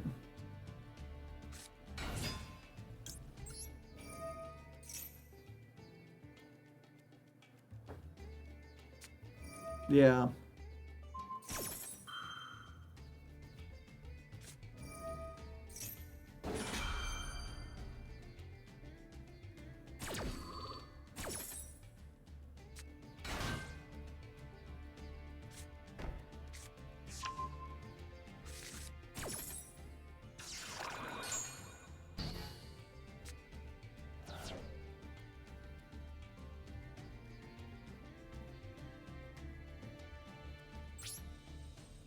Oh, we could do 600 damage.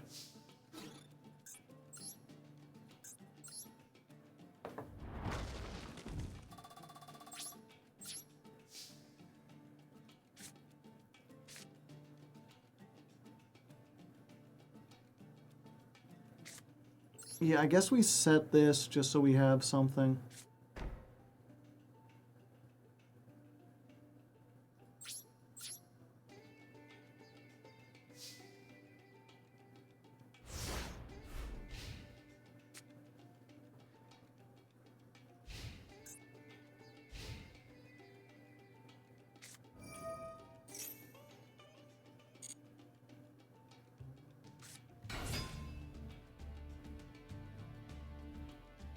Yeah, now they just win, I'm pretty sure.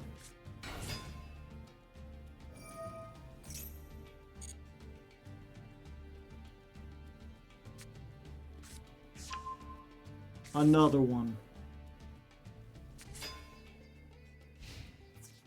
Do you not have the fusion? I guess this is more damage. Or it would be. If I didn't have this dirt spider.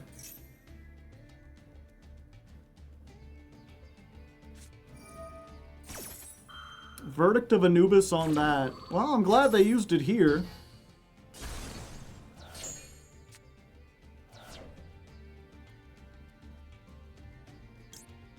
Yeah, might as well.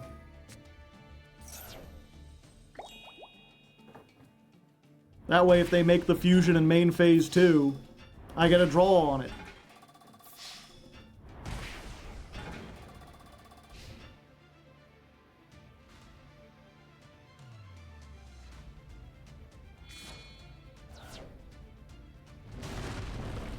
Hey, one free draw! And basically just telling me, yeah, I'm not using these to make any links. Oh, they've only got... I was like, oh, they've only got an 8-card extra deck. They used most of it for Pot of Extravagance.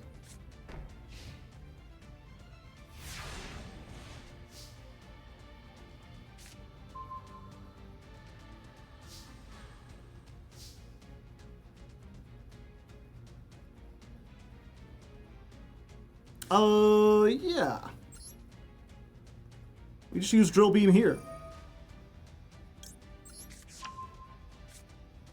Just get rid of this.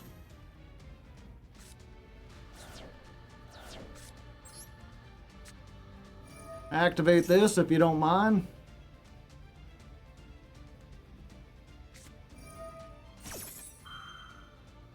Oh yeah, I forgot they could still do both. I was like, they can negate it if they do it that they're, unless they... I was like, why do we normally summon the one? Oh yeah, it's so they can't,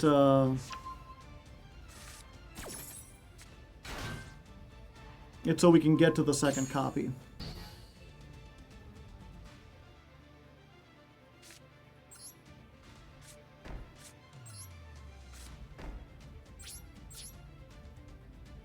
If only this counted itself.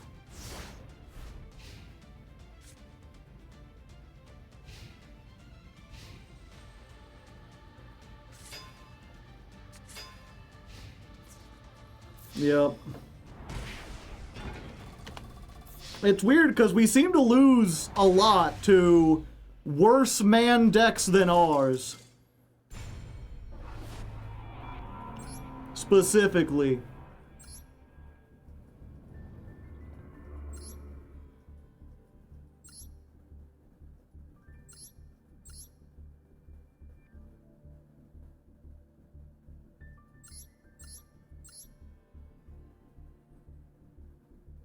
Interesting.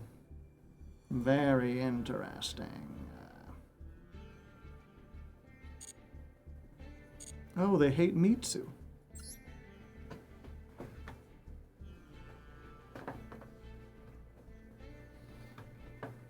Your deck is built for... I mean, their deck was built for to counter other decks, too.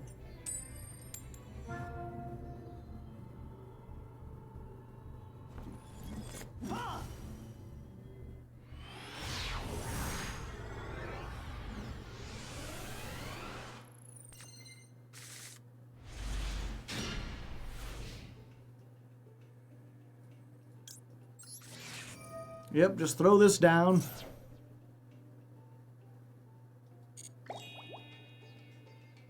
Bubbles! Ah, White Forest. I will allow it.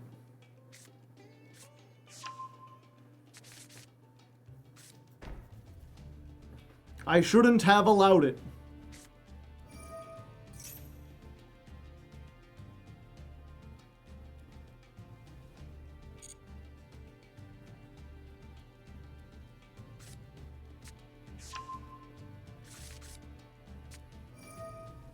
Is this the penultimate because we're running out of marks, or is it a pre-scheduled thing? It's pre-scheduled. We always do 6 streams, and if you don't know, penultimate means the second to last. So we do six streams, or 3 weeks worth of streams, and this is the 5th one.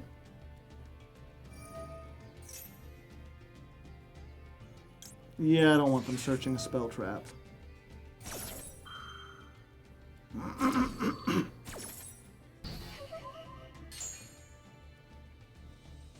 You must make an extra deck monster. Give me a draw, damn it. We get 6 marks. Unfortunately, we've hit all the marks. There are no more marks in the world.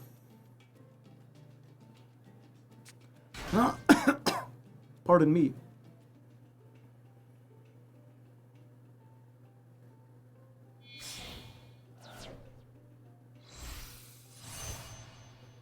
Hey, there's one draw. It ain't a good one, but it is a draw.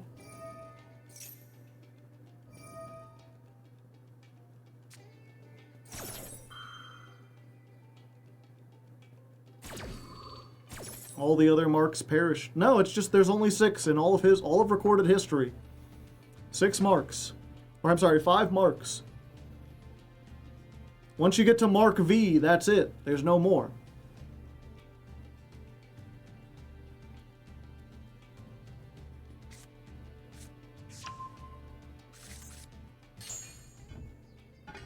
You ever click the mate? I like how they like put animations for it, but it's just like wiggle. The Phantom Mark. He's like the Phantom Menace, but with fundamental differences. Alright. This is unfortunate. I'm an unfortunate man. Let's see if they'll allow us to show them our load.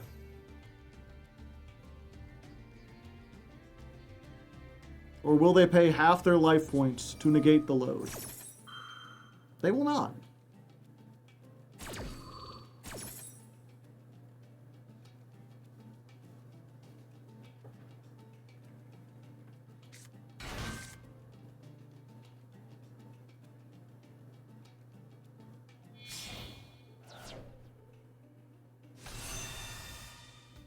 Diabel!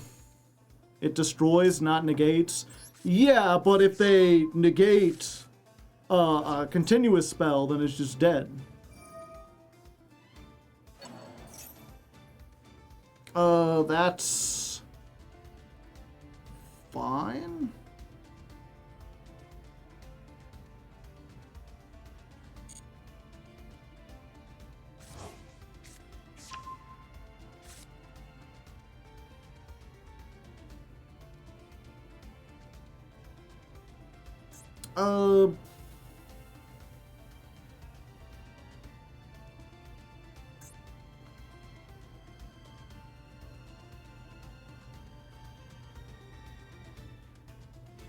I think this is more deadly. I think we need to try to drill beam this now.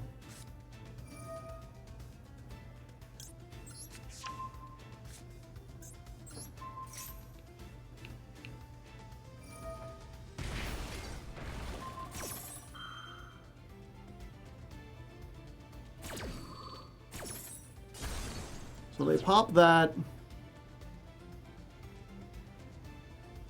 Then they summon a tuner. Then they get banished forever.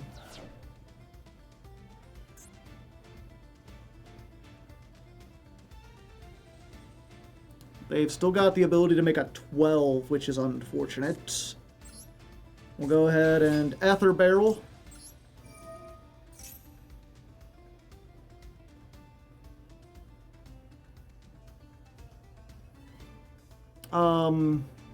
We just set another drill beam.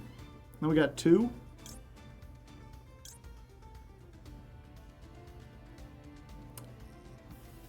The alternative is set Lordly Load, which we can't activate, right?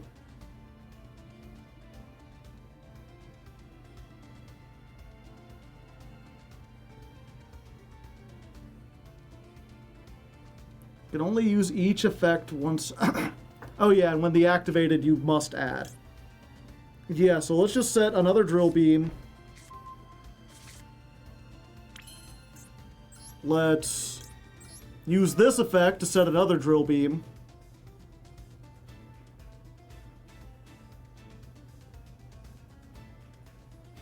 Now you got 2 of them things. Then we make the Zeus Caboose.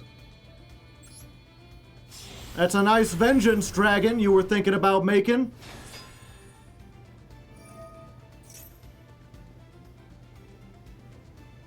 I hope whatever you make has under 3,000 attack, or you're going to be in a little bit of a tricky pickle.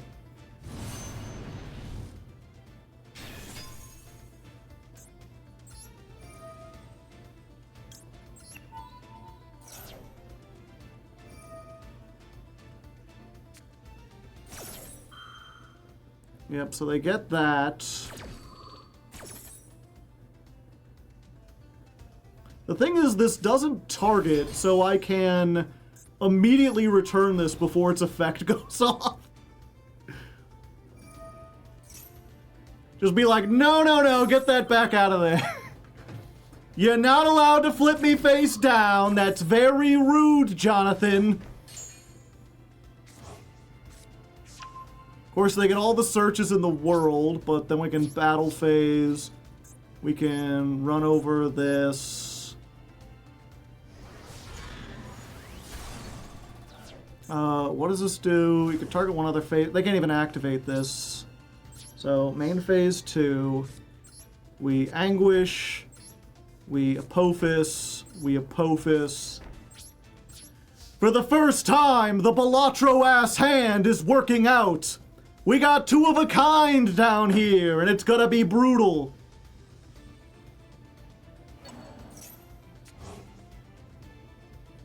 But she came back.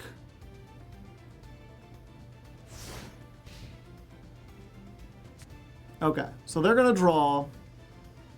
We're gonna summon the Dirt Spider.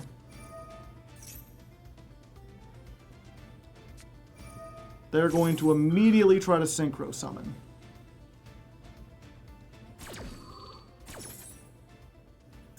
What does this do during the battle phase? Okay, so it does nothing when it's destroyed or whatever.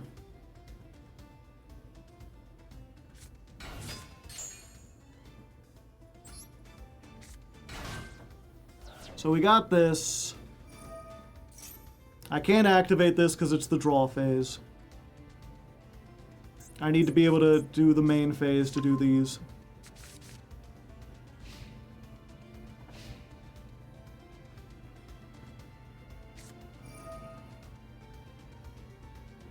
Summon from hand. Okay, okay.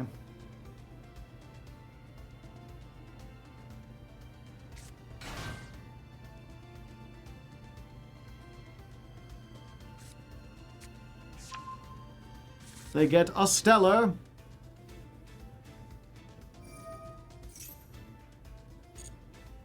Set it back.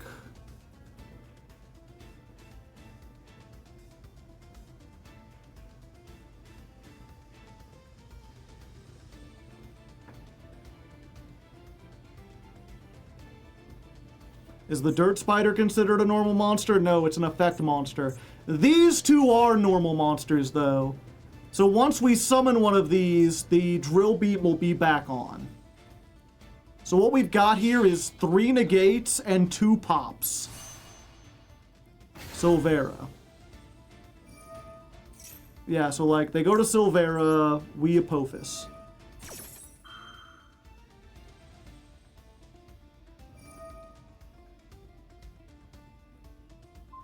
Ah. We have to hit it with the other Apophis. That is unfortunate. And the Maxi. God damn it!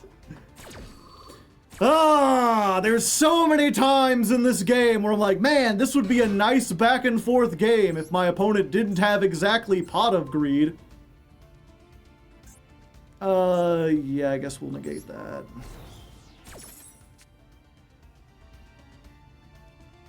Oh, does that not even work the way I hope it does?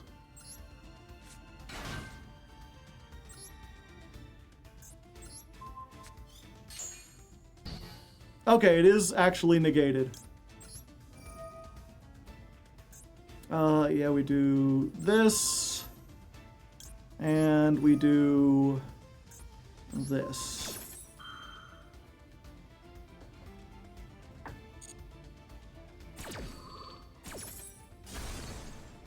So we hit that, They can't walk over Typhon anymore.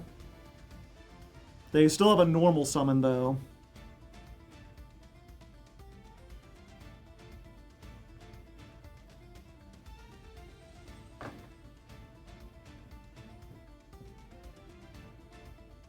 If I got that angry and they still surrender, I'm gonna be a little angry at myself.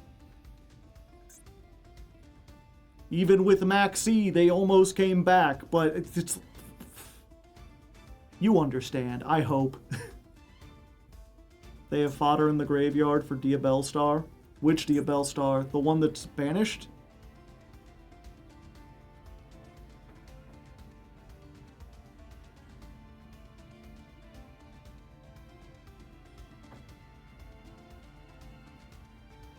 Suppressed Maxi anger. They heard my shout and they surrendered. How did you draw 2 cards in Brick?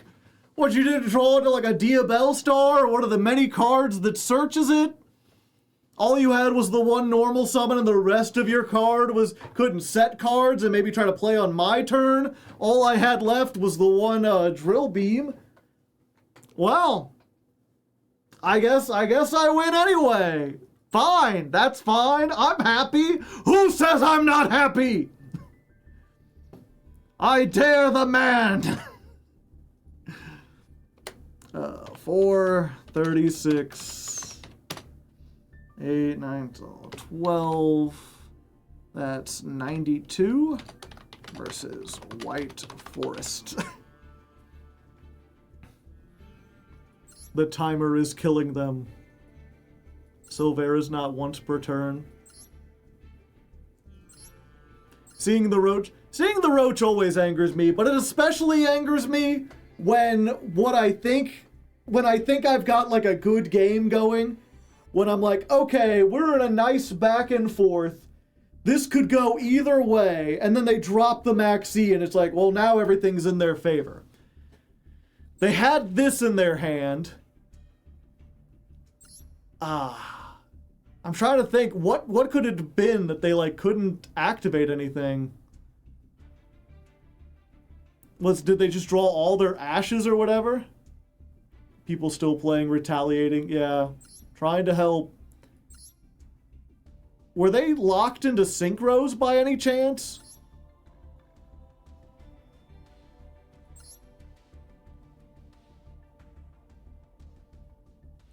Why is he playing Retaliating? It stops Draco Tail specifically. If they activate one of the Draco Tail fusion spells, or yeah, either of those, you summon this and then all their Dracos get thing. They weren't locked. I've got to imagine that was an actual legit disconnect. Either that or they were just frustrated that things didn't work out the way they wanted, because like they had 2 monsters on board. Could they not have put them together to make Moon of the Closed Heavens? You're telling me they didn't draw into... Like, even if they did they not draw into Hollowed Azamina, Fiendsmith's Tract, Fiendsmith Engraver? Or like, you know, if you're sitting there and you're like, all I got is like Imperm, Called By, Cross Out, Ash Blossom... like, you've got 2 monsters. Even if I... No, if I banish the one, they wouldn't get to keep it.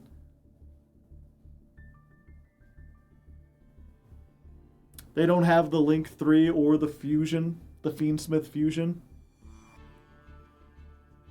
Yeah, they do. It's right here. They have sequence. So, yeah, they had 2 cards. They could have gone through Fiendsmith combo. Granted, they don't have, like, Zeus or whatever. The Link 3. Yeah, they don't have the Link 3, but I mean... Honestly, even just like, okay, if you can get to Lacrima that lowers my attack, and then you can get Engraver with the Requiem, it's like, you use the Engraver, you send that off to kill, or wait, you get the Engraver and you get the Lacrima, that's 2 attacks, that's 2 of the things on my board. You could probably take out the Dirt Spider and the Typhon that way. Then you can use the Engraver's effect to send something else. And then you can make DDD Wave High King Caesar, and that stops like any of my trap summon effects. I guess I could just hit it with the whatchamacallit, the drill beam. White Force usually has a really tight extra deck, yeah. Like, they don't need all the Fiendsmith stuff to still have good Fiendsmith options.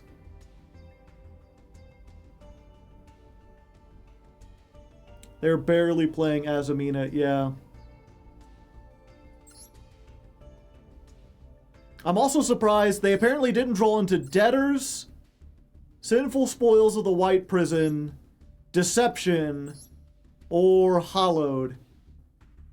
Or if they did, they were like the only spell. I'm like trying to reconstruct their hand, and like the only thing I'm coming to is it must have been like 2 Retaliating Sea, another Ash Blossom, another Maxi, like a Fabled Lurie, and like Hollowed Azamina, and they just had no spell traps or something. Okay, give me a second. My water is empty. I must get a new water. While I'm doing that, I'm going to go ahead and play another minute-long ad. Take this chance to get yourself your own water, or perhaps just chat with people in... I think you can still chat while the ad's there. Just whatever you do, don't buy anything from the ads. Ads are terrible. For those of you still here who aren't seeing the ad, once again, I thank you. In fact, you get the echoing thank you. Wait, is this the big echo? Oh, whoops. I turned myself way up, didn't I?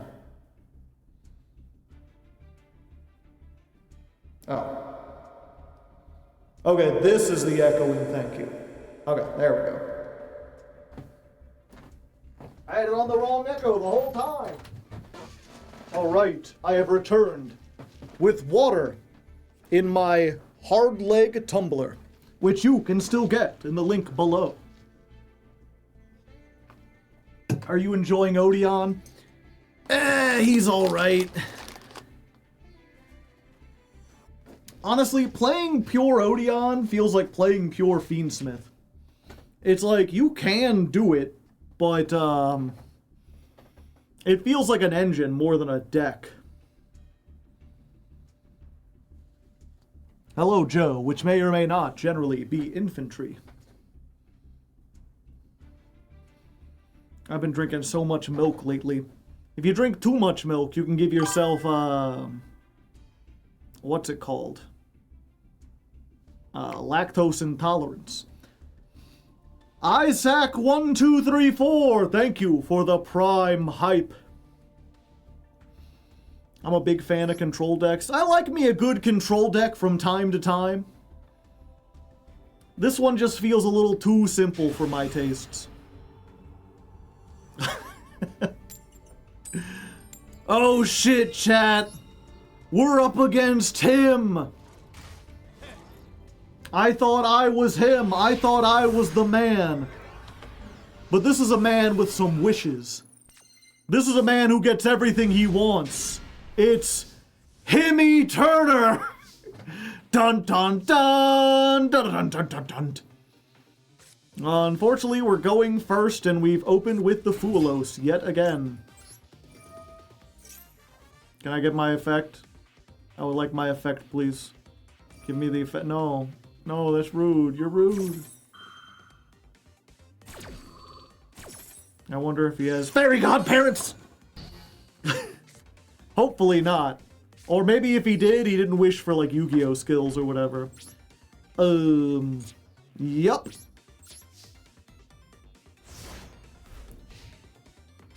Brainstorm, who is Himmy Turner? Have you never seen Fairly Odd Parents? Don't you dare do it. Don't you Max see me as soon as I activate the Apophis. That's even worse! Himmy was an average kid that no one understands. Mom and Dad and Vicky always giving him commands. The gloom and doom up in his room was broken instantly by his magic little fish that grant his every wish. 'Cause in reality, he's got those odd parents, fairly odd parents. Something wigs? Grimy things. Odd parents, fairly odd parents. Yep, unfortunately, I think that's full combo. They've got everything. I've got nothing. What can I say? He was him.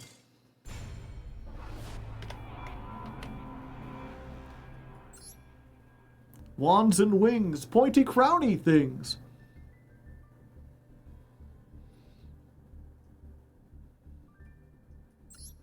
Wands and wigs.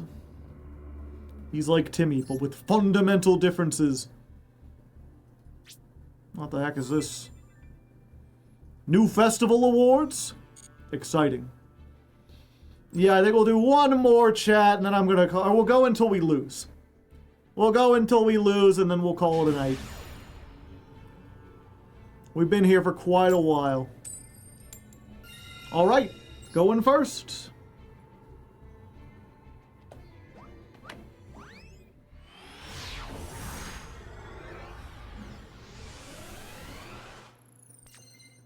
Haha!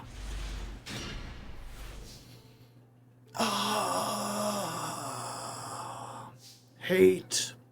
Let me tell you how I have come to hate since I was first created.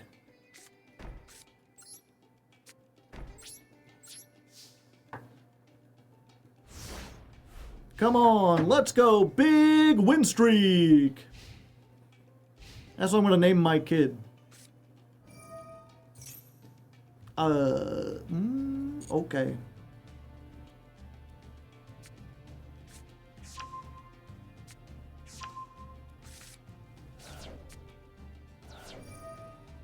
Yeah, I think we allow it. Go for the Maxi. See if they take the Maxi challenge. Ash Blossom? Oh, no, no, no, my friend. You shan't be stopping the Maxi today. I could have used this on your, what's his name? Lurie. I chose not to. I would like to draw many cards, please. Me and the Marks have an interest in card draw, you see. Thank you.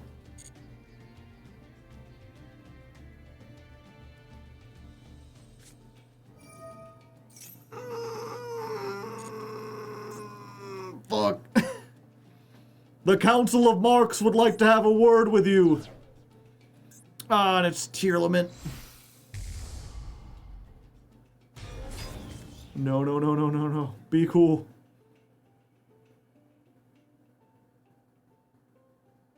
I mean, to be fair, what if they bounce all my spell traps? The only one that does anything I can activate from my hand, and then it gives me the ability to Foolos.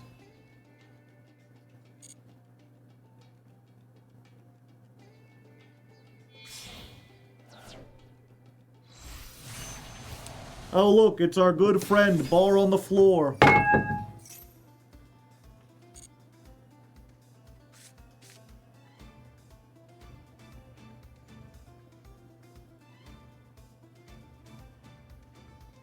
Can I not activate anything?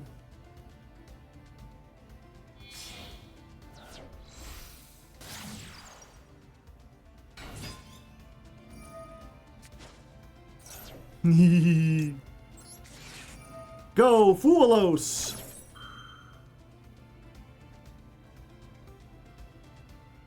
Go, second Fuelos. Two of them things? Two of them things. I'm about to draw 3 cards!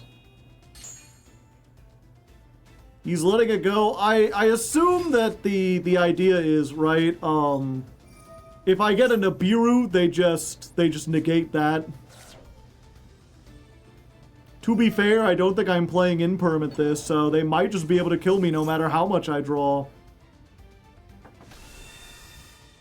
Unfortunately, the hand traps mean I can't use Song of the Dominators, which would be fun.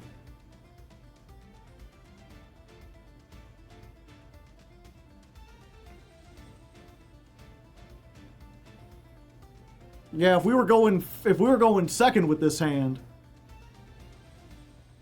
we'd be set like a jet.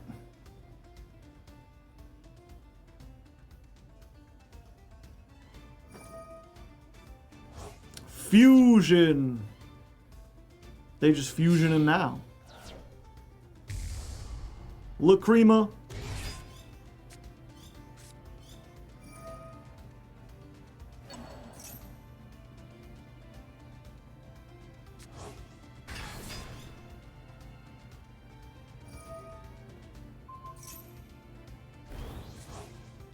$78. Oh, and then they just send this and it's game.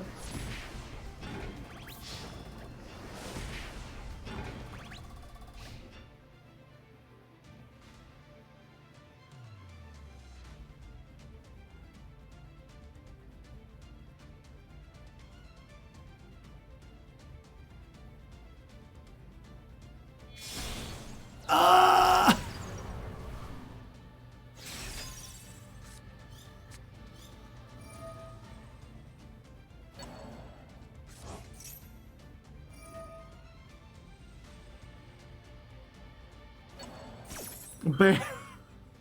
Thank you. I appreciate it that you are banning Maxi for me.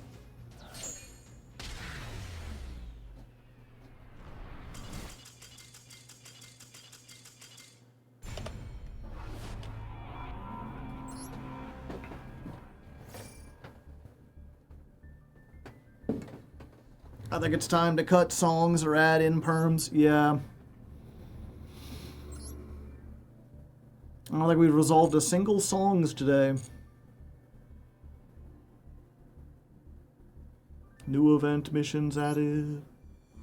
New event missions added. That's what we do to stop those things. Those new event missions added. Yeah, so I guess next time we'll do Mansmith.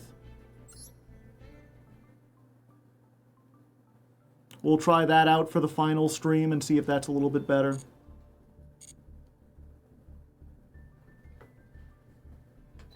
We didn't quite get into Diamond. How? I mean, we did go up a rank, so I guess it's fine. You know, we made some progress. And it's just going to be, we talked earlier in the stream, we were talking about what next month's deck would be. And like, depending on what gets chosen, we may not want to make it all the way up to Master, you know? Do you see Jesse Cotton's Odion build? I did not. If you want to link it.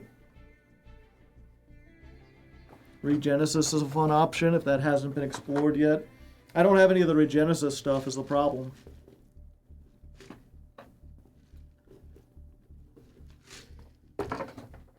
Press F to pay respects.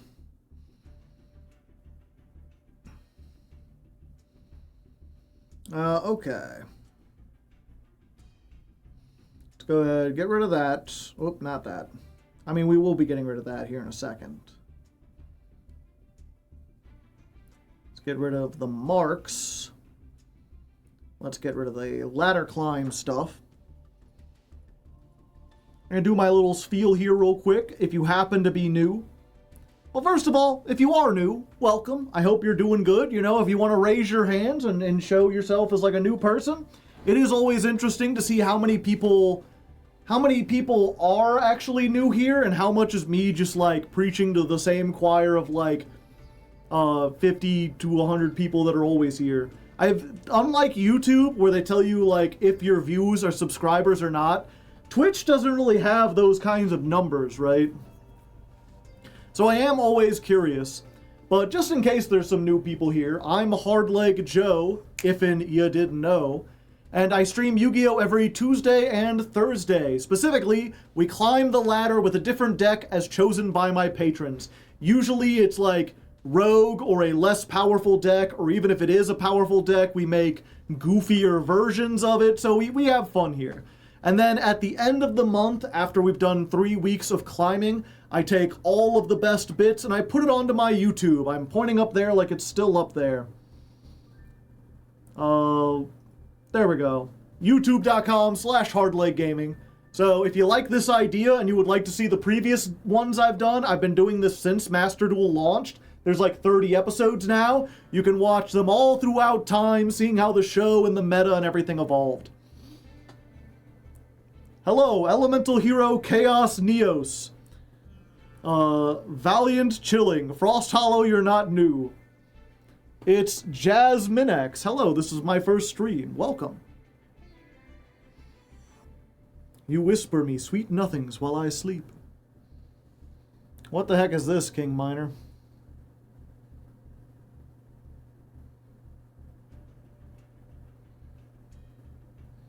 Patreon? Oh, it's just the Patreon thing. Gotcha. Yeah, if you really like the streams, you can join the Patreon. I have a Discord. It's patrons only. You can only join if you donate $1. So it is paywalled, but it's like the smallest paywall possible. It's mostly just there to keep out like kids and trolls and stuff. And I feel like it does a pretty good job. We've got a smaller community than a lot of other Yugi tubers, but we've also got one of the like best communities. Very little drama. We have like monthly tournaments. There's monthly like Patreon hangouts where we play Jackbox and stuff. It's just a good time in general. It's like a pay fence, you know. Can you do a deck with Zork? Probably not. I've done a deck with Zark before, who is like Zork, but with fundamental differences.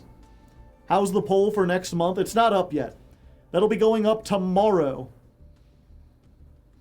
But yeah, if you want to join the Patreon, that's how you can get on the Discord, join the community, get notified every time I go live. You could also just, like, follow me here on Twitch. That would be neat. We're chill people. And if you really like the show and you would like to help choose what decks we do, that's a $10 tier. The $10 patrons are the ones who get to suggest and then vote on the actual decks that I play. We'll be voting tomorrow. So, you know, if you've really liked what you've seen and you're like, I would really like to be a part of that, you have a day to join. And of course, if you join and you stay until next month, you can vote on next month and even suggest a deck or whatever. I should join that soon, for real. I mean, if you're here all the time and you got an extra $1, I'd certainly appreciate it. Helps me buy props, helps me pay the editors and just buy, like, food in general, so I have ravioli to eat. You like me to eat ravioli, right? And yeah, that's every Tuesday and Thursday. We usually start with Yu-Gi-Oh! And then we transition over into some, I always want to call it generic, but it's not generic. What's the term for? Variety. I've been trying to get more into variety, although so far, there hasn't been a lot of variety because I've just been playing blueprints. We've been playing a lot of blueprints.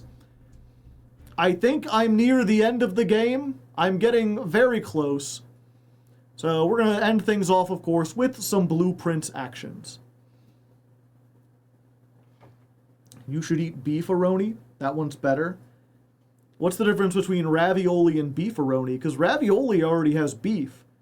Like, it doesn't have rav meat, whatever that would be.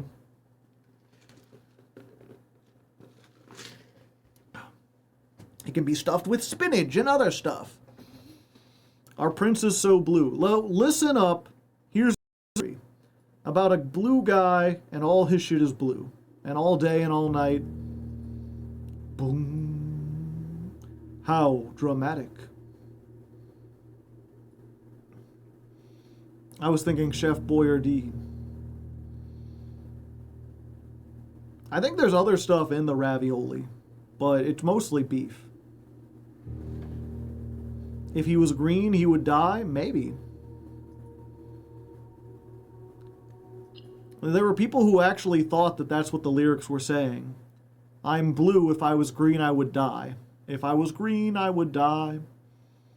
Let's change over the category here on Twitch real quick.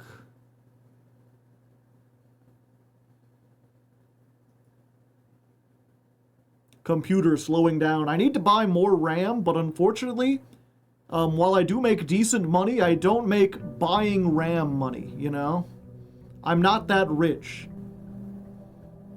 I may have a top hat, but I can't go around just buying RAM all willy-nilly at these prices. RAM is illegal now? It's not illegal. It's just very, very expensive. You have to be like Mr. Dink in order to afford RAM.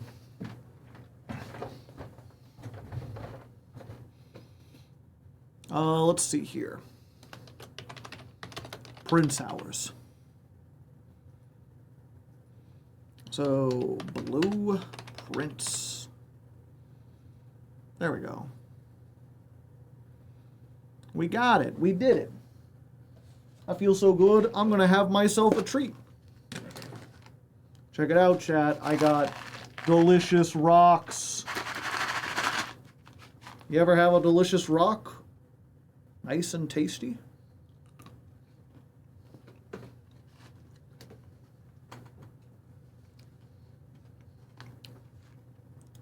Minerals. Crunchy.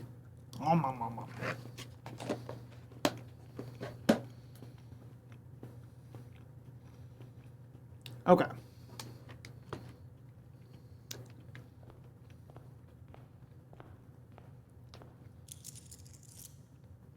We got all the allowance. What was our thing from last time? So, we've got a continuing thing to solve 8 more bullseyes, they're dartboard puzzles. We still need to win the drafting strategy sweepstakes. We've got 55 gems. We need to get a lot more gems. And that's about it, I think. And just a continuing general thing to try to find... oh yeah, we need to do the mech thing. There's one more key we need to find, which is if we've got 8 mechanical rooms. And then we get a mechanarium. Also, chat, I'm curious, at this angle right here, does it look like I'm looking at the actual screen, or is it, like, weird? Let's see. Shelter. The bubble is too big to pop. Floor plans cost feet instead of gems. Could just get 2 items.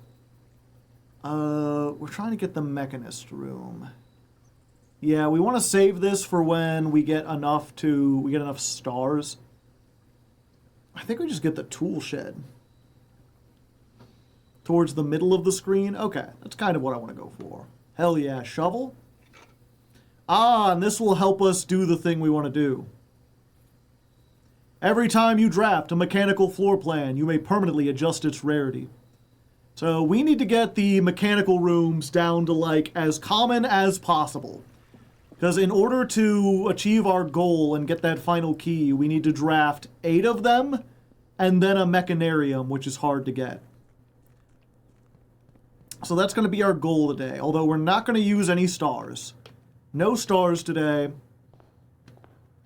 We're just getting whatever dice we can get.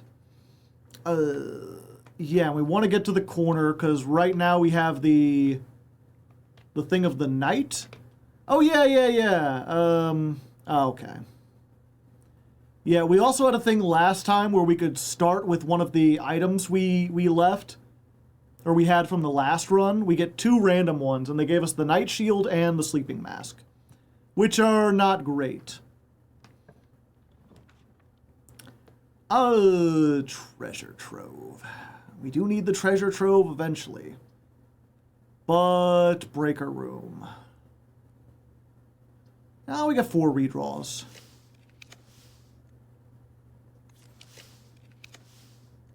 The office, no.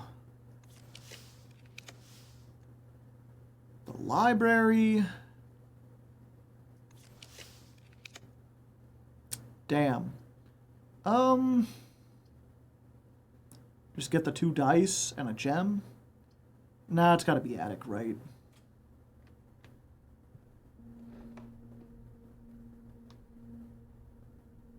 You could do some new clue pondering. Yeah, we'll see. We got a library. Try looking at that again. I only have 1 key. Well, now I have 2 keys. 3 keys? Probably worth it to use a key on the box. Shame we didn't get a sledgehammer. Okay, 1 key for 3 gems. We're set on gems for the foreseeable future. That's good.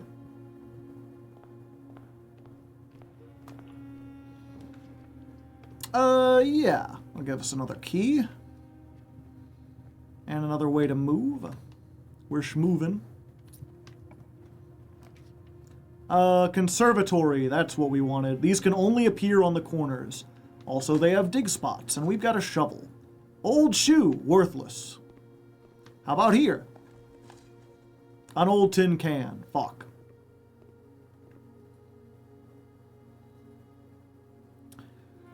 Wine cellar. Yeah, we need to make this standard.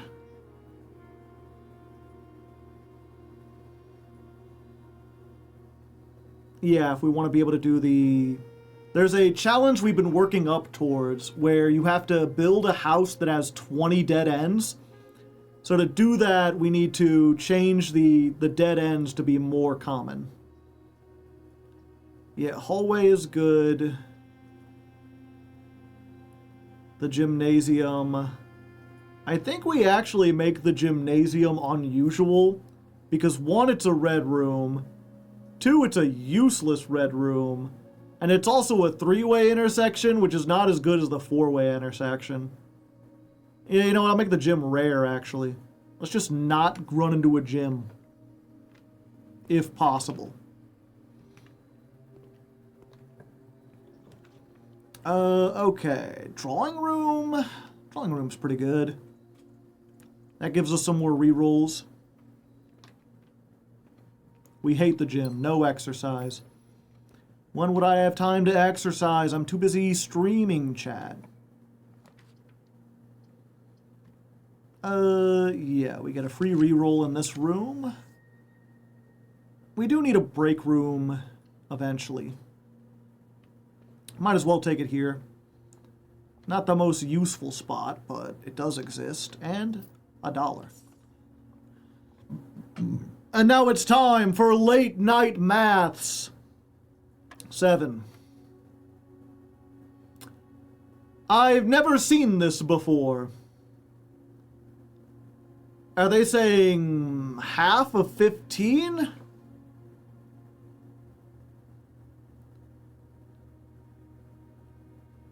This symbol, if it's not filled up all the way, I got to imagine it's either half of 15 or the square root of 15. Is 15 even squared? No, because 4 times 4 is 16. 5 times 5 is 25. But 15 cut in half is 7.5, and there's no other thing. We couldn't do like a 7.5 on here.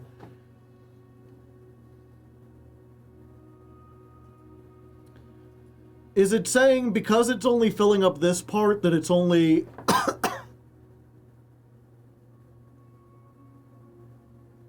that it's only the first number, so it'd be like a 1? No. You could click every number and figure out in reverse order. Yeah, I suppose so. It's not 15. Not 7.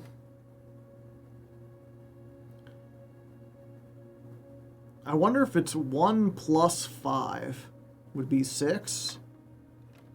Nope, that ain't it.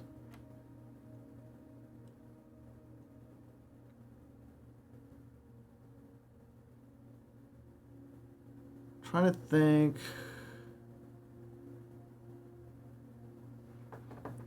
Yeah, if it's not 7, maybe it's like rounded down. It's not half rounded down. Is it half rounded up? No.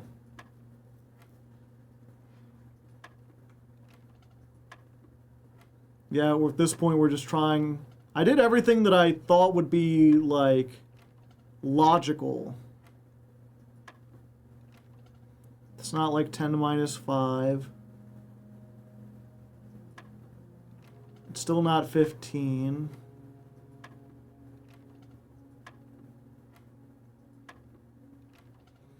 Sometimes this is what you gotta do with puzzles.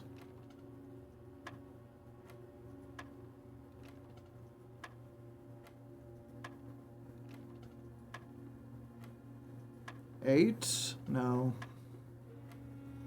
11? No. 14? No. 9? No. 12? No. 5?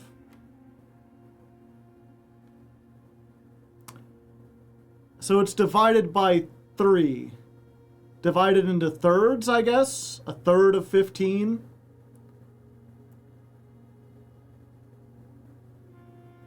But a third of 1 would still be 1. A third of 15 plus a third of 15 would be 10?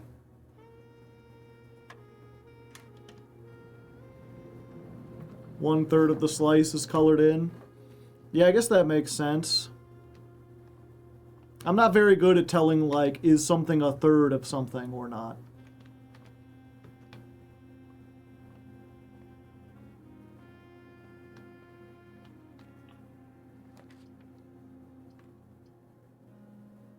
Yeah, we redraw this. Security. If I already made this common, yeah.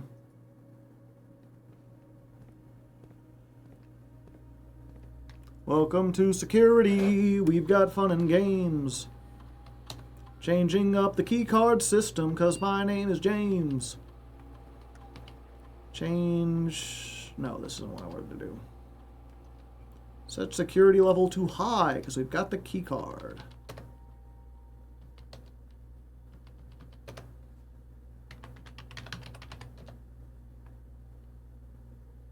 I feel like I never get that item. I think it's only appeared in the tool shed.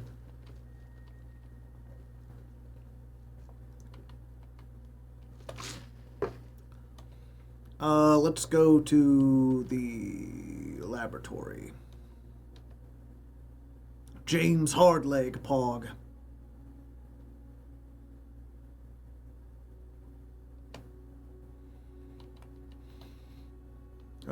Experimental setups. Okay.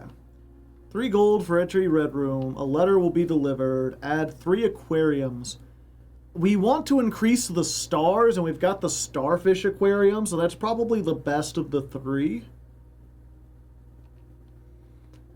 Whenever you draft a shop.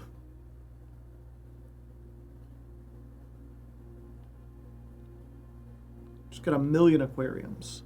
Yeah. Sure, we'll try that. You want to keep testing the shrine. Yeah. It's possible what we might want to do is, like, instead of starting by going outside the house, might want to start by going in, get some reroll dice, and then re-roll the outside to try to get the shrine specifically.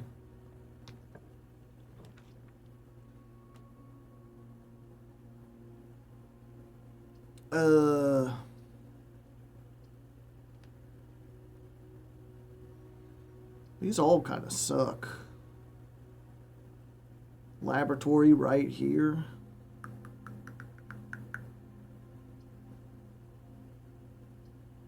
Yeah, fuck it, we'll get a laboratory.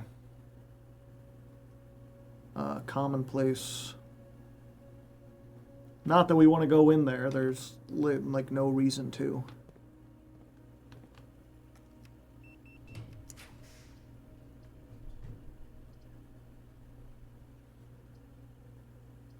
Dead end, or chapel. Yeah, let's go through the chapel. 1 gold, 1 gold. Treasury trove. Half my footsteps.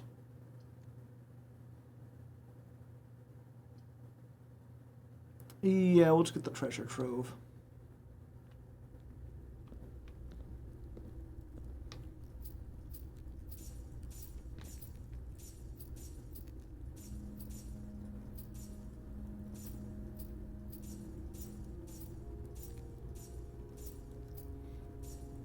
Infinite money. We'll come back after we're done.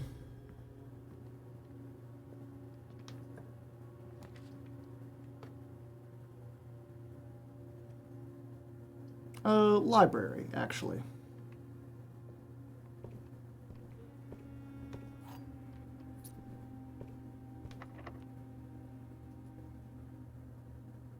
Yeah, we'll just use a regular key. It's like the worst place for the library.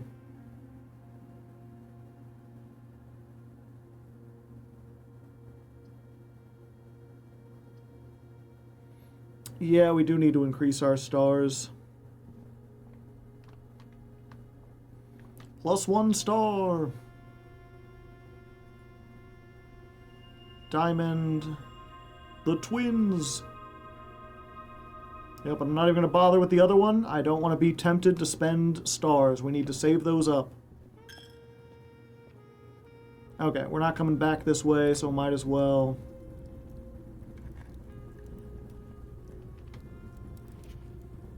It never rains in Arch Aries.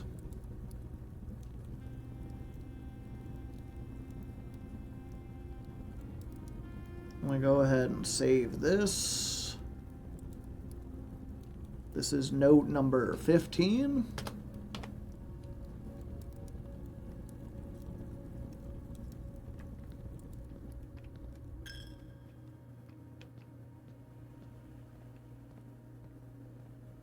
Rolling around at the speed of sound. I'm going through rooms and I don't have no shrooms. Yeah, we don't want to break these open until we get better keys or more keys. Dining room, this early. It's better than 2 dead ends. Well, actually, we could just go from the foundation, maybe. Yeah, fuck it. We're already here by the door, might as well.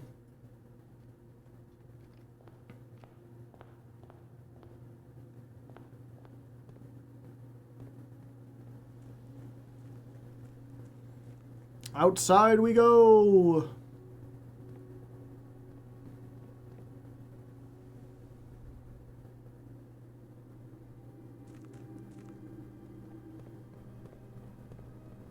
Through the basement, through the stuff. I wonder what's in all these boxes. Eventually I'll have to go through everything and figure out what's down here.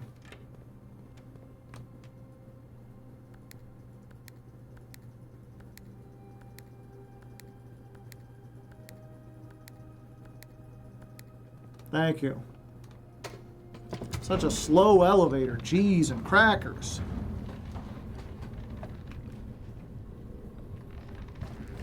Why would they install such a slow elevator, chat?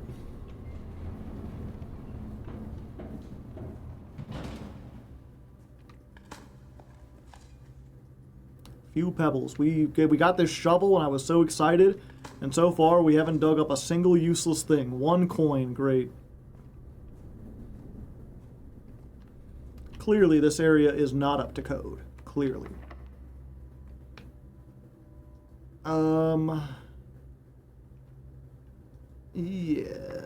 Yeah, I'll use a regular key. Boiler room?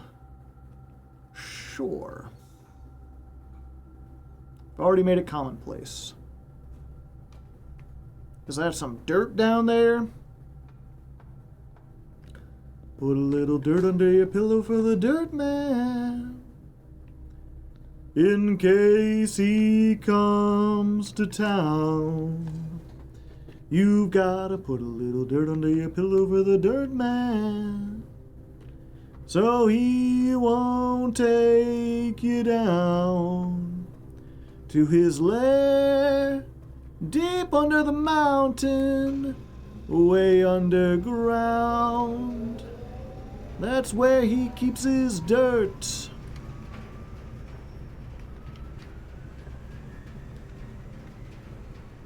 Ooh, commissary. Yeah, we got a chameleon. 3 aquariums have been added to the draft pool. Give me the sledgehammer. And a bunch of gems, and sure, the running shoes, why not? You know what, give me more gems. Get the gems, Bentley Bear. I have all the money and nothing else to spend it on. Aquarium? Yeah. Oh no. I just realized this might be bad. Every time I draft an aquarium, the aquarium counts as all kinds of rooms. So if I draft an aquarium, then it counts as a shop, which means I get 3 more aquariums.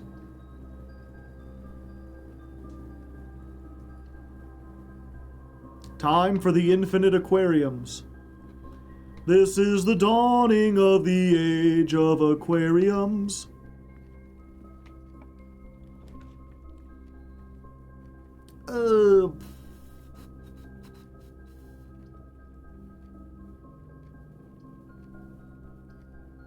Yeah, I think... Nah, this is probably better.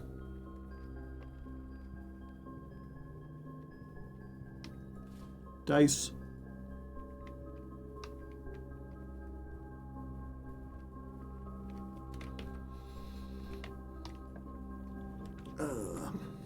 The wine cellar. It's not a great place for a dining room, but I'll take it. We can get our lunch box. Enjoy your lunch. Made it to 1, 2, 3, 4, 5. Yeah, I made it to 5, so I should already get that right. Yeah, you know what? I'll redraw 1.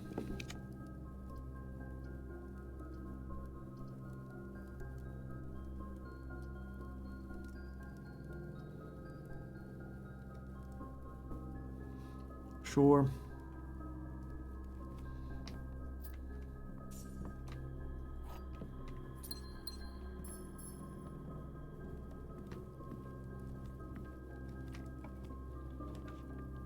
All aquariums, all the time. Sure. Go to the library. Every day I want a new clue.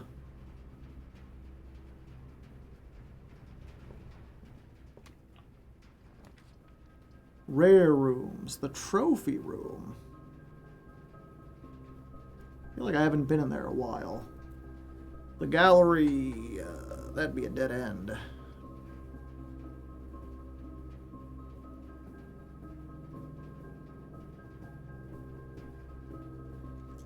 Oh, let's redraw. Ooh, the throne room.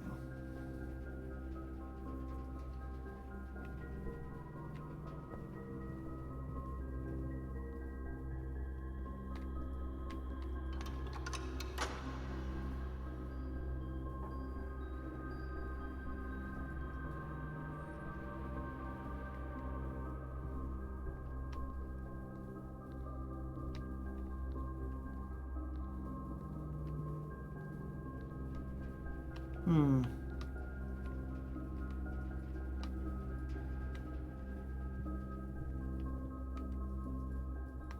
feel like there's got to be more stuff we can do here. These aren't the kind of candles we can light, are they?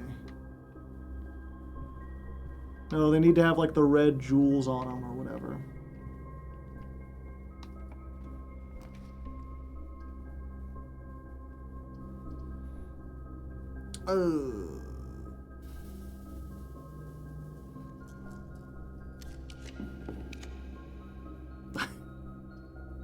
A tunnel, you say?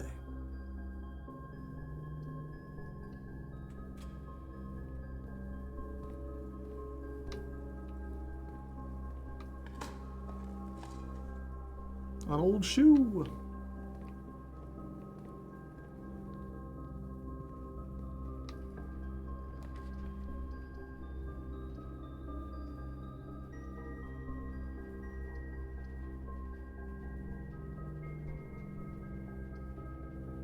Kitchen. Nah, let's get another aquarium. We're just adding aquariums, chat.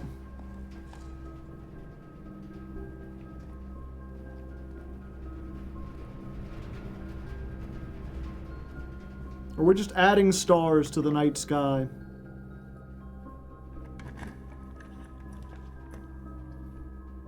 Oh, what do you know? Another aquarium. Well, don't mind if I do.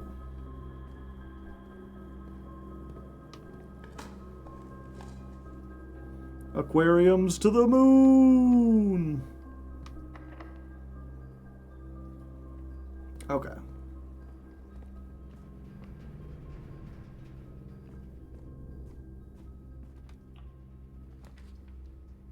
Ooh, the cloister.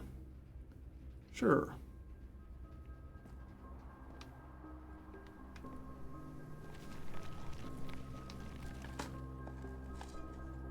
An old tin can.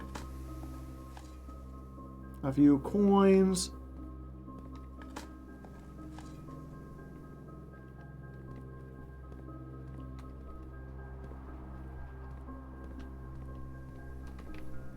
This is going, yeah, to the right. Could it be an aquarium?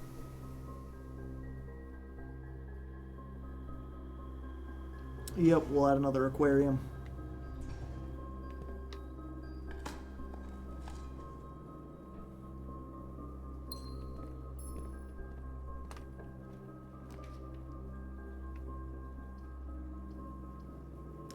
Yep, aquarium into an aquarium.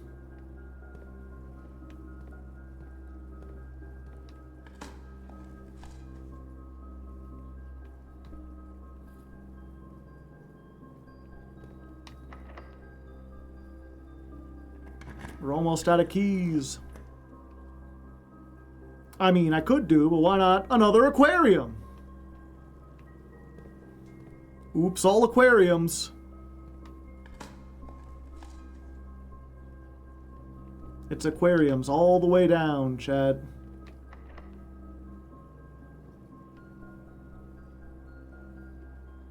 Okay, I'm gonna go back a little bit.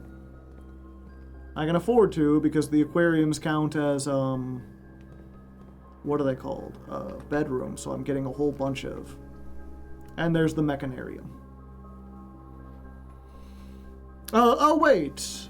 Even if we can't open it now, doing this is good because we could turn it from unusual to standard.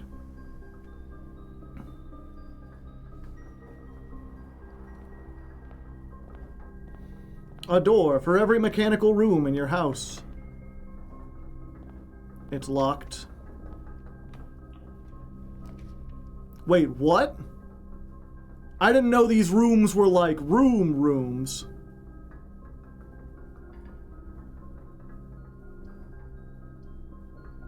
I thought they were just little closets where you got stuff.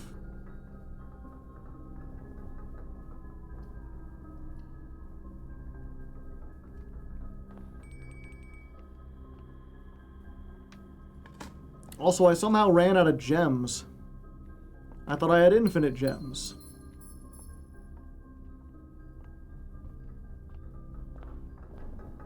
the 4 normal spots are. I see. Every time I've ever come in here, it's always just been a, they've just had, like, doors in the corners. I assumed they were all, like, closets and they didn't actually go anywhere.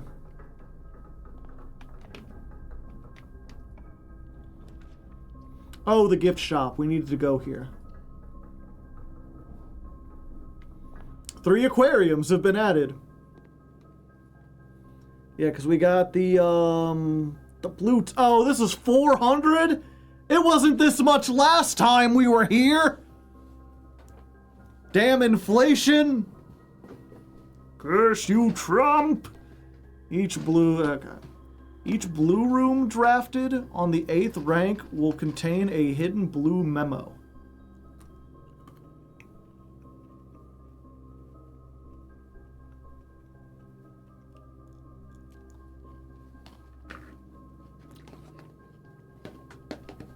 What's a blue room, chat?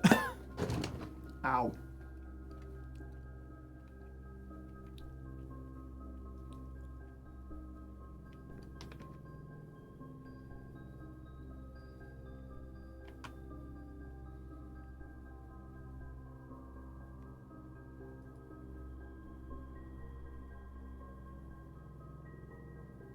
Oh, so every room that isn't something is a blue room? I never noticed that before.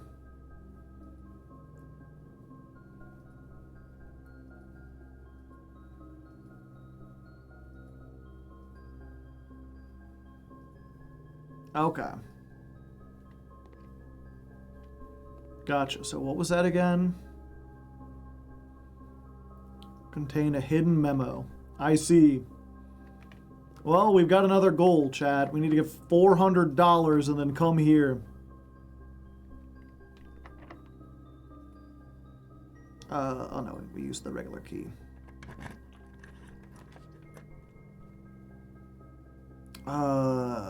If we get the Chamber of Mirrors here, we can't do anything.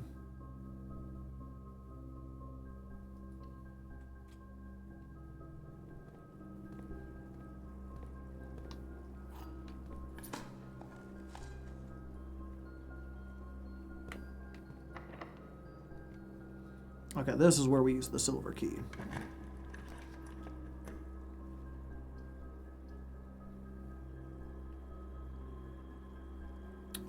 Yeah, we just do this.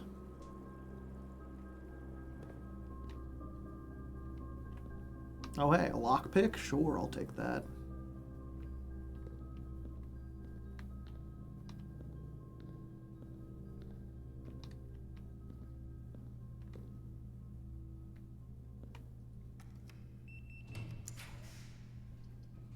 Showroom. That's both of our gems. But we might be able to get the thing that costs us no gems. It's also a shop.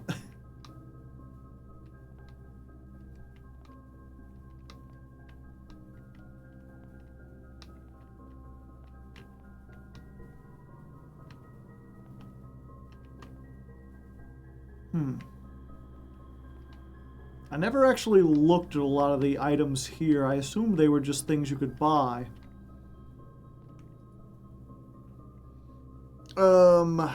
I guess we get the moon pendant. Get some free shit.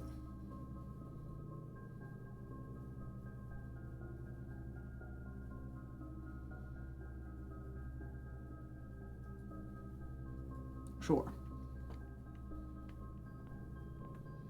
Why were the blue tents so much? I don't know.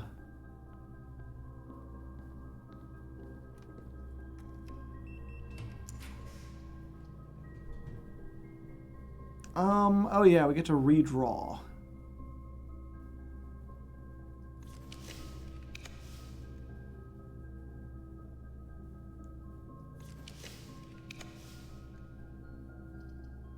Oh, I was like, where's the coat check? I need to put the shield back, but there's the emerald bracelet. for all the good it'll do. It doesn't hurt for the rest of this run, then we can go put it back before we're done. Give me my bracelet. The emerald bracelet, you do not have to pay gems for floor plans, which is good, because we're out of gems.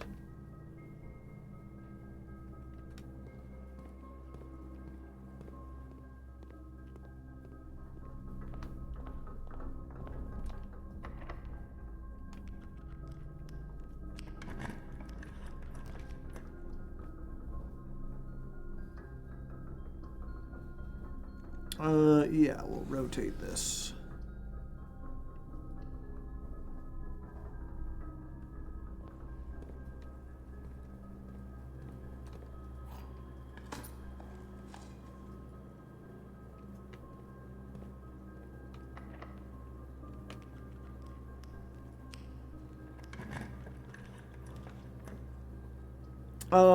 Freezer?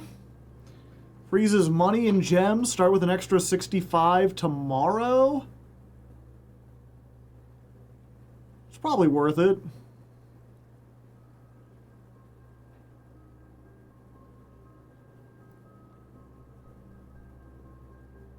Yeah, I ain't buying anything else today.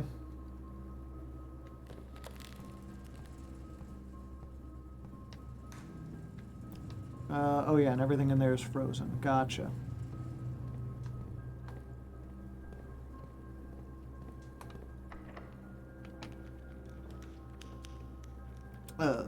Yep, more aquariums.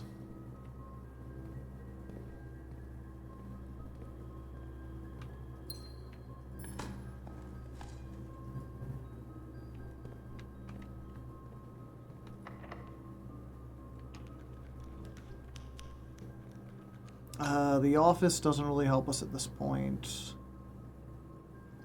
Yeah, we just redraw, right?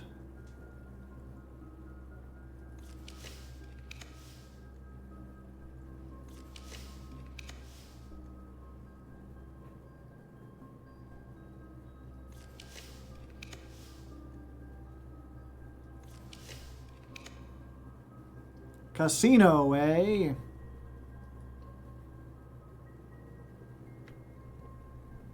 The casino counts as a shop. Weird. Yep, the money just fades away. Okay. So what I'm going to do is we're going to put the broken lever on here. So that's one less thing we have to worry about with the moon pendant. And last room of the day. I think this is already common, considering how often it's shown up. It's 1 star. Yeah, it couldn't hurt to check. Yeah, it's already commonplace. Okay.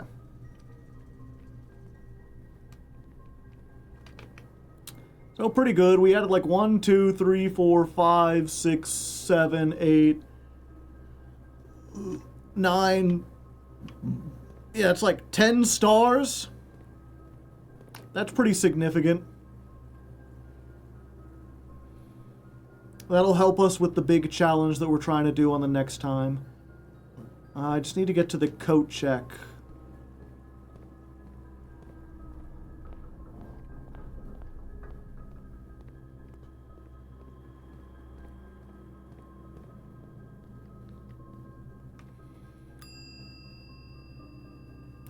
Check item.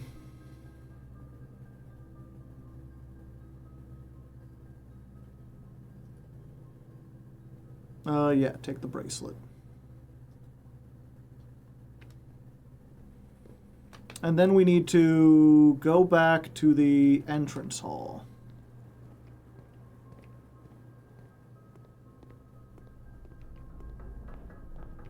Did you get the mechanarium thing? No, but we weren't really trying to.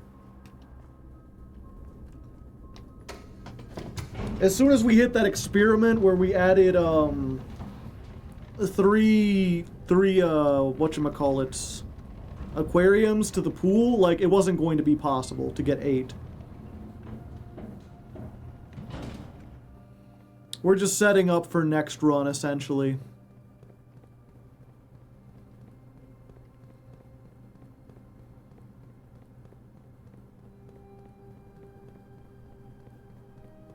No gear aquarium. What's a gear aquarium?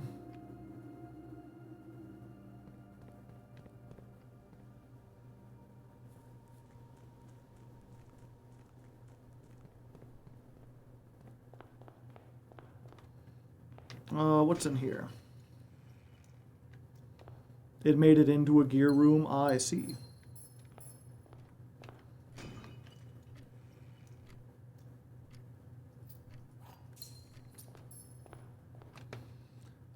Which way was it again? It was over here. Instead of giving stars. I see. Okay, and then we want to call it a day in this room, so we'll get the key card next time.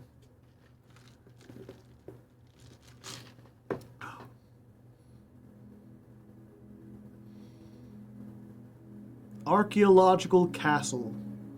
Oh, as soon as you get a throne room, it becomes a castle, eh?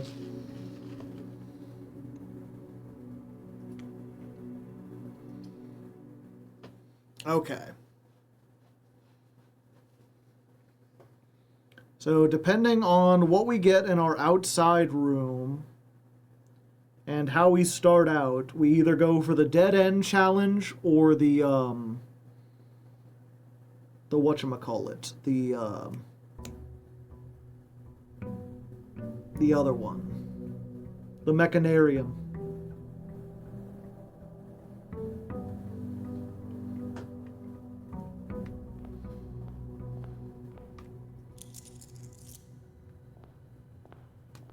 $400. We're still nowhere near. We would need to get like a coin purse or something.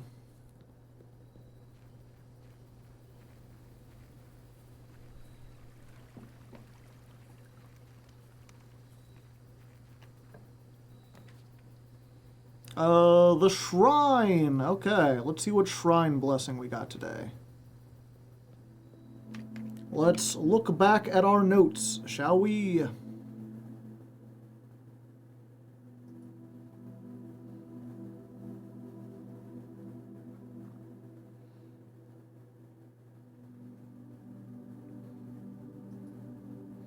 So we've tried giving 2, 4, 6, 8, 10, and 12.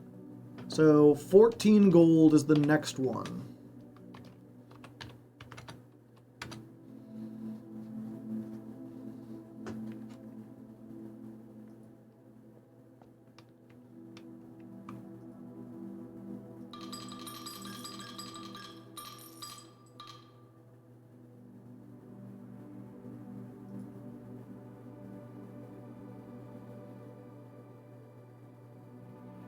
Ah, okay.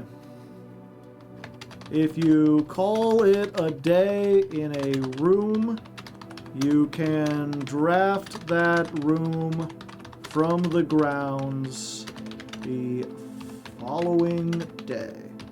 Okay. Now this is experimental. Yeah, so what they mean by the grounds is this room out here. The outer room is the grounds. Normally, there's only a selection of like 6 or 7 rooms that can be drafted out here. But this one means that if we call it a day in any room, we have the ability to put it out here, which is like a huge deal. Specifically, we found a picture that showed the outside with the anteroom on it. Yeah, there's a drawing in the diary of the anteroom out here. So I think if we draw, I think we got to, now that we have this, we've got to try to fall asleep in the anteroom. And if that's the case, I don't want to go for the dead end room challenge. I want to try to draft a room that actually works. I will remind there's some people in chat who are, who have played through this before, who know a lot. And the rule with spoilers is like, don't give me spoilers unless I'm about to do something that will waste a lot of time and not have any impact. So if you know for a fact that, like, the ante-room can't spawn out there, and doing so will waste an entire day, and we'll spend, like, an hour getting there, and then nothing will happen, then let me know. Because then I can find something else to do. I'm so excited to see what will happen. I have no idea. Well, code check right off the bat. That ought to make this a little easier.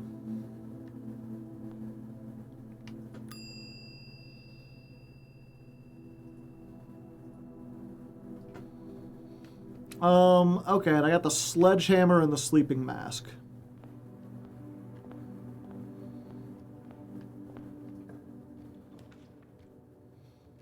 The pool.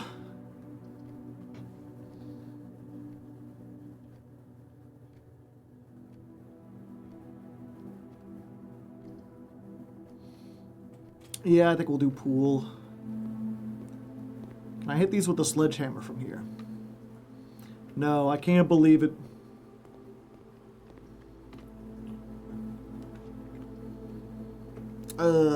Break room, dead end, I don't want. Give me the corridor.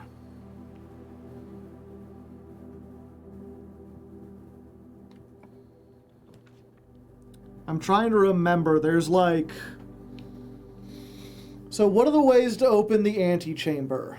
There's the weight room, the secret garden, the grand hall? Yeah, it's those three, right?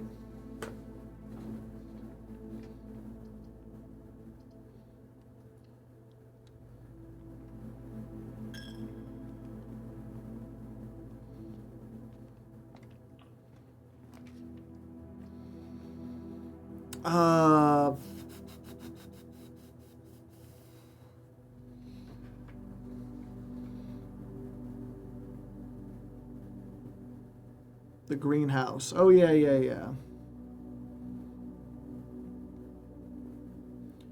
Commissary might be good, but we don't really need it. Storeroom to get keys and money.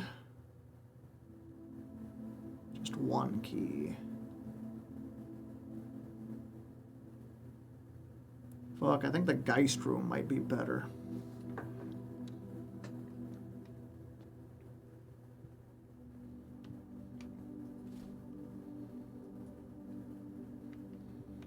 Yeah, we will have to get some keys. Honestly, if this is like a dead end, I think we're fine. Treasure trove. Yeah, we do want a bunch of money.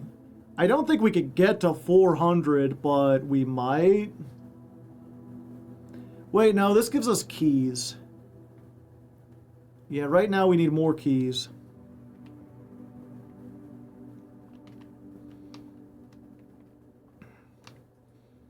Okay, 12. 1/3 of 12. So 12 divided by 3 is 4. 9 divided by 3 is 3 minus... So I haven't figured out yet if having the third here means you do it after, like you do with the... No, it's at the step here. So they're saying 3 minus 1, I think, which would be 2. Yeah, okay.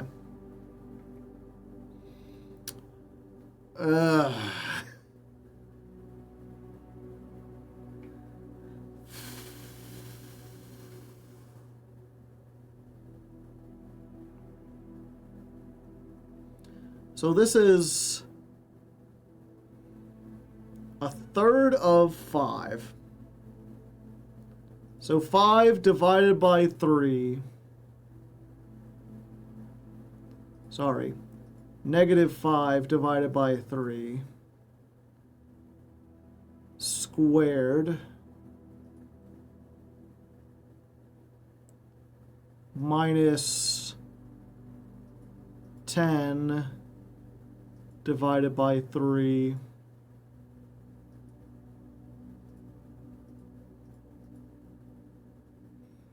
That can't be right.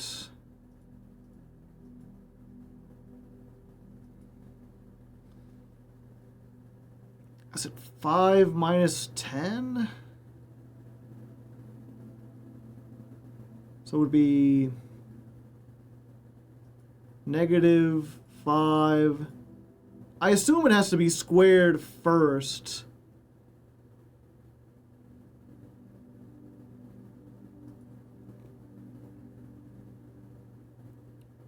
Yeah, so -5.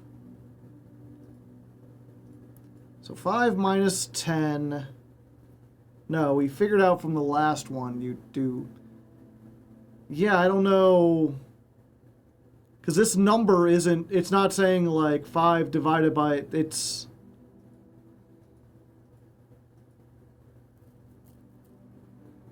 That's 1.6 repeating. And 10 divided by 3 is 3.3 repeating.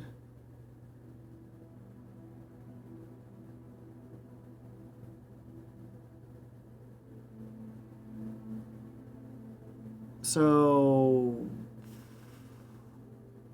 and you're supposed to square every step?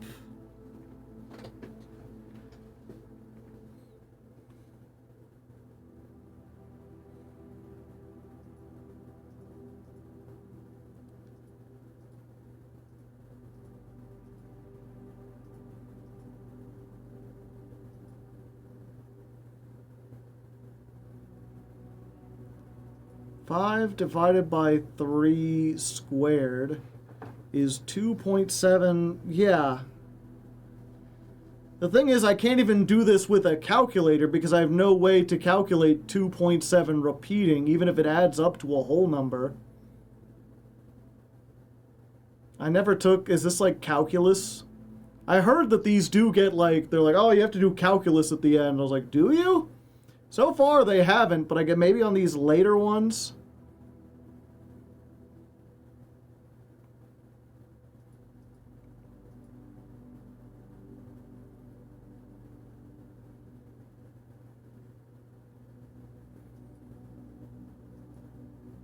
I would have to think.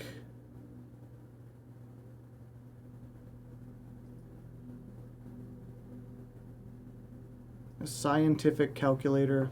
Maybe that's what I need. Okay, so parentheses, 5 divided by 3, parentheses, minus, parentheses, 10 divided by 3, parentheses, equals -1.6 repeating. And then if you square that, it's 2.7 repeating minus 20. And then you square that is 296.604 times 5. There's something I'm missing. It's not 1,000. What time is it there? 11 o'clock at night.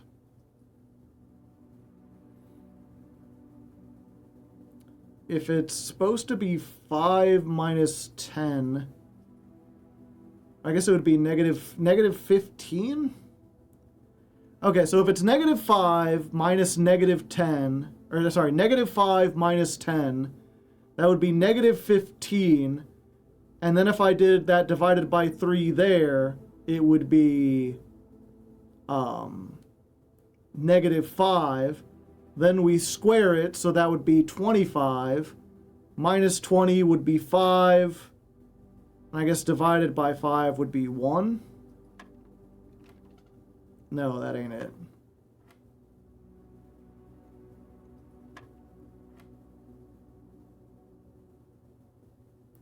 Is this a different one? I don't remember this one. That's 3 minus 1. Yeah, 3 minus 1 is 2.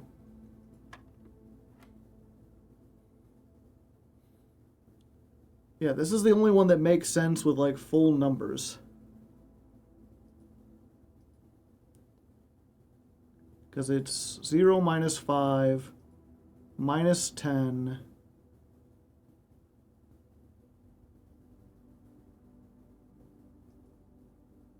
So negative 15 divided by 3. Square that is 25. Minus 20. And then I've got to square it again because this is also yellow. So 25 divided by 5 is 5. Cheese and crackers. All that for 2 keys. I forgot what we were even doing. Where am I? What year is it, lads?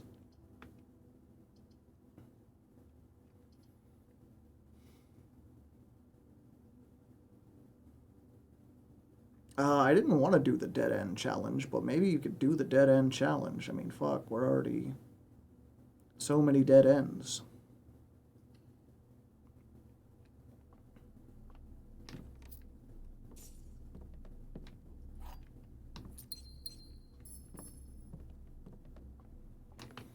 What do I have again? Oh yeah, I have the emerald bracelet, so I don't need to worry about gems. I just need to get keys.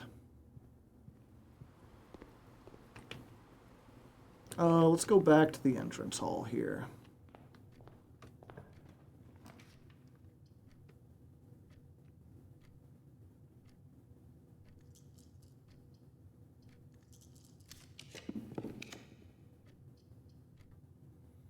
Den, sure.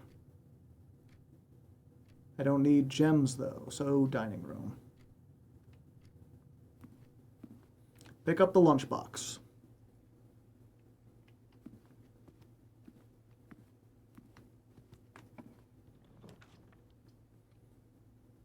Treasure trove, wine cellar, we don't need gems. Yeah, we recall. We've got the nook. I think we go into the attic.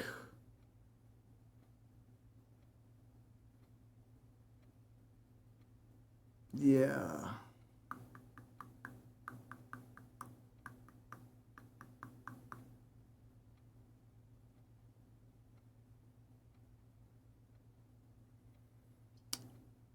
Yeah, we don't want the library there.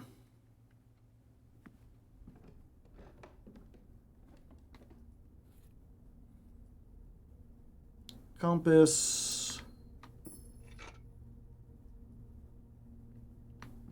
Shovel. That might help, although we're still probably not getting anywhere near 400. Secret garden key. Pardon.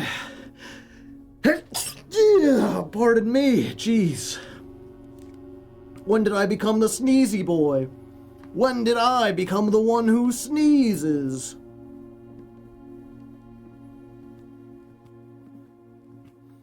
Okay, we need like a 4-way intersection here.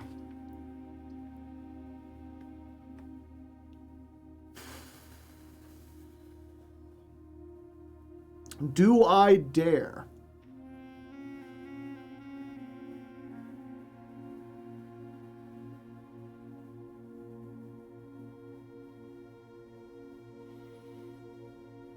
I think I can do this with the Chamber of Mirrors because the pool's already there. I forget if I can open it this way. I guess we're gonna find out though.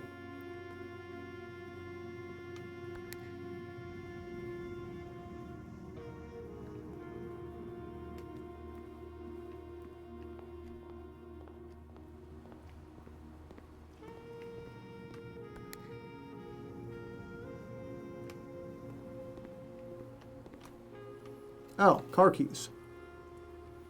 Sure.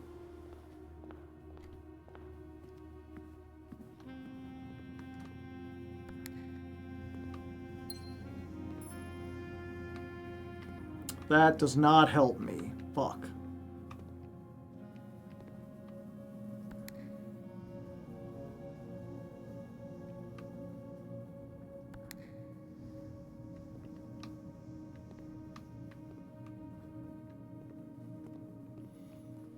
All right.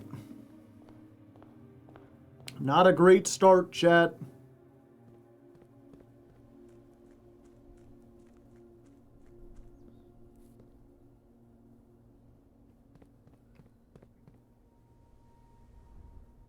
Into the basement we go, into the basement, said Joe, going on down to run through the basement. If you didn't need it, now you know.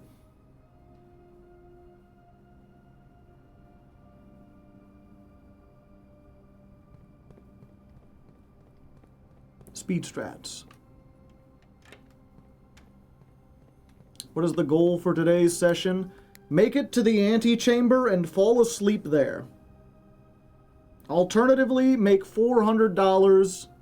Alternatively, somehow get 21 dead ends, which seems impossible at this point.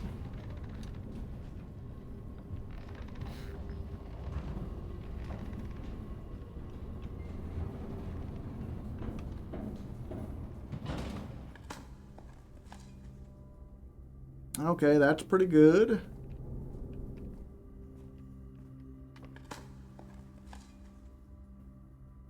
Something happens if we sleep in the antechamber. We have the Blessing of the Monk that says if you call it a day in a room in your house, you will have an opportunity to draft that room from the grounds the following day. The grounds are the outside room. There's a picture we saw that showed the antechamber outside the house. Which makes me think if we do that, something will happen.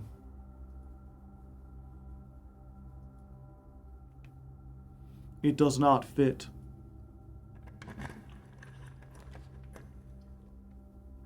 There's the mechanarium, but we don't have enough room for it. Alternatively, we could sleep in the observatory. Then we can start with this outside tomorrow. And that'll make the dead end room challenge easier because we can start right off by getting the inkwell. And then we will have 67 rerolls to use to try to draft the perfect house full of dead ends.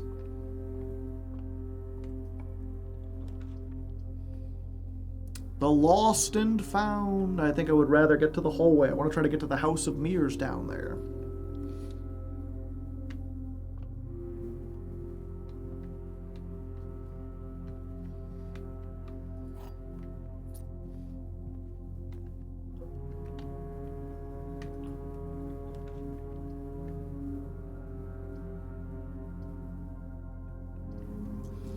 Yep, we're gonna use our reroll.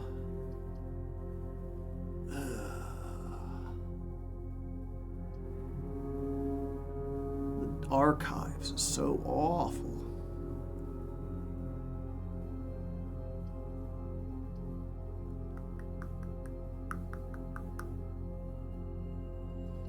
Yep, we're gonna try this.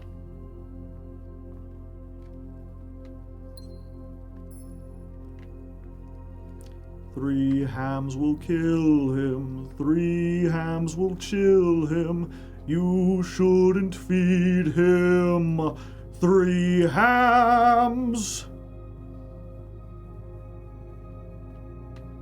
Key.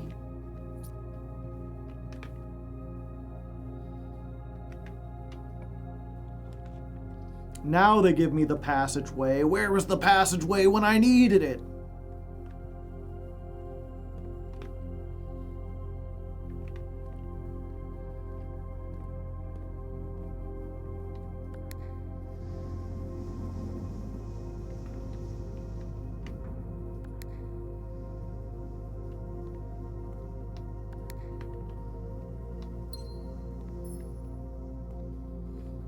You ever seen the Hall of Mirrors room, chat?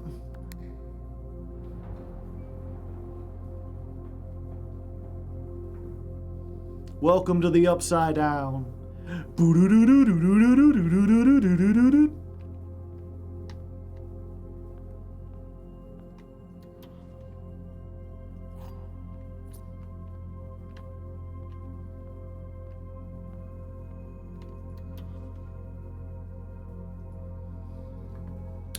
Duplicate one of your floor plans. Would you like to permanently add an additional closet to your drafting pool?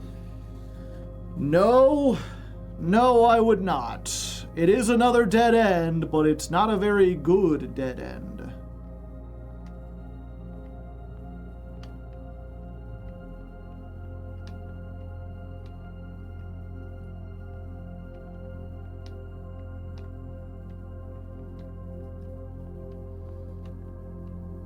How do I get to these other ones?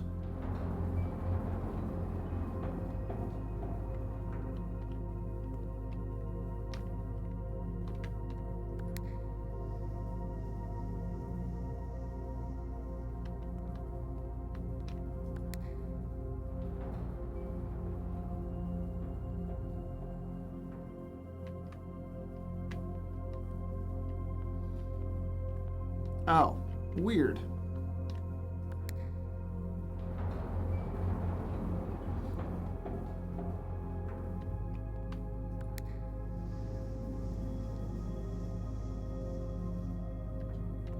They block it.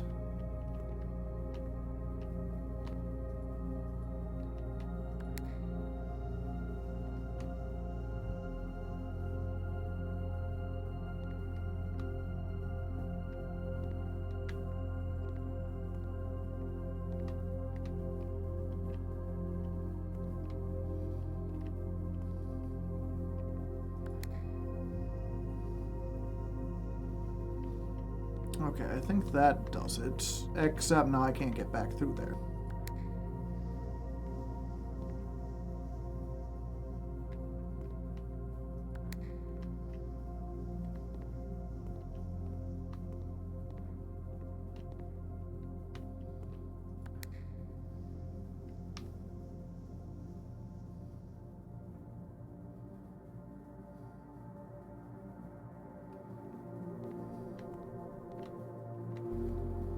Nope, that don't work.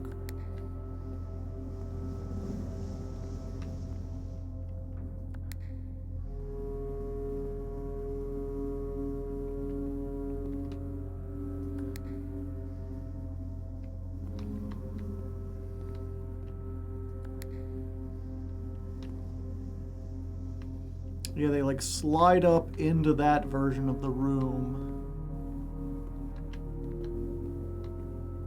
I need some way to get to this while lowering the other ones.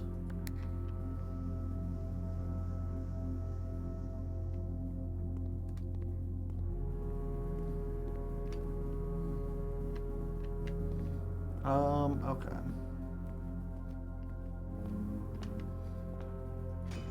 Oh yeah, I forgot about these.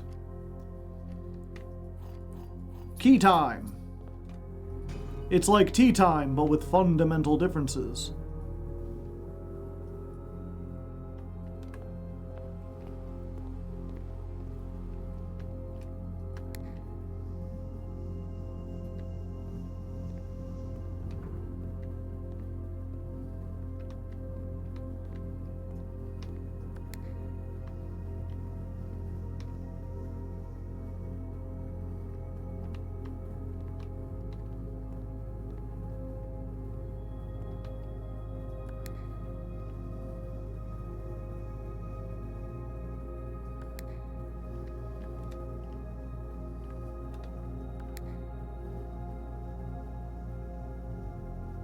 Nope, that ain't it.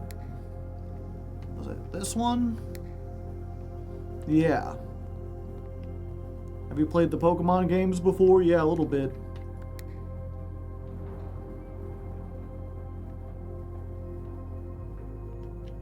Haha!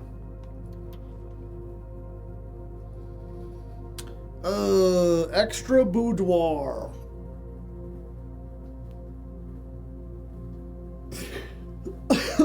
Not really, unfortunately. And then we just need to get to this one. Yeah, we've opened that one, we've opened that one.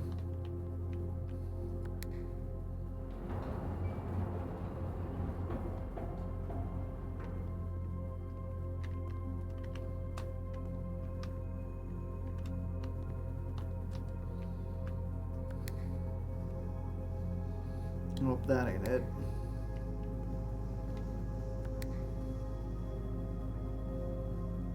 I think that should be it.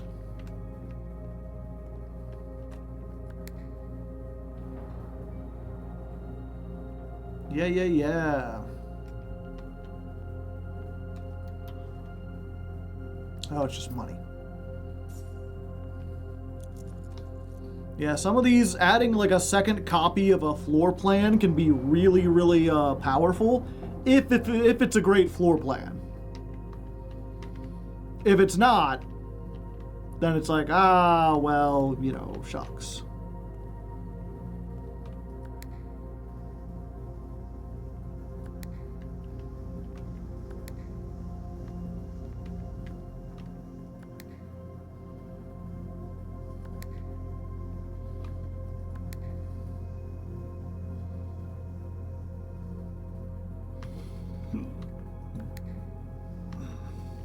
Okay, so now we got a proper four-way intersection.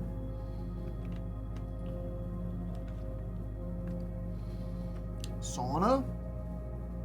I got 11 keys.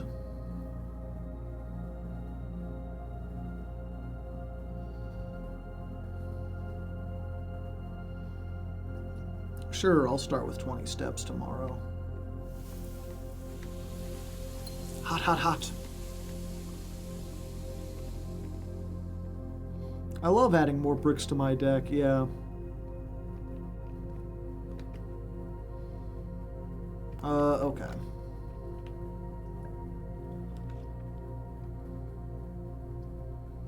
Four dead-end rooms, by the way. 1, 2, 3.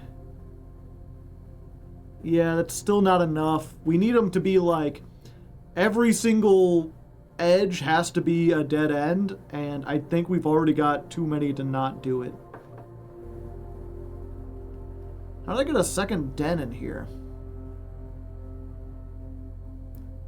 How did I get a second? Oh, yeah, the House of Mirrors. Doubles can appear for the rest of the day, too.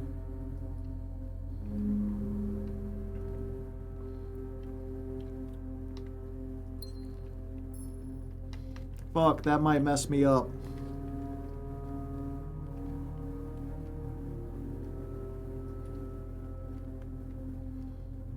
I just need to find a way to get into the antechamber, Chad. Okay, at least it's a good library. There's a new clue, but we don't have the magnifying glass. It's like the one item we don't have.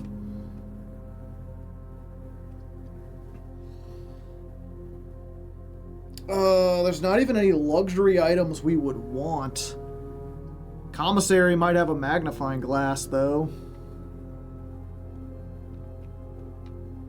Nope.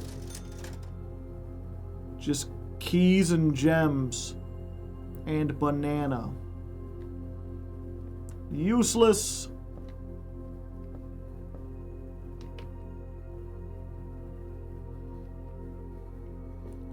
Yeah, so unless we find exactly like one in another place. I've checked this out a lot. All he needed was to find a new clue. If he found a new clue, he'd know what to do. If he knew what to do, he'd likely tell you, for you were looking for a new clue too.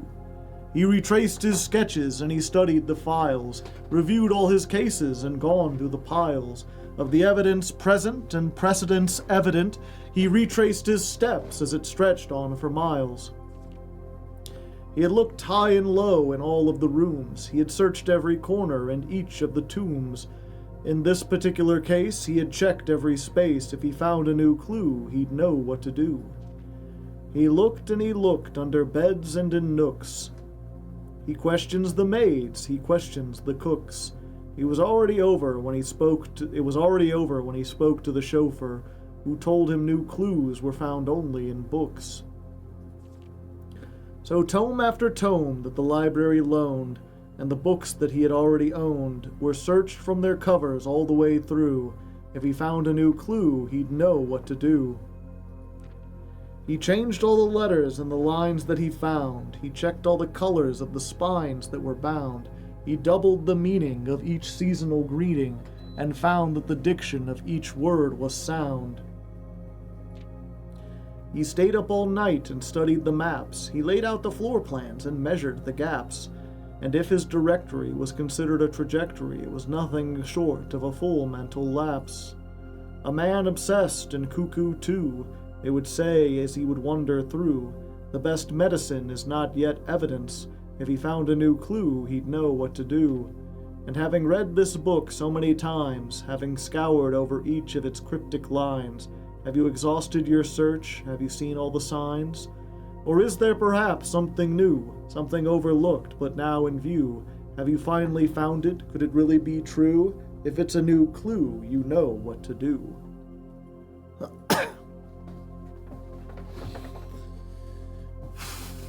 Okay, so one thing I haven't really done is just look at the text in general. Searched every corner in each of the tombs. I did that. I lit the lights.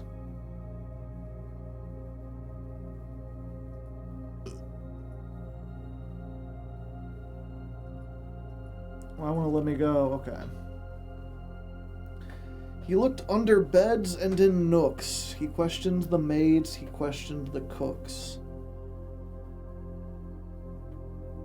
I haven't looked under the beds. Maybe I should look closer under the beds? Is that a clue?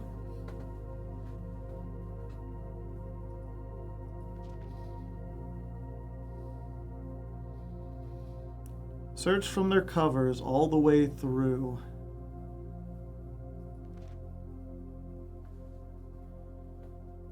Draft the sixes, shifted extras, the fixed. Right equals right. Mary is Mary, Gates is Gates, yeah. Give me 1 second, chat. My heartburn's kicking in. Let me take an antacid while I ponder.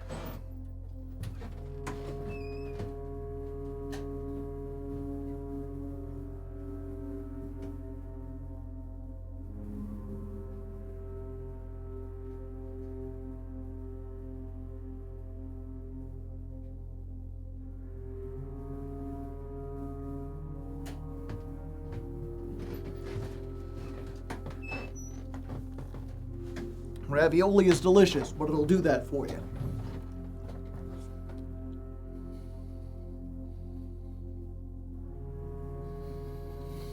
Lore equals word, jor equals name. So that's Arajan, we know that. Yami has redeemed a honk. Critter, you got something to say to Yami over here? Thank you, Critter.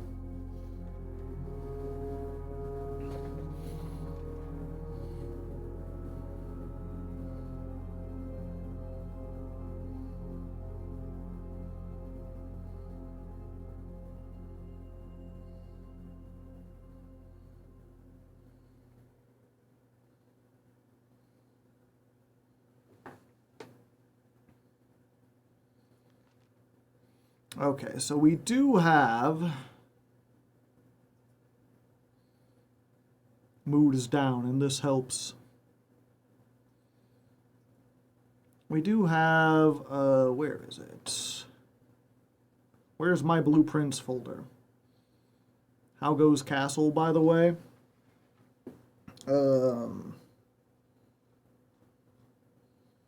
We figured out what it is, we just don't know what to do it for. What to use it for. As you can't bend down.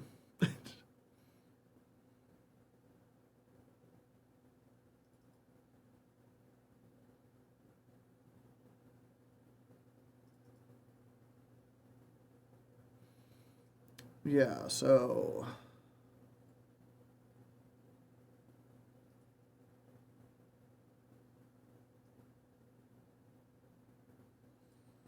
I remember last time we had the magnifying glass, we looked at the spines.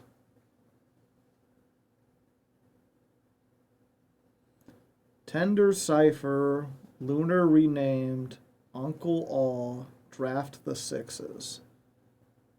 And he's got in the next one.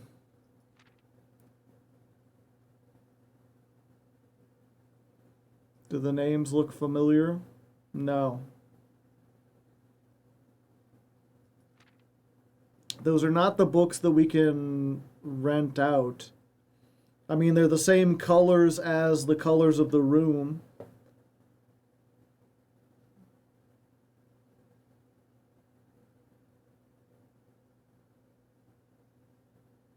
So the red room is tender. The green rooms, the purple rooms are the bedrooms. Bedrooms,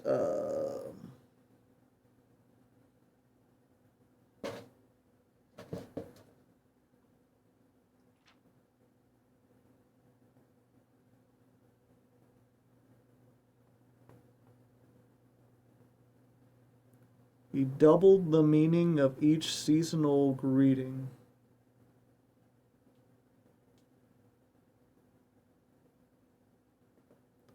Changed all the letters and the lines that were found.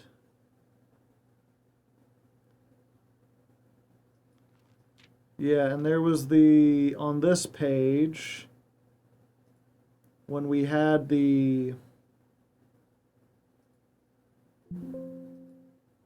magnifying glass,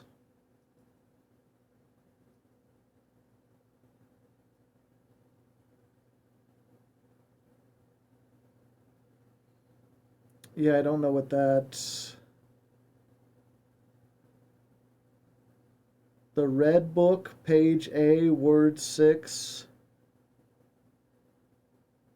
or word X. But like...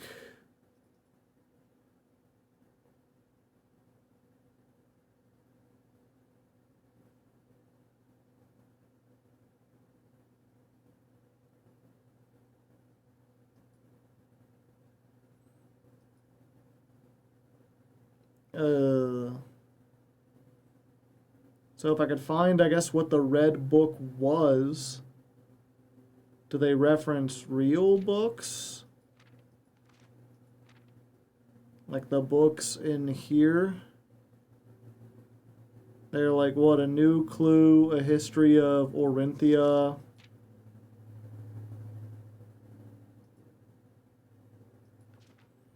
Is in two of the things you just looked at. Yes, but I don't know how they're connected. Because here, he's just like drawing lines to shifted extra the fixed. Like he's just drawing lines where the letters exist in one and exist in the other.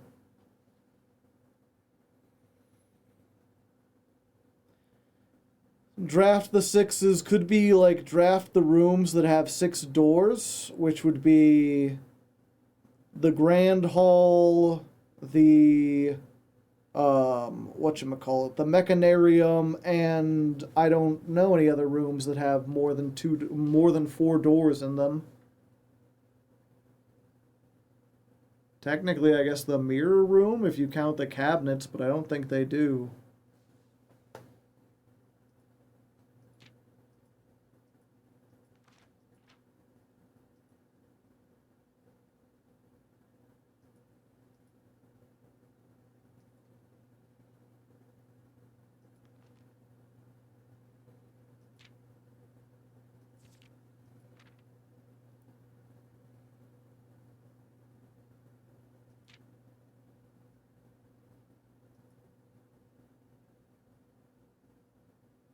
Search their covers all the way through. Yeah, so it's like maybe these books stand in for other books. Do I have a thing that lists all the books that can be searched?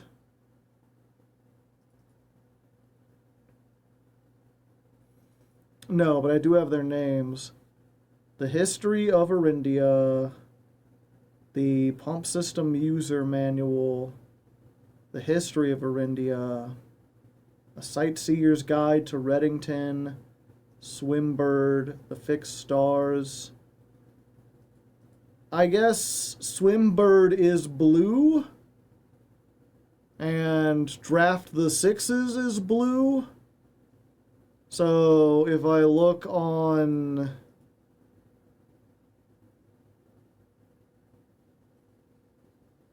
I don't know if cross, corners, or doors. Oh, yeah. No, that wouldn't count.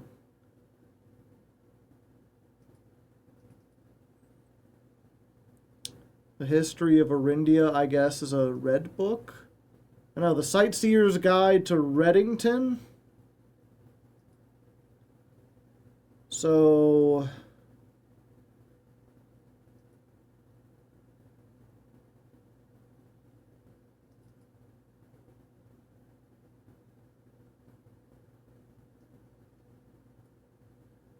if I assume the red book is The Sightseer's Guide to Reddington, then I gotta look on the first page and the 23rd word.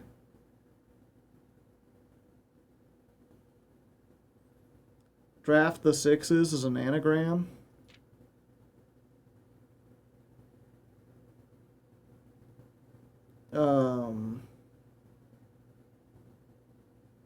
I suppose. I don't know how you figure out anagrams. Like, it could be literally anything, right? Like, you could rearrange those letters to make, like, dozens and dozens of words.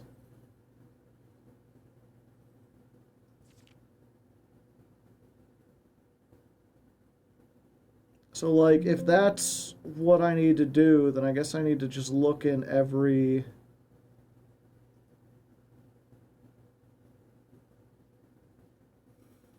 I need to go into the library again 5 more times and look at every book because I didn't think to make screenshots of every single book. Or I guess I could just look up each book.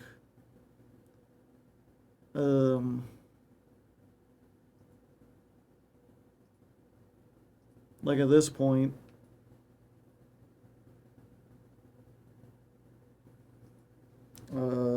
Blueprints books.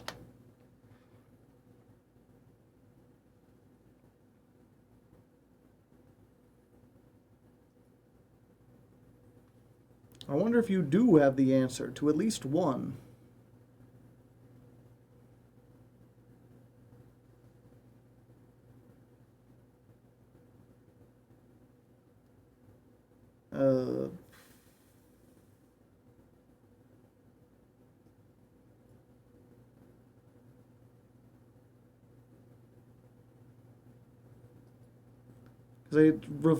Specifically the books in the library. So, like, okay, they have a transcript. Do they say which page is which one, though? Because I need to know specific pages.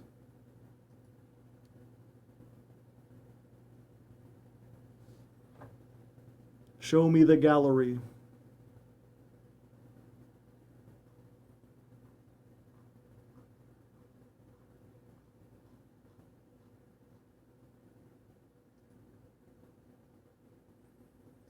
It's taking a while to load.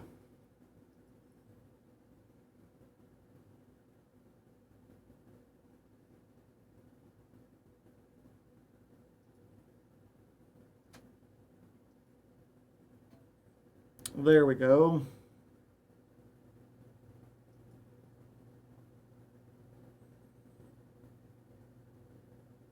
Okay, so...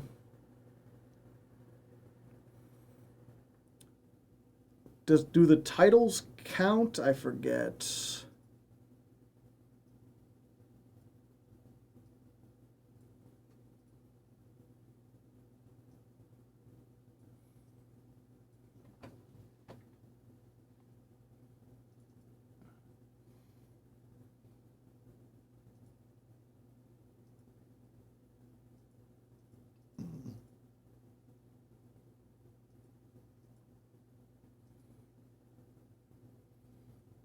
There's something written down there in blue, but I can't really make it out.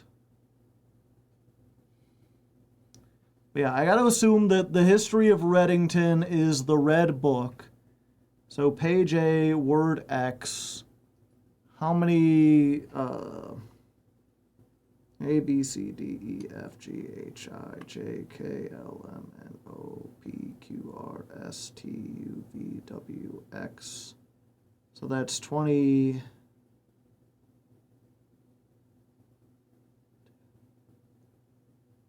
24? Yeah. Assume page counts start on title pages. Yeah, either way, it's the 26th letter. So...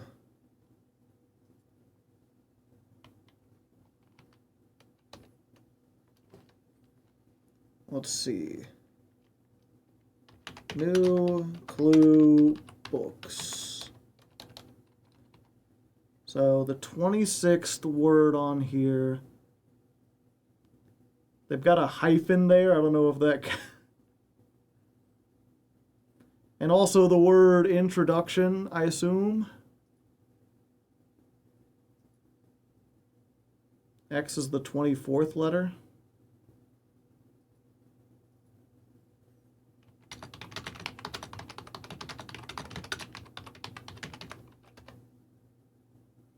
Yep, 24th. So, if we... I can't show this to you, unfortunately, because there's already too many things on the screen. Introduction. The third largest. It's hyphenated, so I assume that's 1. City in Fen Aries and the... and site of its former capital, Reddington, is synonymous with mountains, mystery, and magic. Most tourists head. So head straight for the something, so...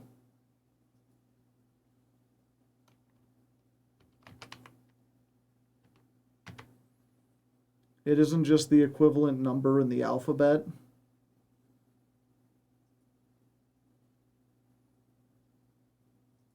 Huh.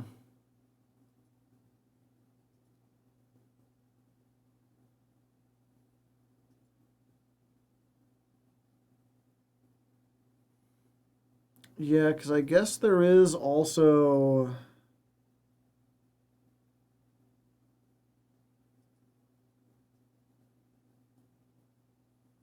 there's also this clue that has arrows saying X is Y is Z is A is B is C.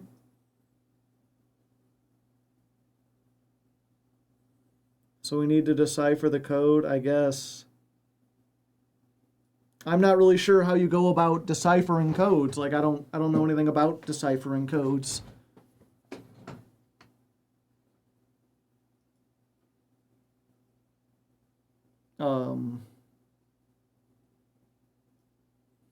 So are they saying that word X is actually word C?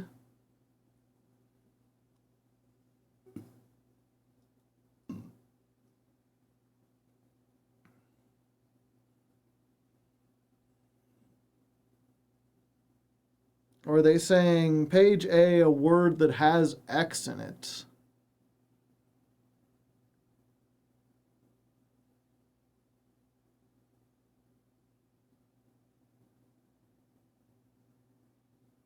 There's no word with X on the first page of this.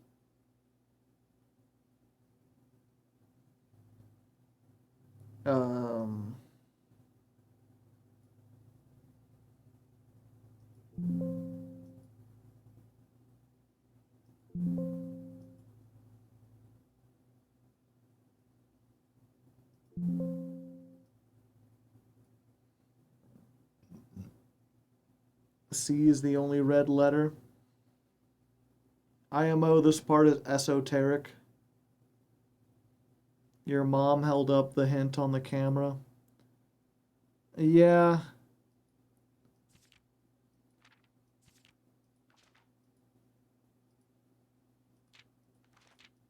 It's one of those where, unfortunately, I'm actually like me and my friends, I wouldn't say a couple of my friends in another server, they have this thing every couple months where they do a PowerPoint night where everyone kind of assembles a PowerPoint on something they find interesting, and then they craft a they're like, yeah, this is your chance to like ramble about whatever. You could be on any topic whatsoever. And mine is like on a on puzzle design specifically.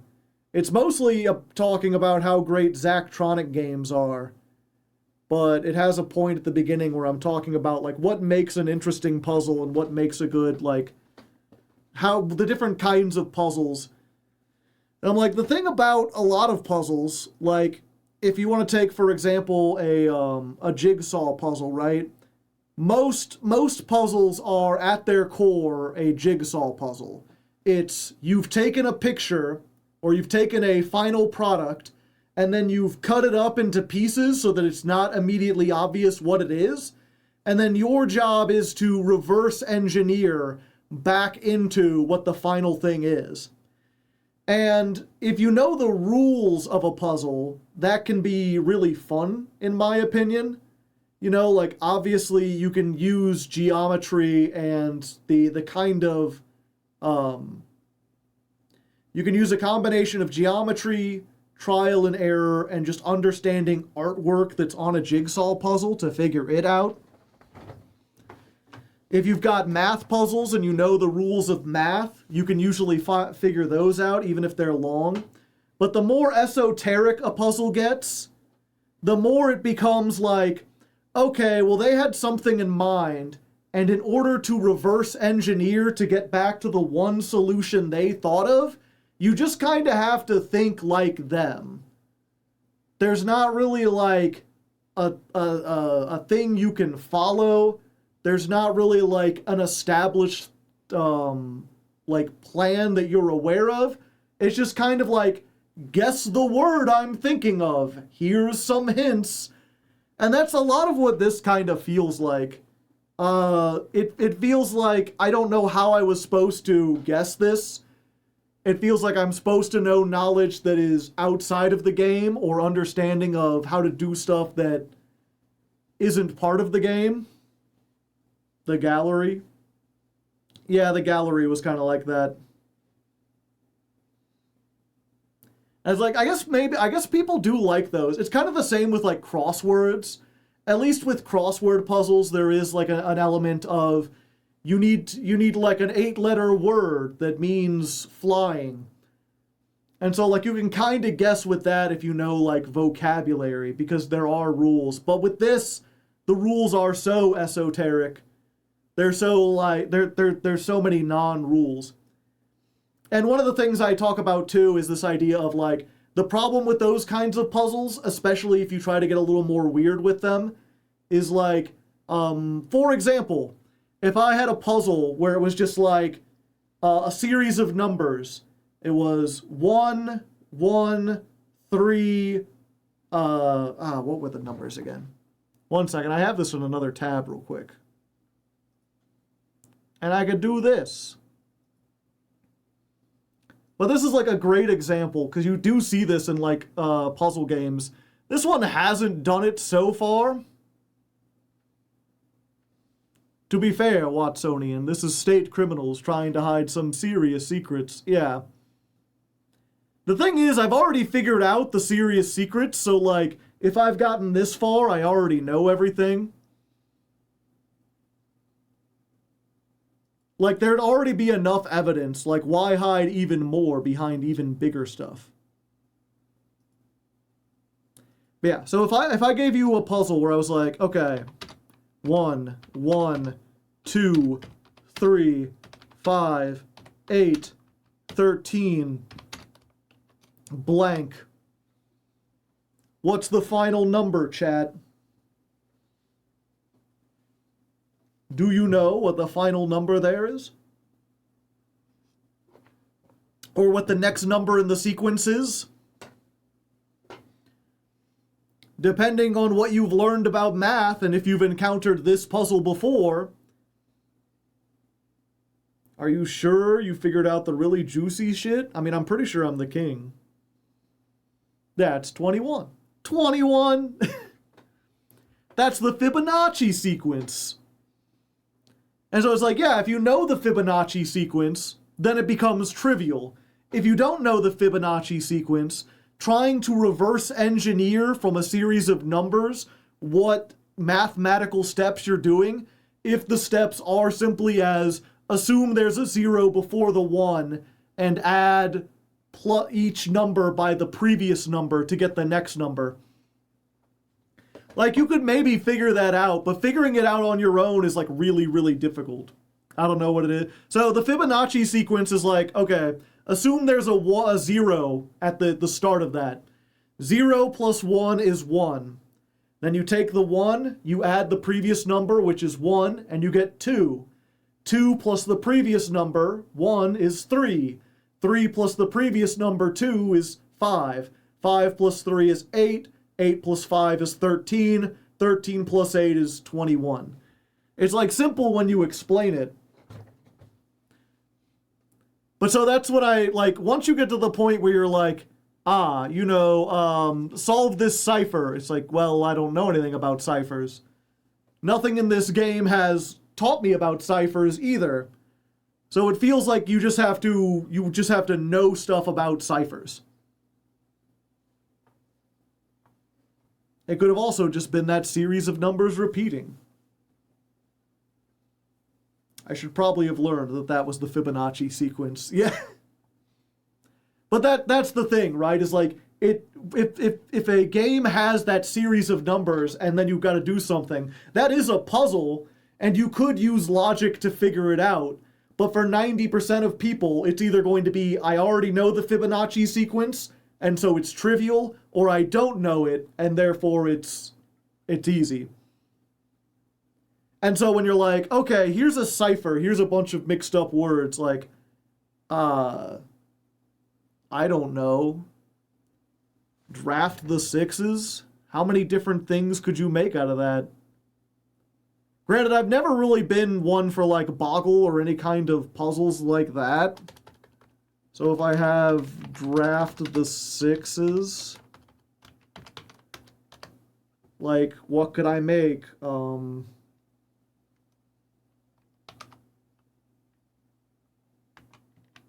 Trads,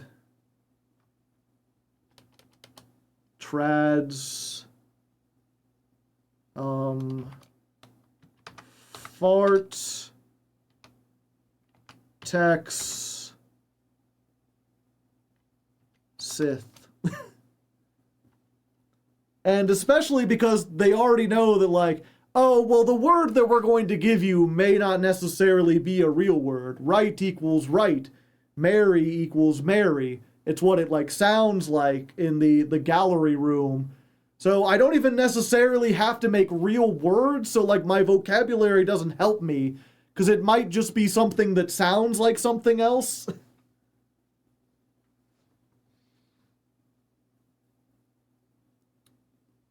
Bond done 2 things out of it.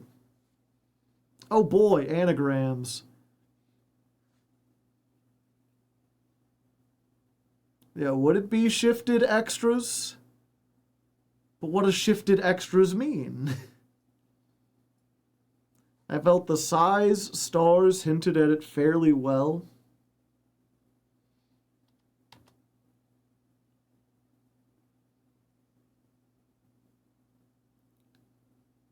Sizes to stars. Where's that at?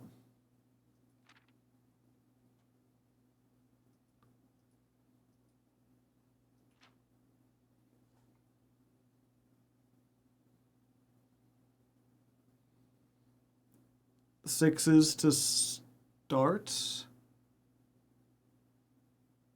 How would you get starts?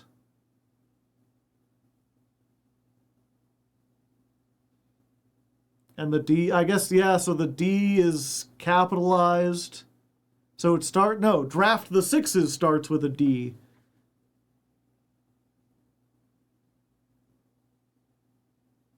Oh, the fixed stars. It's that book. Wait, so what does the color have to do with anything? Oh, it's a blue room? Okay.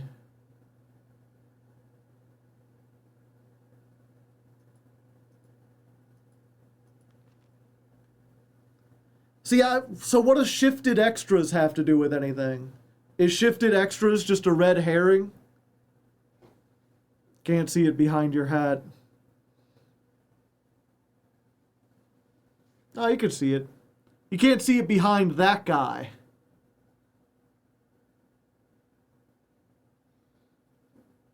Yeah, also, I didn't see the star. Okay. So they're all anagrams. Okay, so they're anagrams of other books. But wait, what are the colors still? Yeah, because the fixed stars wasn't in a blue room, was it? Also, is that no, that is a library book.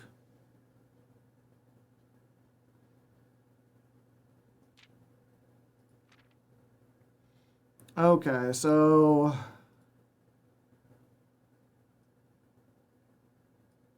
is the observatory a blue room? I don't know.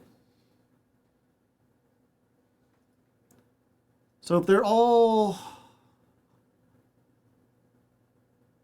Okay, A Sightseer's Guide to Reddington, The Fixed Stars, The Red Prince. Could Tender Cipher be The Red Prince? I guess. Okay. If you figure out whatever the books on the anagrams are. Okay.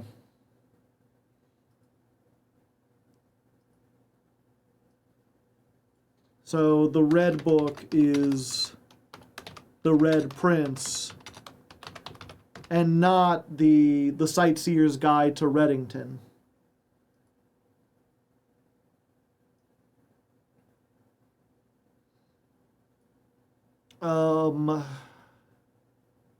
Lunar renamed.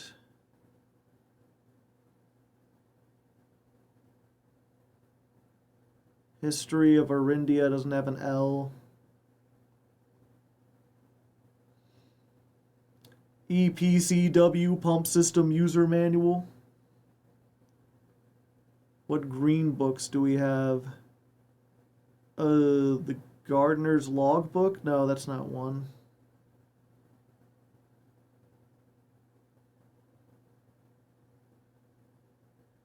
It's not a new clue because there's no W. Should narrow it down. 1, 2, 3, 4, 5, 6, 7, 8, 9, 10, 11, 12. Okay, so it's not a new clue.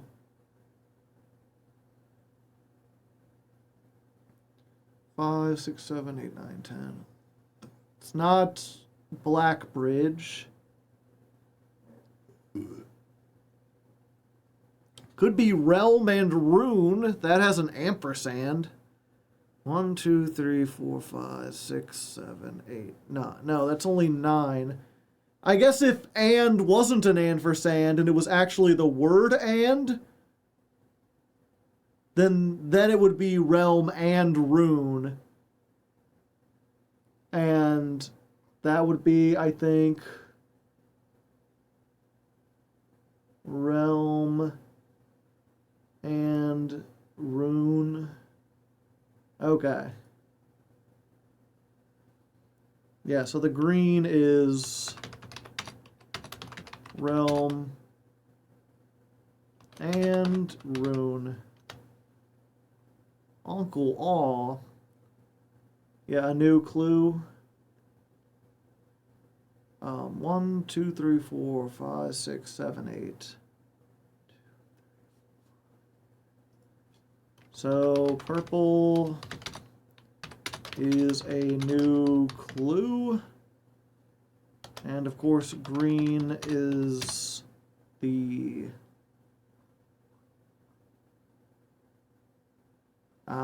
fixed stars.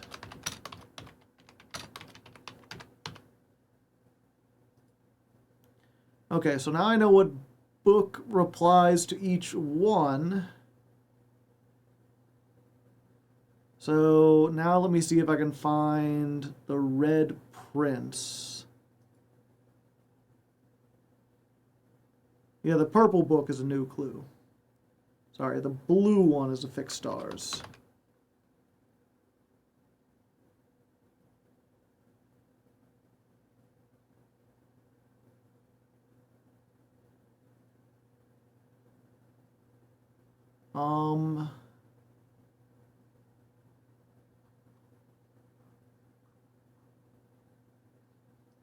Now we need the Red Prince.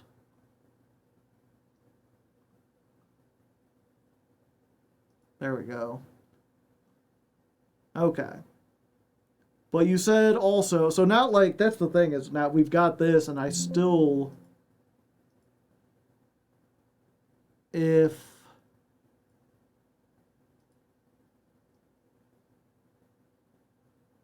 assume page count starts on the title page. Okay. But you said it's not as simple as the letters are the counts.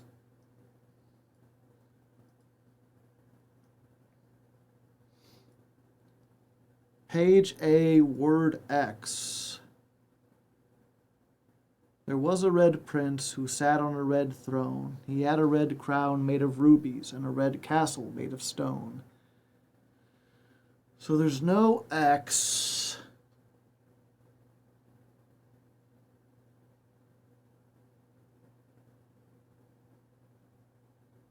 What could word X mean if not the 20? There's not 26 words on here anyway. Not on page A. Well, that's the other thing, is that we don't know if page A, if A doesn't mean the first page, what do the letters mean?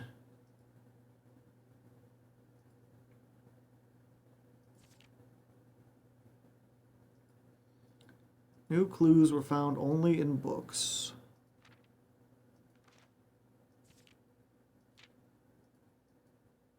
Why doesn't clicking on the next page go to the next page?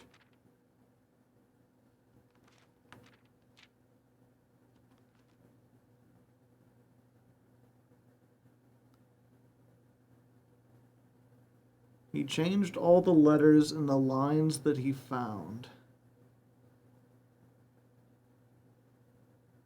He doubled the meaning of each seasonal greeting and found that the diction of each word was sound.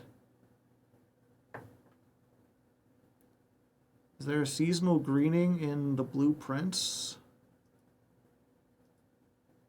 Or in the Red Prince?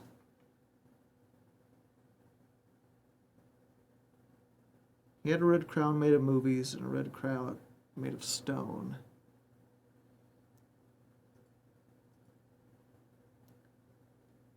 Page A.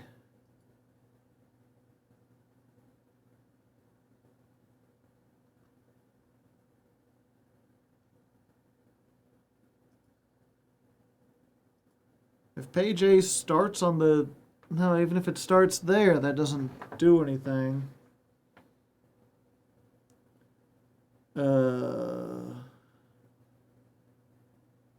I missed the Yu-Gi-Oh! Stream, how things go for the final day. The final day is Thursday.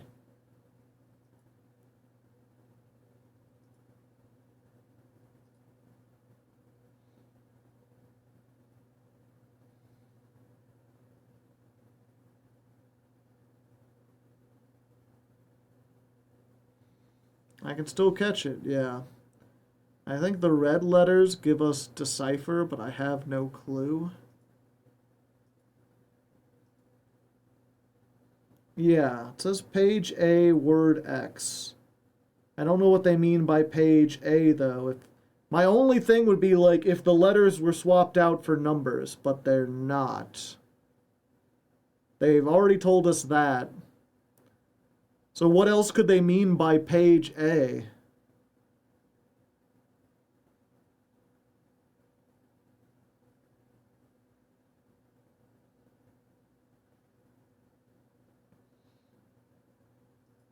Not this, I meant the C intro.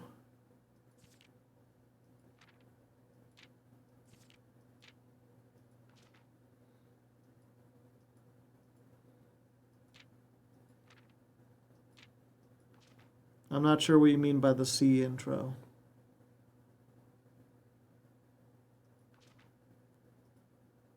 The like one that has all the letters going into the other letters. Like they're all in red, so I don't know.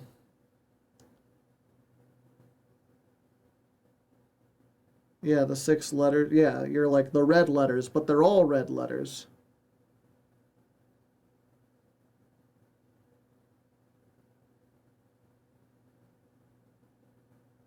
So would it mean page B instead of page A? But then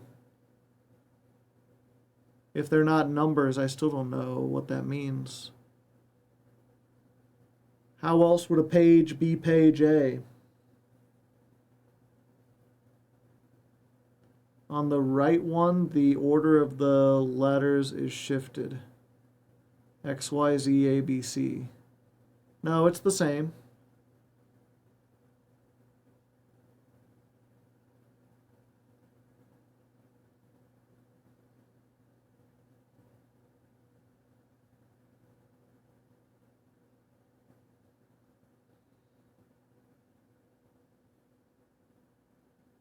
I don't know how you're supposed to get to this. Yeah, just let me know. I feel like we've wasted enough of the stream, like, sitting here looking at it. I don't feel like it's going to be, like, satisfying if we find it out. Like, if you know what this is supposed to be, just tell me what to do so I stop wasting time. C is red. Is it? Have you seen Dead End and Tanner Fork? Yeah, it was in the book about Blackbridge. In the book about Blackbridge, they talk about the going to Tanner Fork. And there's like a dead end. Because we did figure out, well, not figure out, but there's a sign on each page. Rotate, so rotate. Come on. And then this is depart. So rotate the part, keep left to Tanner Fork. There's a right arrow, right dead end, record each stop.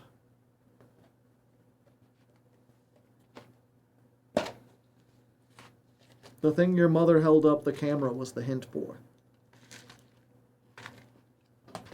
All she held up was like a squiggly line.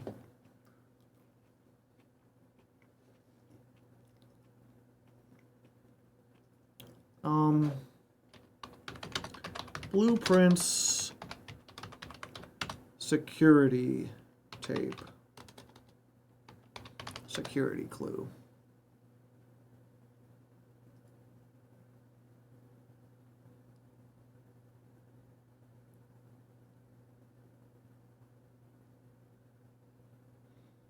I assumed what she held up was a sigil. Yeah, it wasn't a sigil.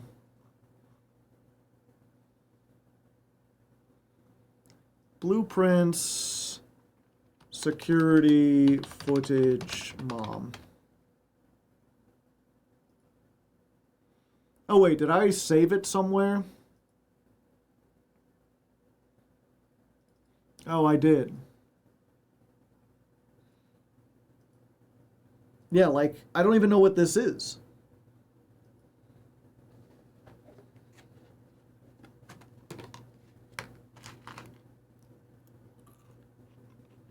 I'm unfamiliar with the shape.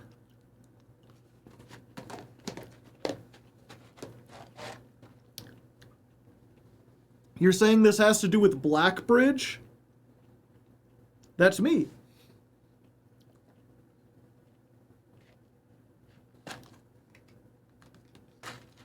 It looks like the empty spots in the line.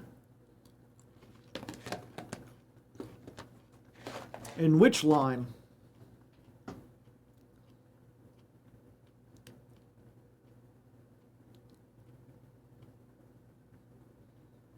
The metro map from the safe house.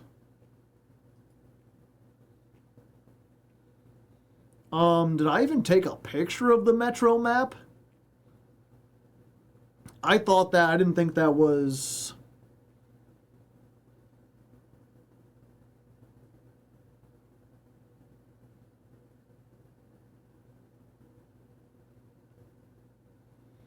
Let me see if I can find... Looking through, I've taken pictures of a lot of stuff.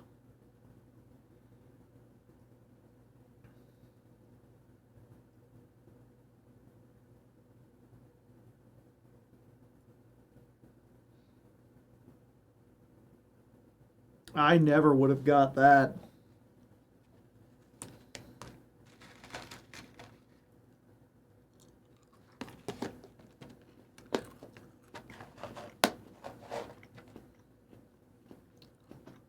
Especially since it's combined with all the other things.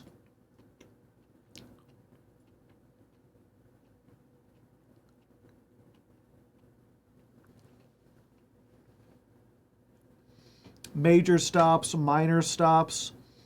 Yeah, kind of fits.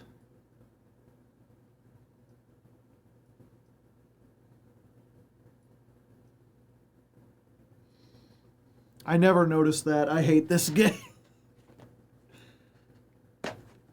The basement says Tanner Fork somewhere. Does it?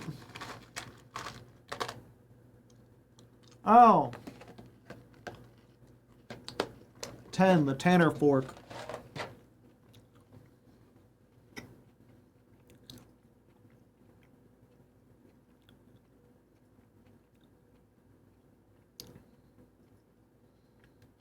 Okay, so real quick. It says minor and major, yeah. Rotate the part, keep left to Tanner Fork, right dead end, record each stop on the way. Or maybe it actually is Route 8, depart, keep left.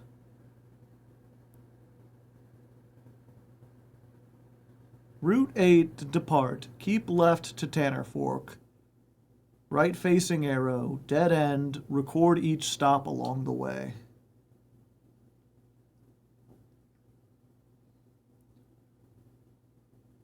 You follow the route signs in the book. Royal Station. East. Can't even read what these are. Okay.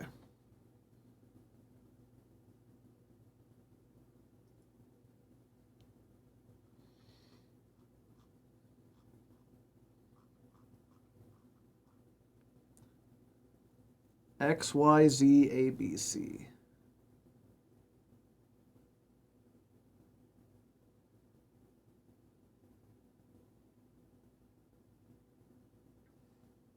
Okay, 1 second.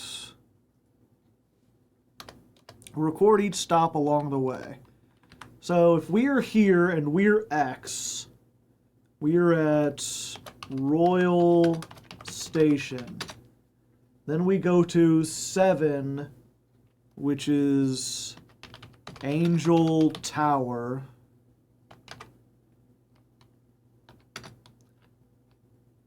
Then we go to 3, which is Aries Crossing. Then down to 10, Tanner Fork. Goes down to 1.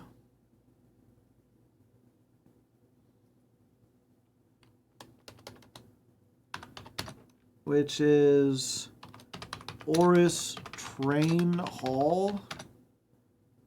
And then 13, which is Dead End.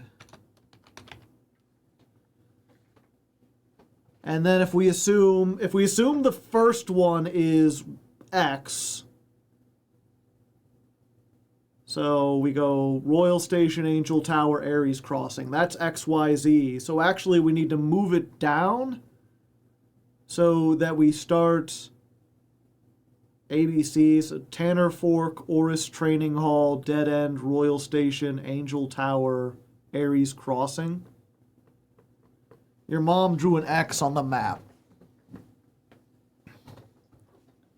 I never put that together. How did you figure this out if you didn't put it together?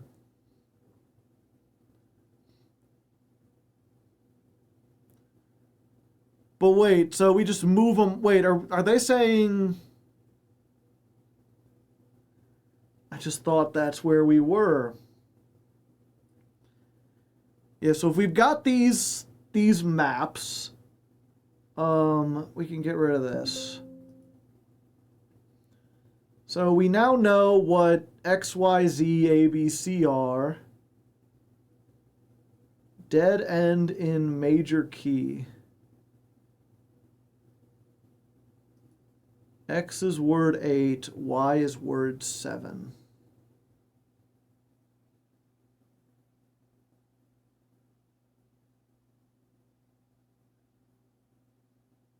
The start is the start, but the start is X, and X is the start of the cipher. And we start at I am getting mental illness. It's the number of the stations.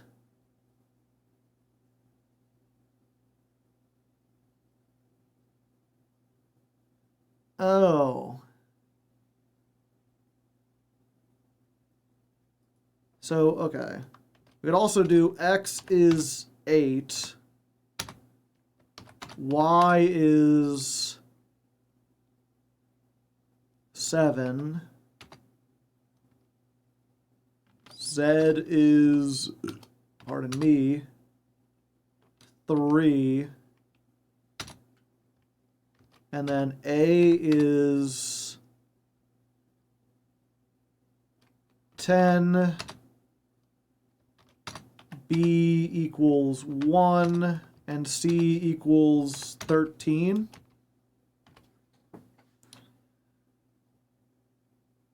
Is that what they're trying to say?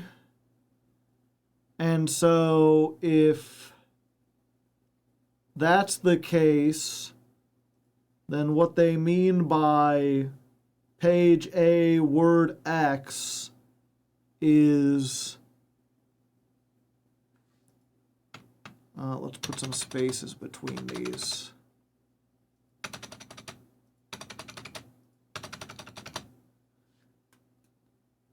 So what they mean is page 10, word 8.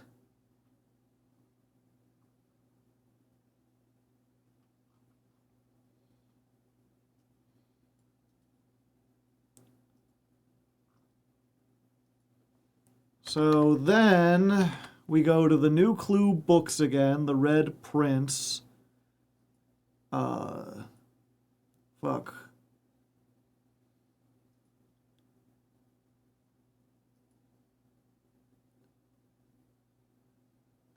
Red Prince, we need, just gotta write this down.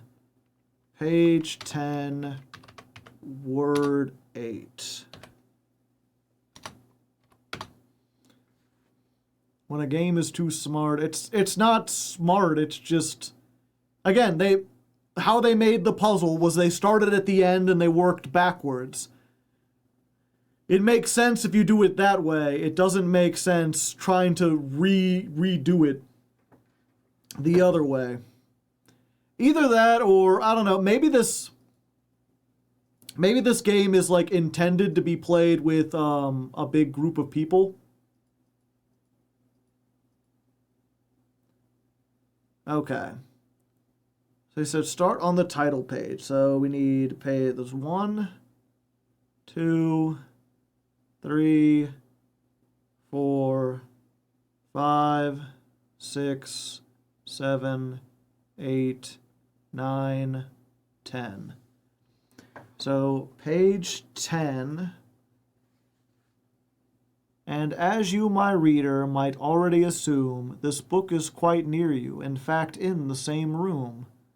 So page 8 would be, or word 8, and as you, my reader, might already assume. So assume.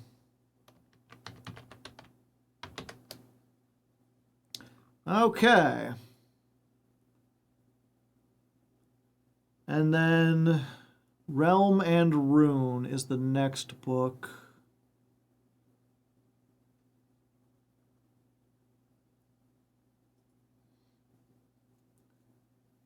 Imagine a roguelike, but it's an escape room with multiplayer.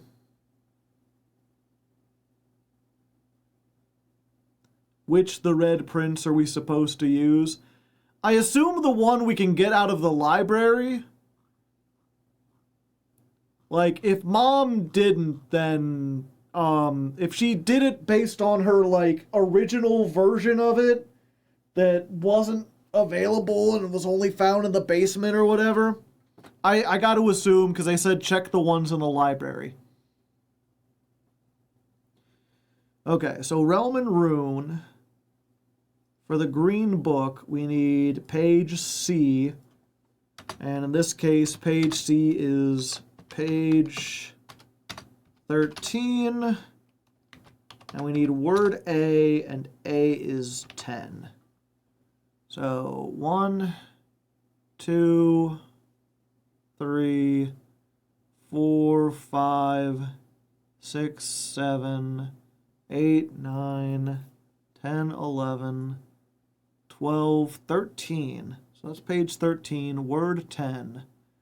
Wavy lines are used to indicate extreme heat. The scorched. So 10 is scorched.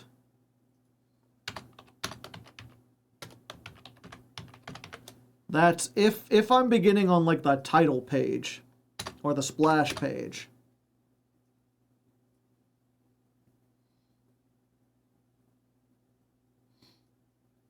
A is 13? No, A is 10. Yeah, page 13. Page 8, wait. C? No, C is 13. 8 is X. Okay. And then the 1 we can do here because we actually have the new clue in front of us.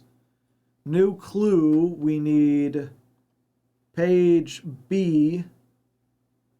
B is 1.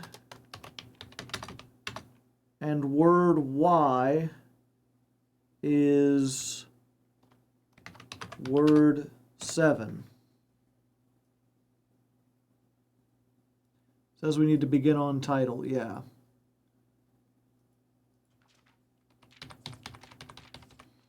Okay, so this is the title. This is, oh, this is 1. Wait. If we begin on title, there aren't 8 words.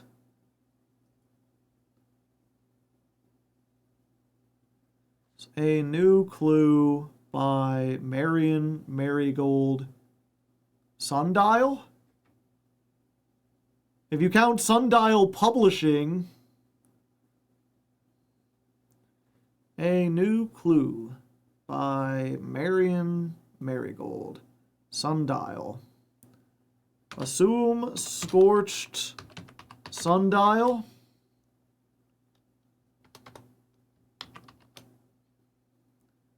And then the fixed stars. I'll just find that online real quick.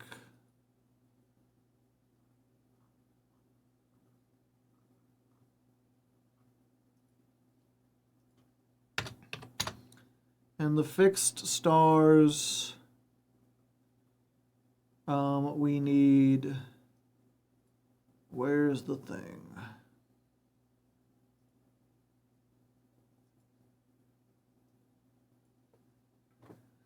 Page Z, which is page 3.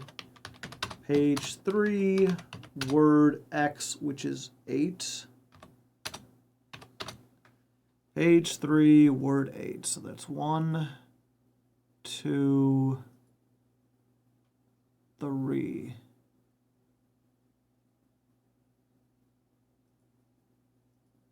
That doesn't work.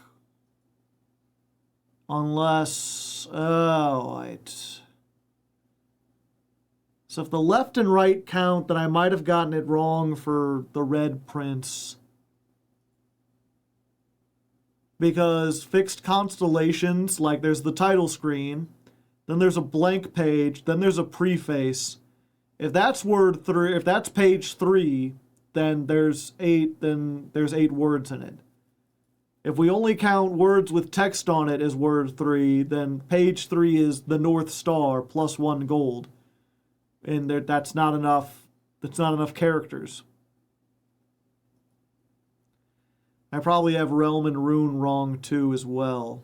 No, I did that one correctly because there's text on each page. Okay, so this is page 3, word 8. Preface. This book contains a complete star base. That's base. Based. Okay, so back to the Red Prince real quick. It's not assume.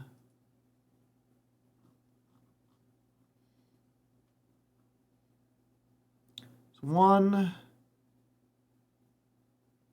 2, 3, 4, 5, 6, 7, 8, 9, 10.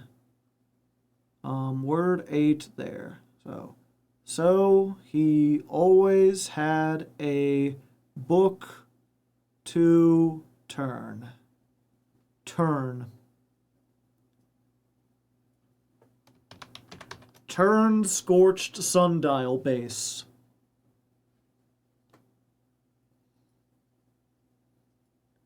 I see words, we get our anagrams again. Not with turn. Yeah.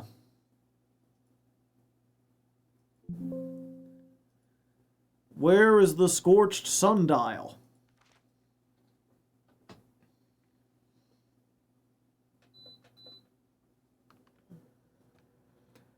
What were we trying to do again? Oh yeah, we need to get into the antechamber. It's been 1,000,000 years. Is there a sundial in this game? Yes. Yes, I know where a sundial is at. Banana, banana, banana.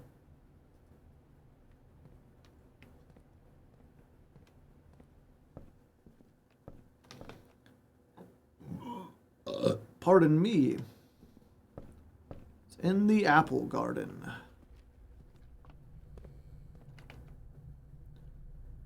Yeah.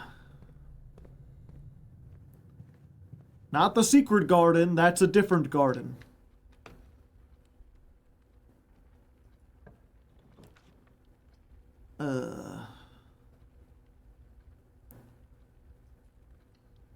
Yeah, we just need to find some way to get into the antechamber. Have I break roomed already? I have.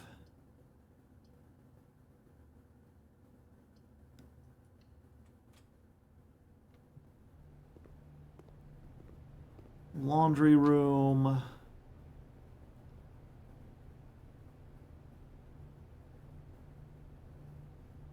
Swap money with keys. 12 million keys. Yeah, this don't help me.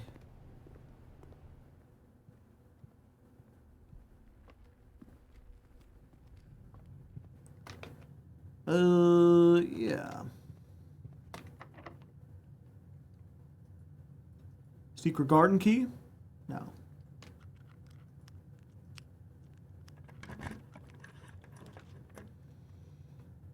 Another passageway. I think we need to get the Geist room. No, we need to do this. Redraw up to 8 times. I do have a lot of gems. That leaves us with very few options, but... Oh hey, apples are extra tasty today.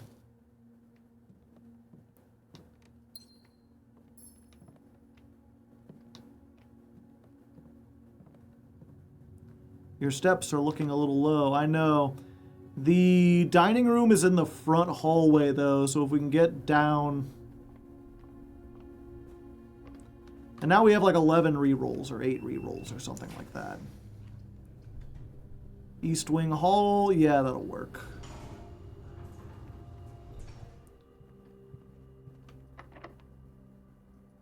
Secret garden key. Ho-ho! I thought it had to be used from a green room. But I guess it's just any room on this side of the mansion. More apples. Turnip. Key.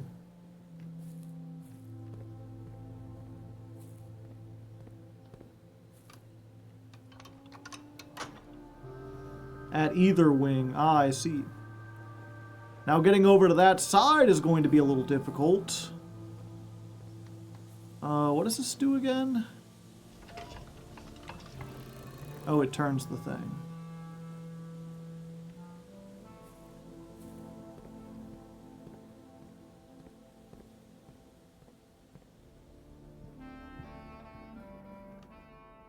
Wait.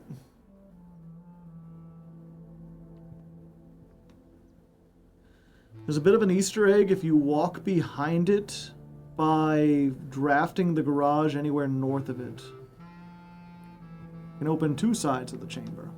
Oh, hey, an orange.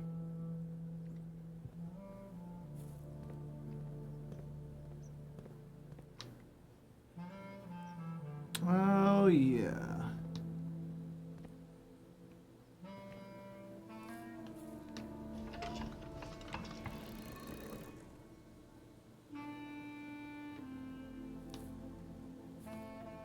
We point it that way, right?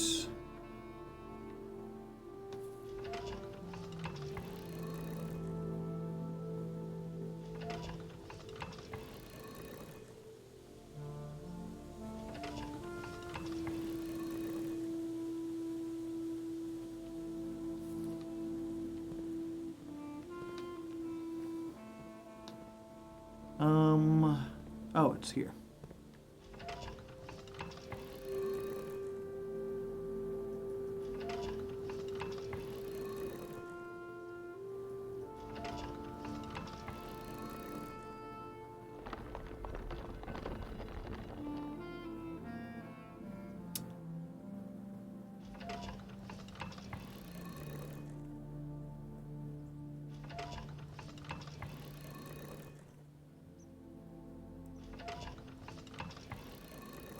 Yep, I went the wrong way. It's got to be pointing all away from it.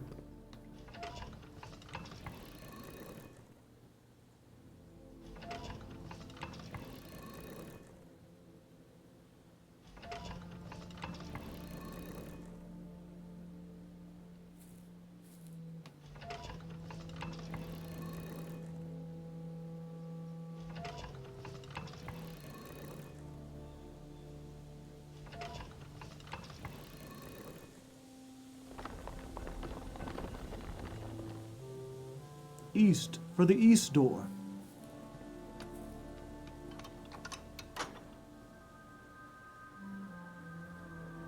Okay. That should make it a little easier.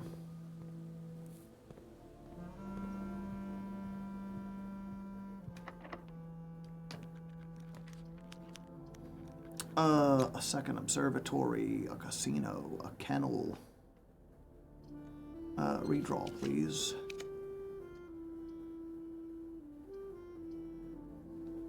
Conference room, boiler room,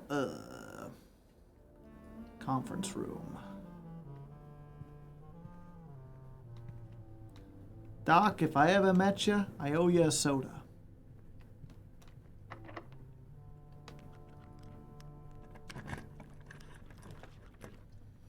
Another aquarium. Haven't we always wanted aquariums, chat?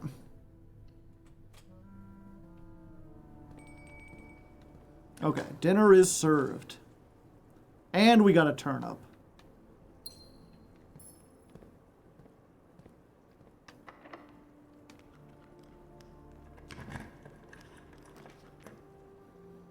Oh, the vault. We still can't... There's no way we get to, like, 400, right?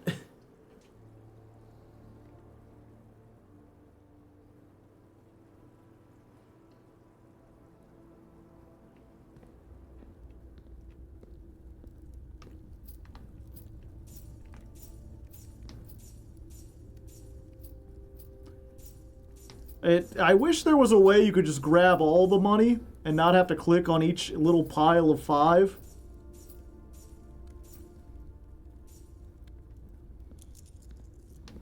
Plus 32.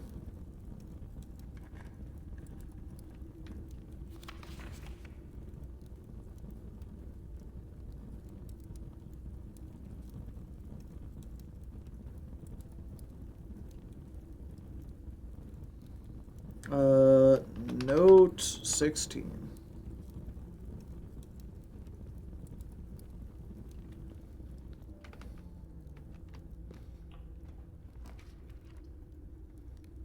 A locker room. I don't need keys spread throughout the house.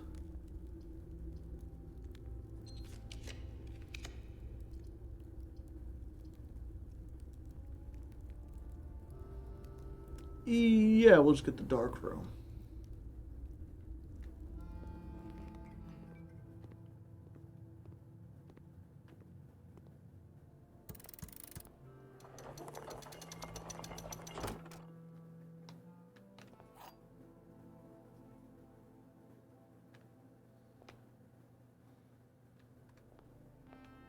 Huh. I've never drafted from the antechamber before.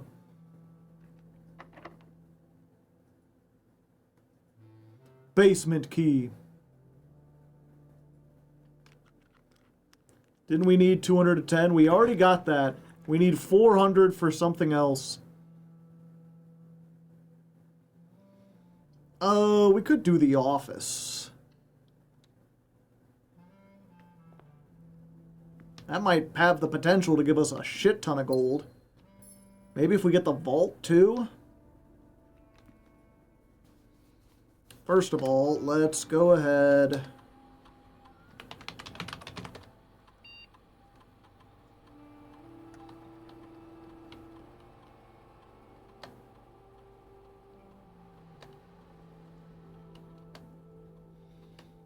Log into the library, or not the library, the laboratory. Yeah, we have the conference room. So we want to make as many things as possible, including the gift shop.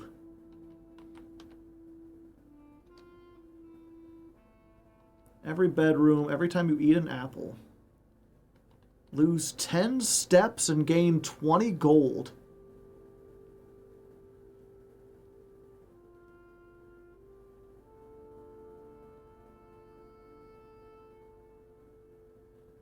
That might do it.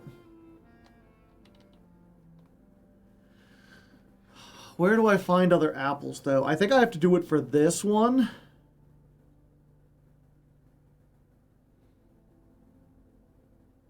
Not entering and then toggling the breaker still works. Ah, I didn't know that. Okay, so if we draft a couple bedrooms, we can maybe get enough gold.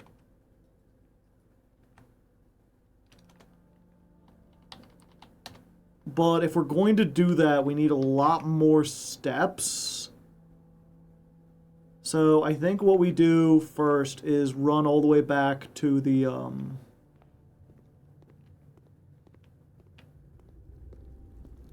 whatchamacallit, the dining room.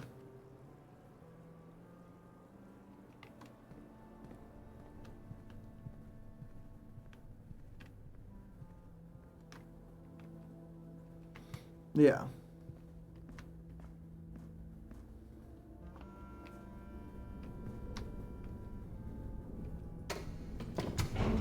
Down we go.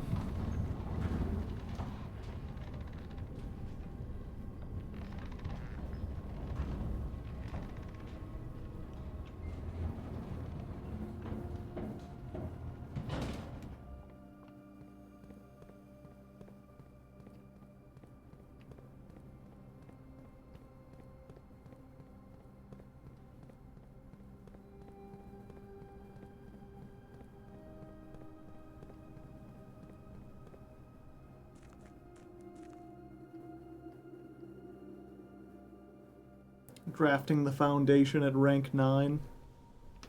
Be crazy, I went the wrong way. Okay. A freezer would be nice. Yeah, that would also do it.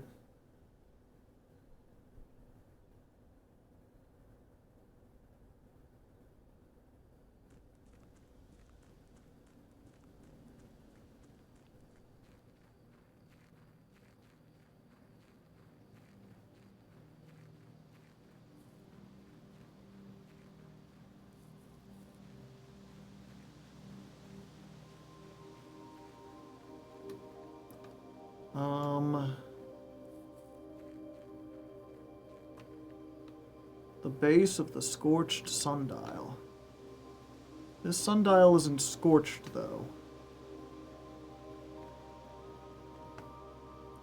Unless I got that word wrong as well.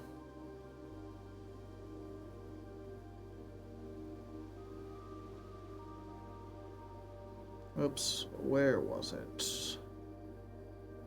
Turn scorched sundial base. Maybe you need to scorch it.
It doesn't have to do with this, does it?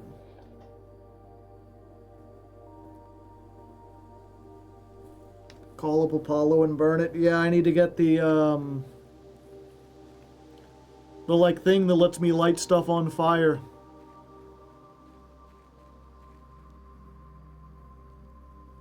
The torch or whatever.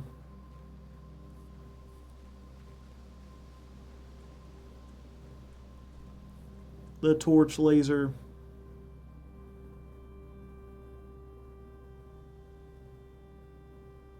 There's barely enough heat to keep the trees warm.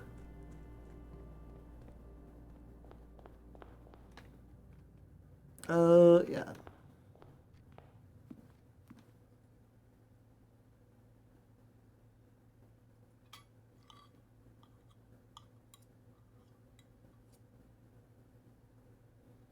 Twenty more steps, okay. Yep, back down through. And unfortunately, it feels like we haven't gotten the workshop in forever. I made that rare and now we never see it. I need to go back and, next time I get one of the rooms and, like, reset it.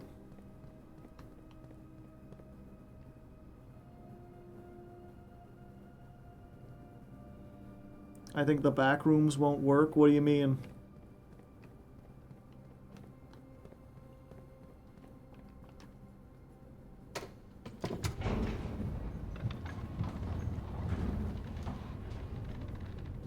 Oh, the bedrooms won't work. I misread that.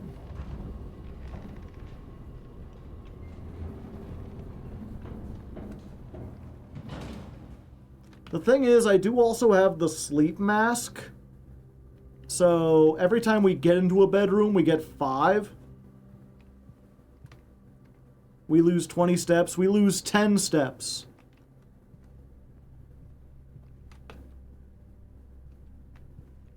We lose 10 steps, but we gain 5 steps at least. The boudoir is a bedroom, right? Yeah. So gain 5 steps. It's after the second. Oh no, this was experiment successful. So we gained 5 steps, we lost 10.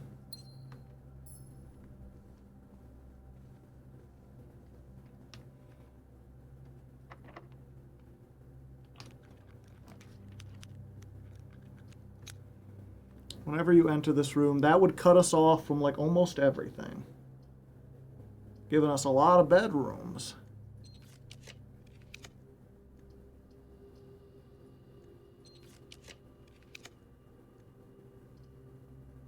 More likely to get rare and unusual.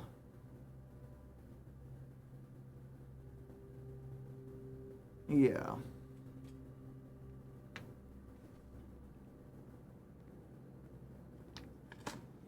We're gonna be cutting it close. A brick.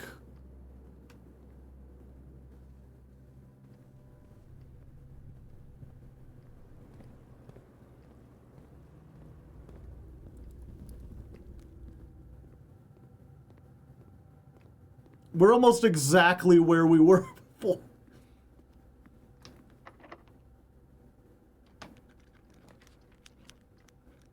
Oh, the mechanarium. How many mechanical rooms do we have?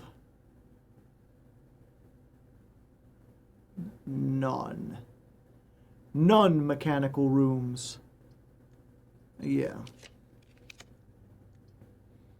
Vestibule, we've got 8 keys. That's not enough.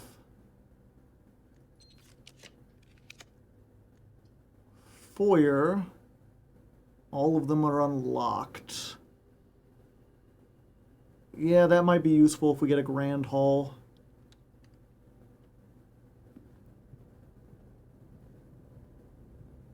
Freezer would be huge. Courtyard?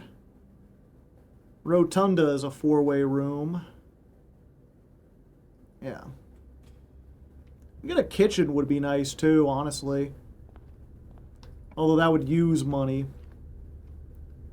So with the showroom.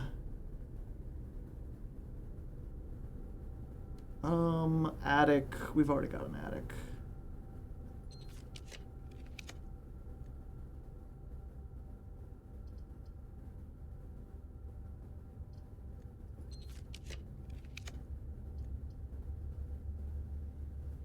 Another observatory. Would we be able to get the thing twice?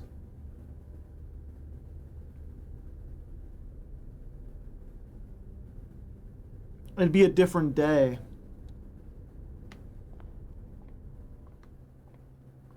$69.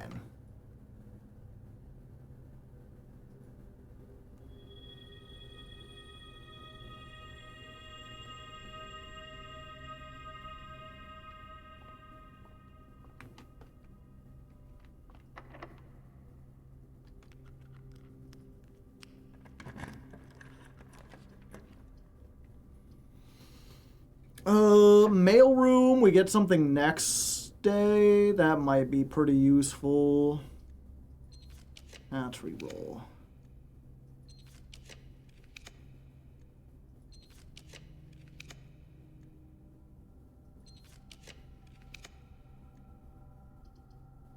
The Geist bedroom. So we would lose 5 steps. 20 gold. 2 dice. Do need rerolls for the next day to get the antechamber outside. True. Yeah, we're gonna reroll. A vault.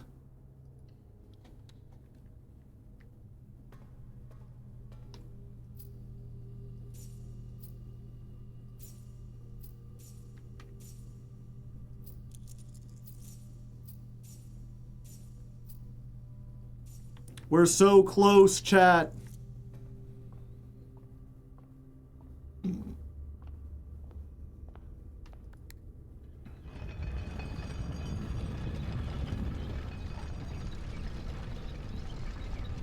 Yeah, we still need to get the gift shop, though, is the thing. Well, there you go.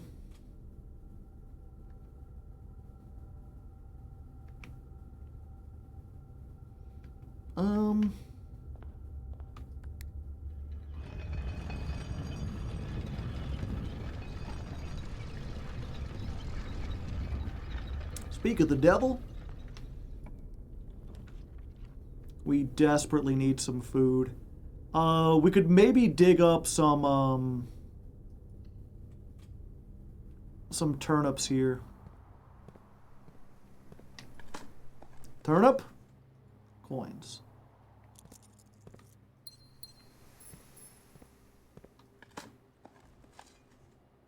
Hey, there we go. That helps, that helps.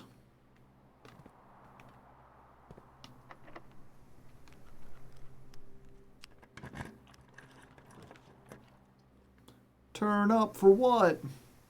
Bop bop bop bop bop bop bop bop bop bop bop bop bop.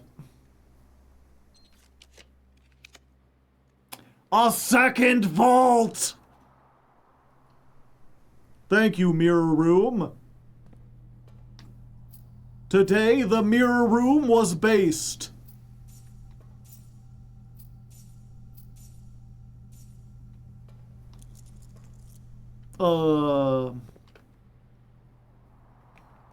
Shit, man.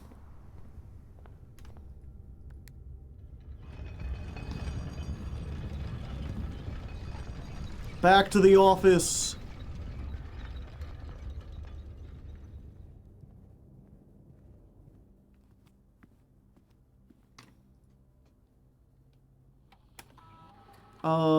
Spread gold in the estate. A little bit of gold in every room, except we have the conference room. We're going to be cutting it close, I tell you what.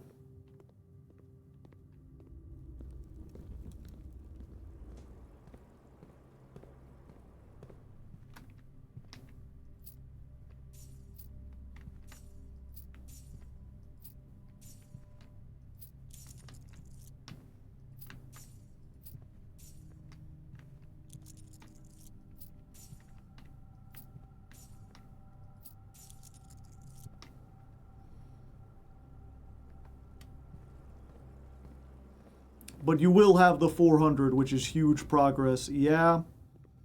Fuck, I might not be able to do both.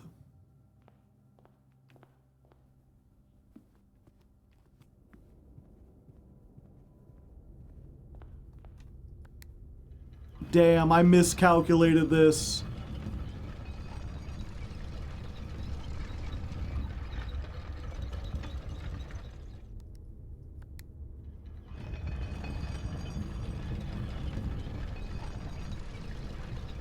Yep, we're not going to have the key card tomorrow, and we're going to misroll the antechamber.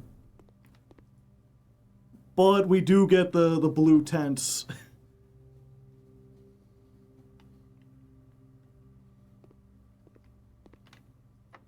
Yeah, we still have Monk for a couple days, and we know which one it is. Is there one that, like, gives you steps as soon as you enter it?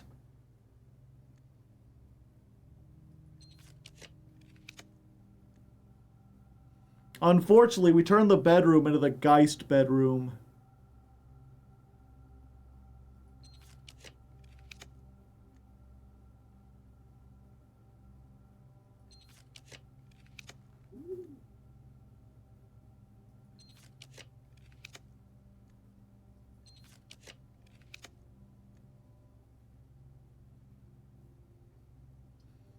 Start today with 1 key for each time room. We did make a sauna and a break room, so we start tomorrow with 3 keys. That might be the best we can hope for. The double bedroom. Yeah, we could potentially get the double bedroom. Oh, the coat check. Fuck. I'm gonna lose my necklace.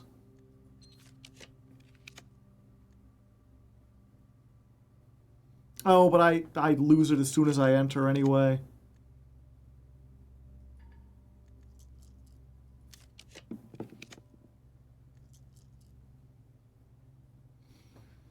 Yeah, we've unfortunately paid really high price for this. There was a break room, yeah. Planetarium. 2 more stars.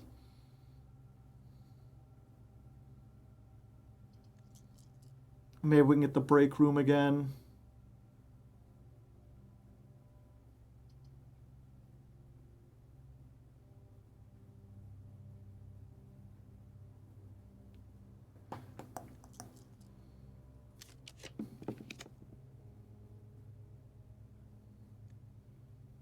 Fuck it. Whenever you enter this room, you'll gain 2 steps. Oh, but I'll lose like 5 because of the stupid thing.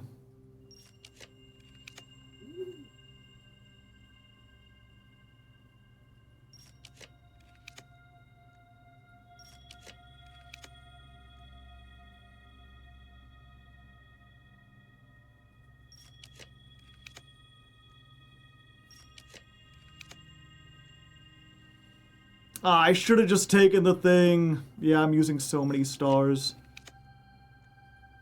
But now I'm like too far to go.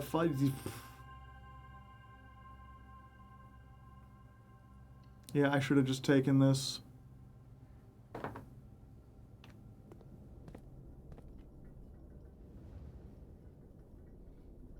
Calling it a day. Yep, unfortunate, but you know. The house might be a little different. Yep, all the stars we gained on the previous one. Now we can find a clock tower outside.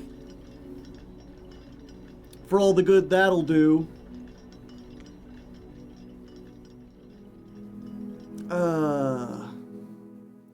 What does blue tents do? I forgot exactly what it said.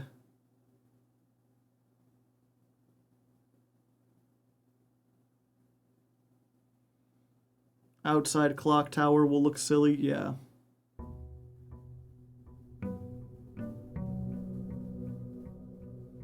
I've been enjoying your playthrough, even though I have no idea how this works. You get notes, every room drafted on rank 8. Oh yeah, every blue room. Gotcha. Okay. Now that we've got that, let's do one more quick run. I'm just going to get the antechamber thing.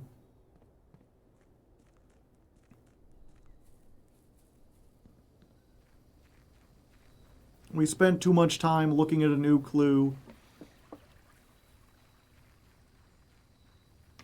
Like information, yeah. Clock tower outside. What items do I have? Do I have any items? No.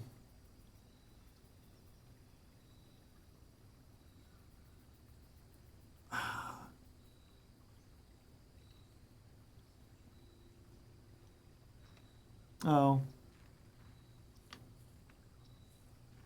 Well, I might as well. Maybe there's something at the top.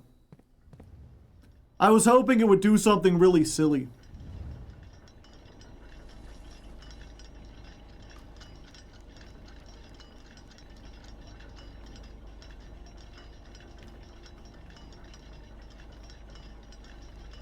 Where am I, chat?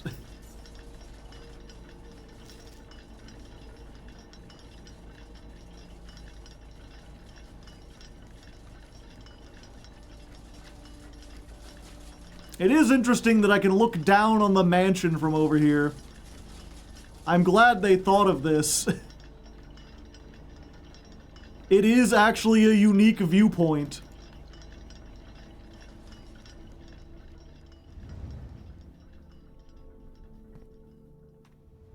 Very strange.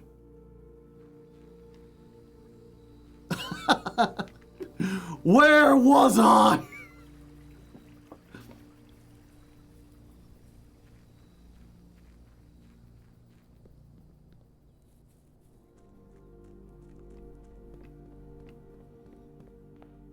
Okay. Hallway, yes. Almost forgot my key. Reroll. We do need a break room. That might give us the key card we need. It also gives us a bunch more keys that we don't need. Storeroom gives us gems. Yeah, let's just get gems. It's invisible from the outside.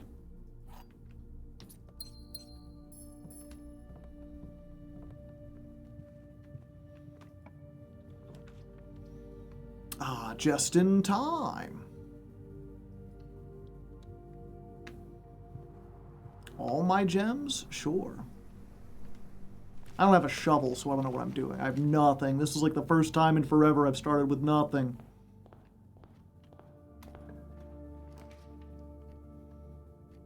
Yeah, we just do the spare green room.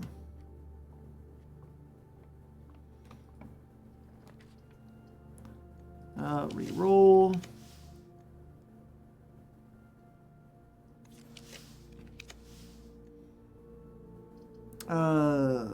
Break room, I guess. The break room is a crutch. I need to do this anyway. Okay, 20 divided by 3. How did we do this again? Now I've forgotten.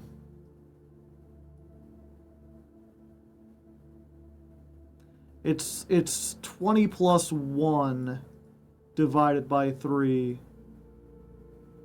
Yeah, you add the numbers first and then you divide them by 3. New math, yeah. This means to 1/3 of it. So 20 plus 1 is 21, divided by 3 is 7.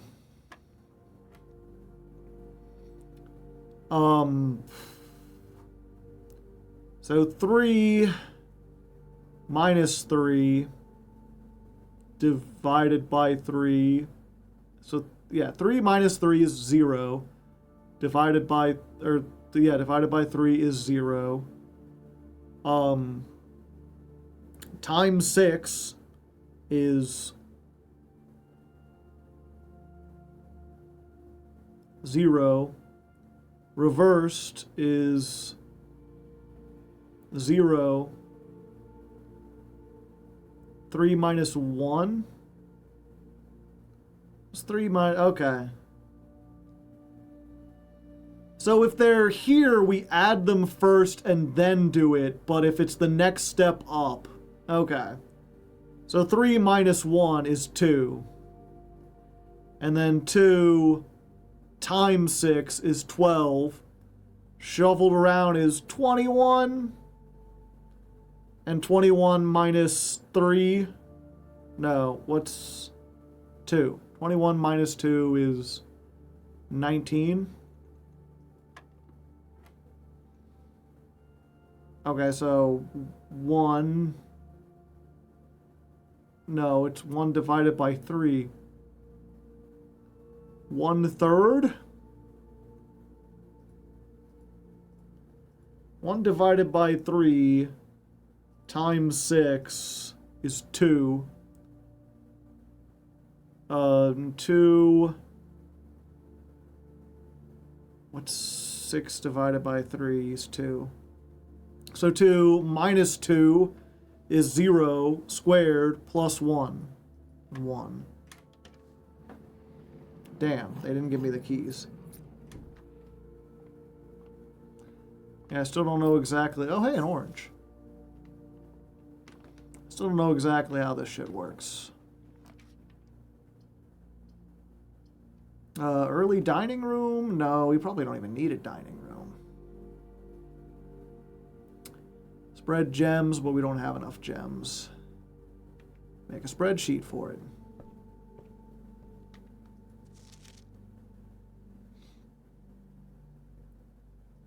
Might as well. You. Pardon me. The gift shop again. Yeah, I mean, the freezer would just suck, and we can't afford the other one.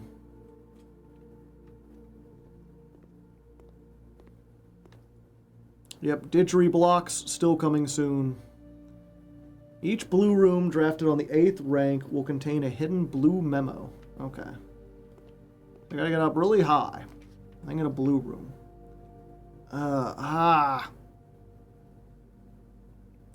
It feels like if you don't get like you need gems to get gems. So if you miss out on gems early on, there's like no way to get them because every room that contains gems costs gems, except the den.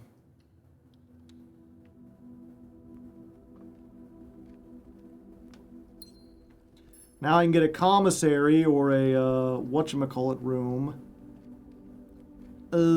Yeah, I'll just take a closet. Maybe the closet will have some gems. Of course it doesn't. You wanted more keys, right? Fuck you. Stupid piece of shit. Terrible game. Garbage game. 0 out of 10.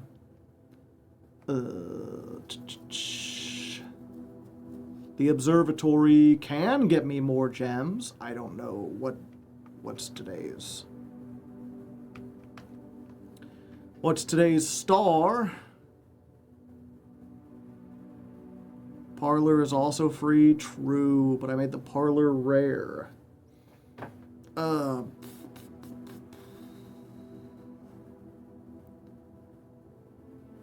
62, I believe.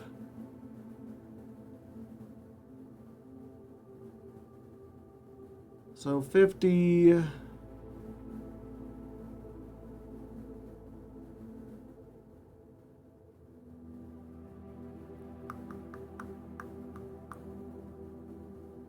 Yeah, I'm gonna re-roll it.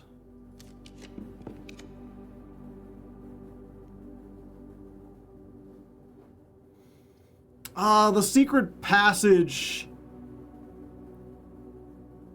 There's a blue note in the foundation if it's rank 8.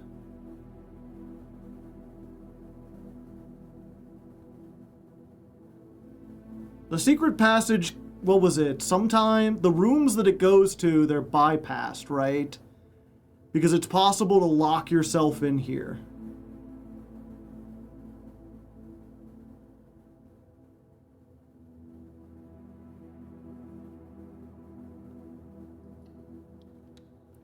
So I think the shops are free. If you hit gold sync, because every shop cost money.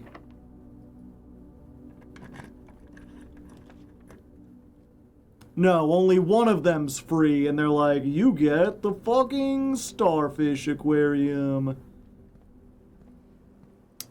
Well, at least it has a shovel. Unfortunately, you can't dig up gems, even though that would make sense.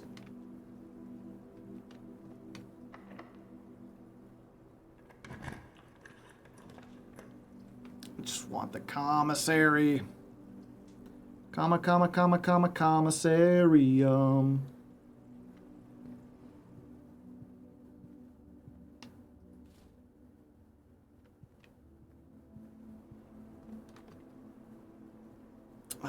Yeah, I think I've got to go back now.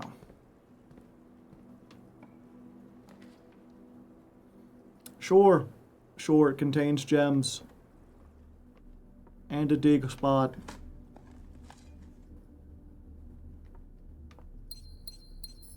There we go, finally.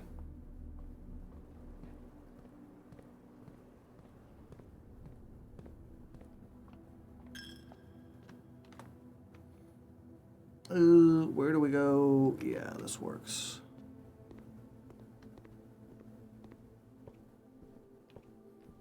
Oh yeah, and I can't go through the foundation today because I don't have the key card. I would need to do the things.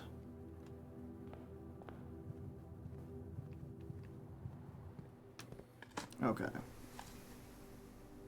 Nothing. Nothing. A tin can, so nothing. And nothing.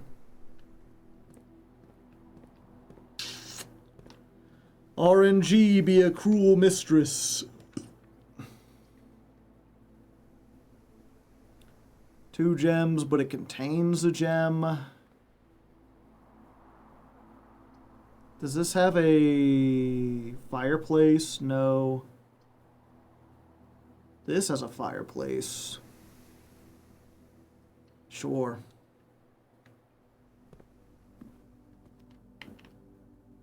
Oh, never mind. It had a fireplace on the picture. I guess the fireplace would be here if I didn't draft it on the wall, but now since I did, it's a window.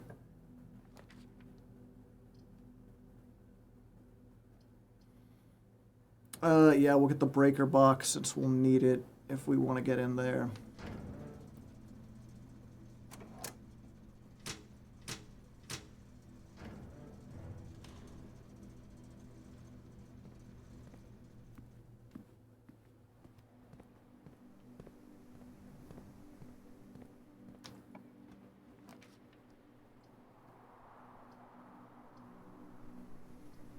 Yeah, that's worth re-rolling. More re-rolls and a gem.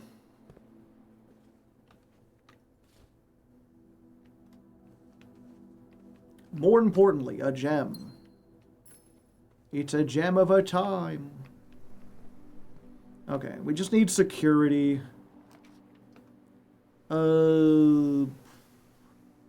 That's a bad placement for the drawing room. But it saves us having to re-roll. Oh, and there's a chimney in here.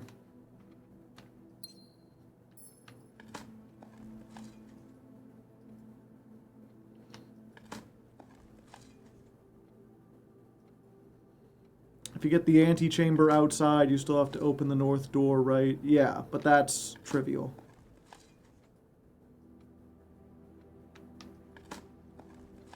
We can always do that. As long as we can make it to the foundation.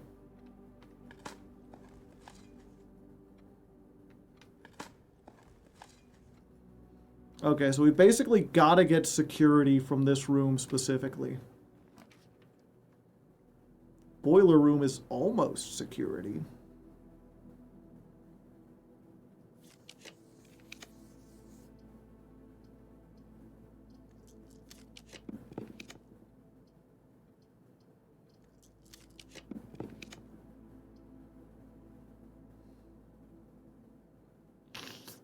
This at least lets us continue.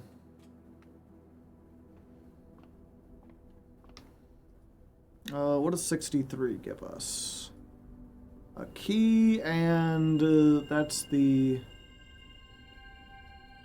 like 4, that's the cross, right?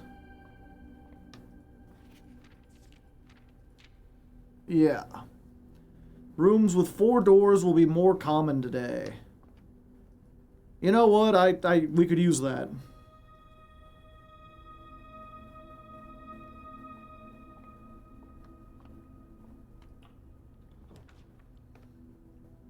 Thank you.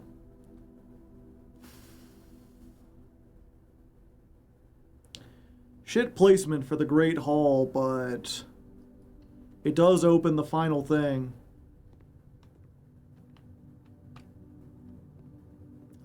We got 7 keys. That's what we want. At least for now. I don't want the rotunda. Nook will always get a library, but we've already drafted a library. I think the kennel's probably the best. That'll help save us some keys, and we can pet the pupper. And get an apple. Dog apples.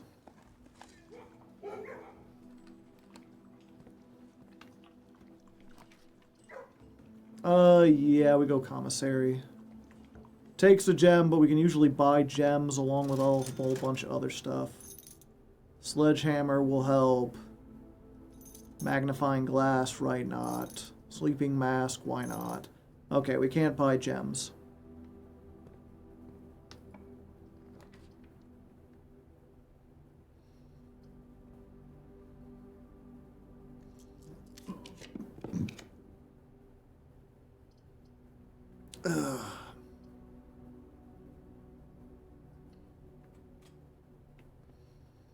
Corridor will always be unlocked.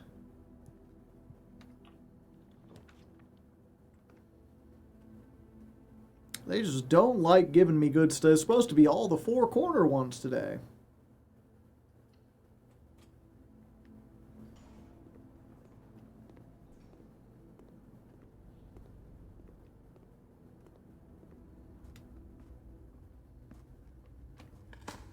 Let's go.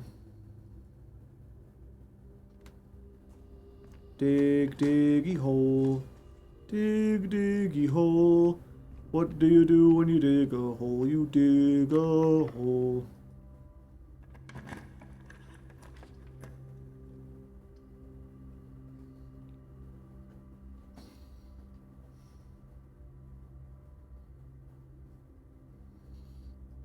Sure, bathroom.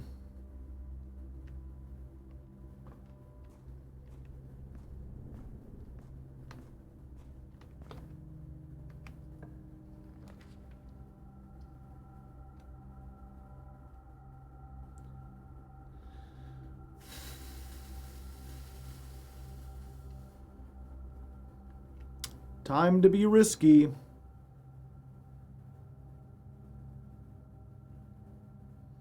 Unless, do I want to run all the way back to the utility closet?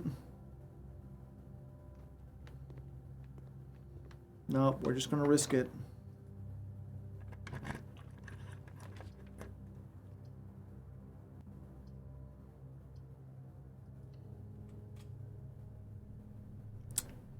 Well, that's one we kind of wanted.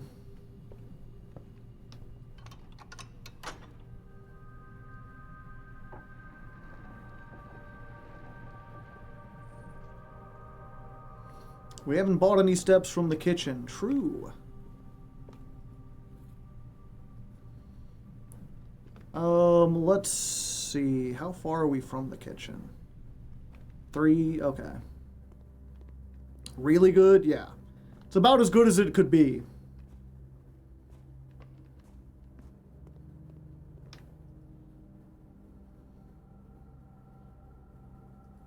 Club sandwich and many bananas. I will eat many bananas today. Call me Donkey Kong because I'm going to Banana Slammer. Take up the thing, Banana Slammer.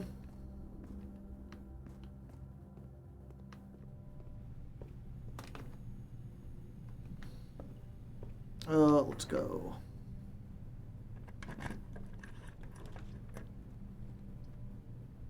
Freezer, archives, bedroom.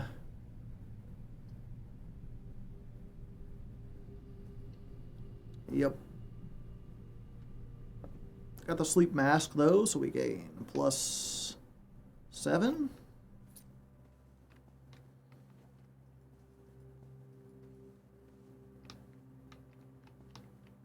There's something under the bed. I can see it sticking out.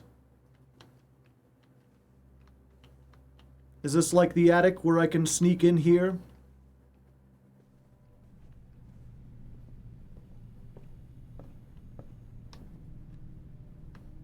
Oh yeah, I didn't get the key card reader.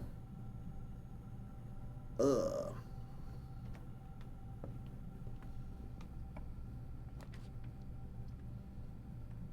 That works.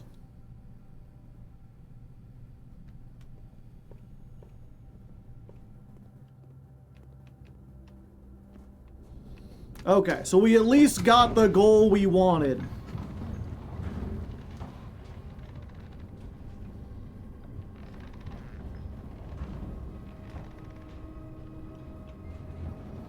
Wait, why am I coming down here? Oh wait, I guess this will help if we want to get a little bit extra. Might as well since we're already down here.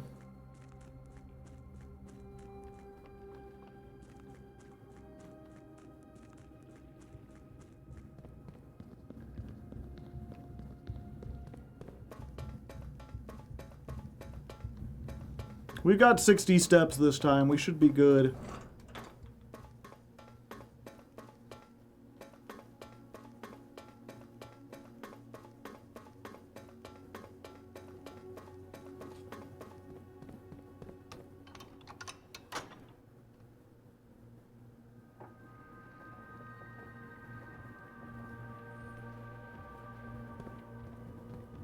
Only one more door remains unlocked.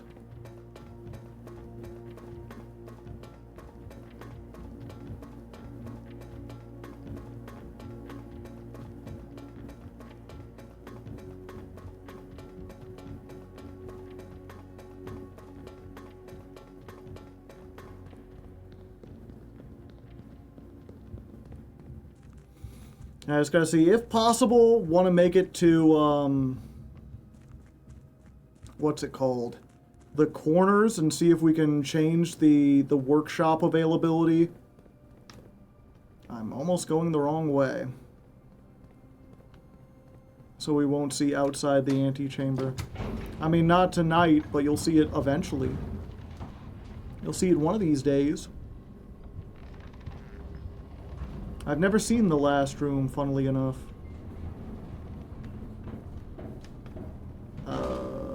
Yeah.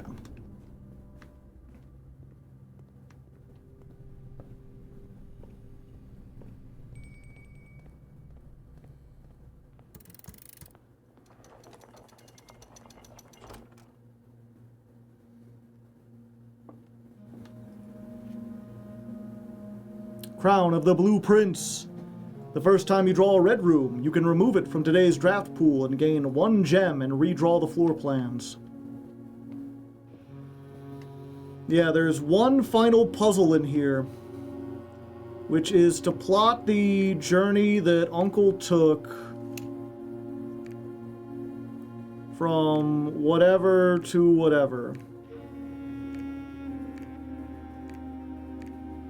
And in order to do that, we need to get into all the different rooms.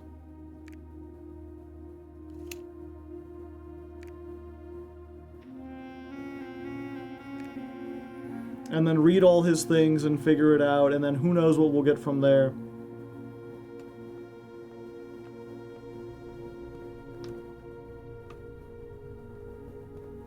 There's not many possibilities. Yeah. Like, I could brute force it. I know some of the answers.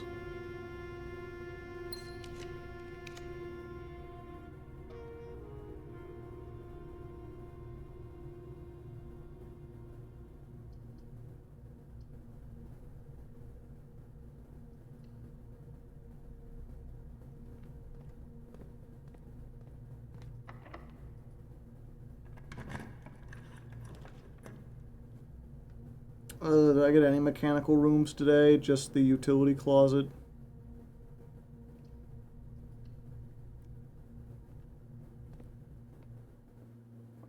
The remove seems to be borked.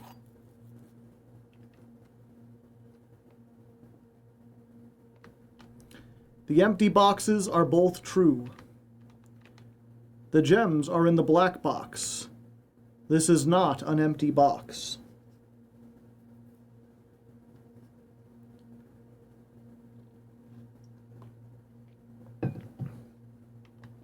Okay. If this is true, the gems are in here. This is not an empty box. So this is, if this is true, the empty boxes are both true.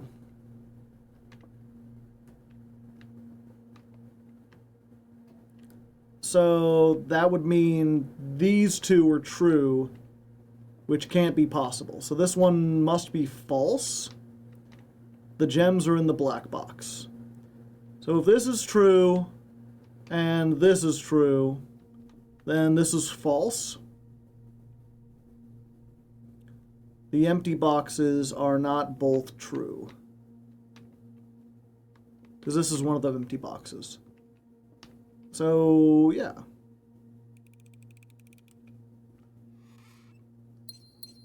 Sometimes they make them easy.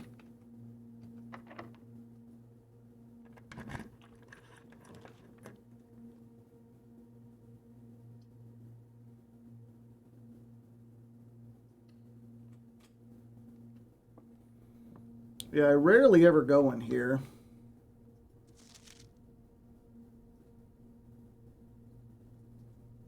They did say to check all the rooms and all the maids and under the beds. It doesn't look like I can, though.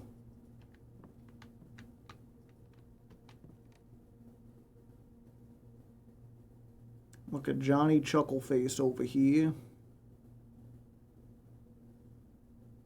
whoever that is.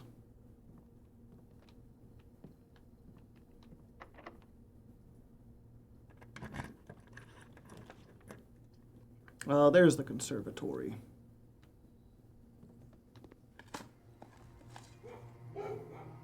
Ah, woo! Okay, so I can go to... Where the hell's the workshop?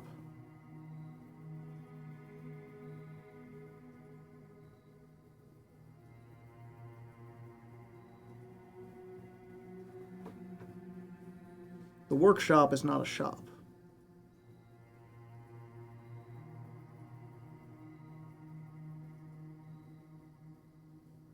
Have you drafted any blue? Oh, yeah, I forgot about that. Fuck.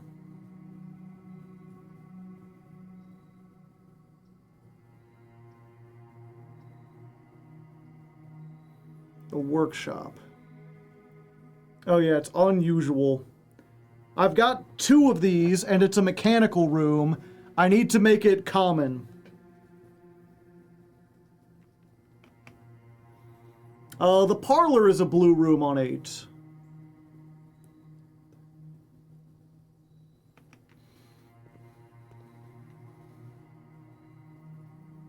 Okay, so we can make this rare. I never want to see the mage chambers. The music room being unusual is fine because it's 2 keys for 2.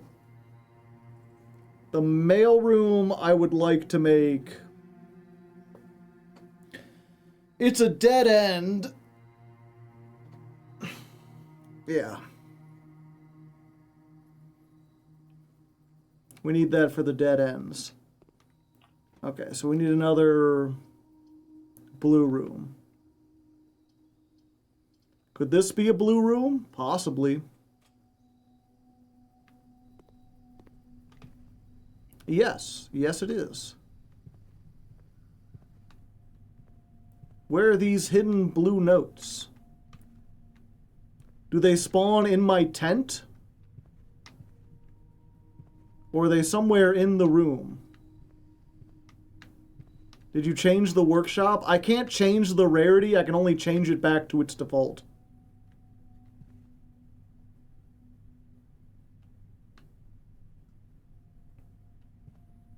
They spawn in the room, but they're hidden.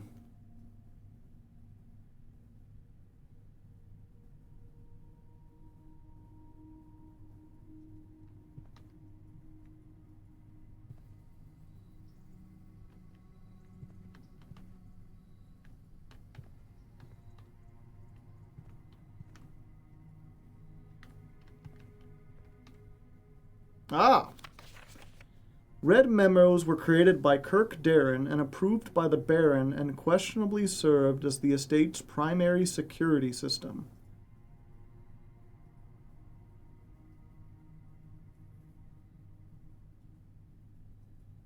Okay. Time to make a new folder in the Blueprints folder. Blue Notes. And I should note that this one was in the, what's it called? Conference room. I assume that there's a specific one for each room. And so if I draft the conference room on rank 8 again, this is where it will be.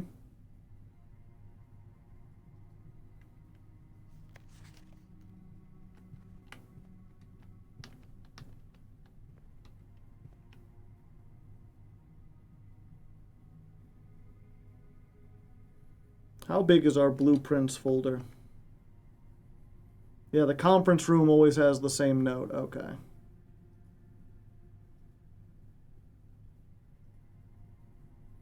The Blueprints folder is 174 megabytes.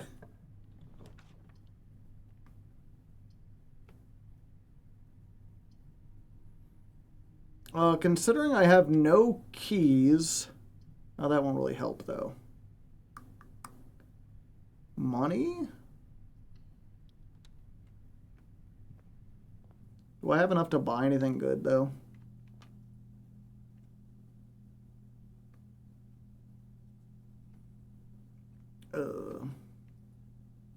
Yeah, the moon pendant will at least get me something.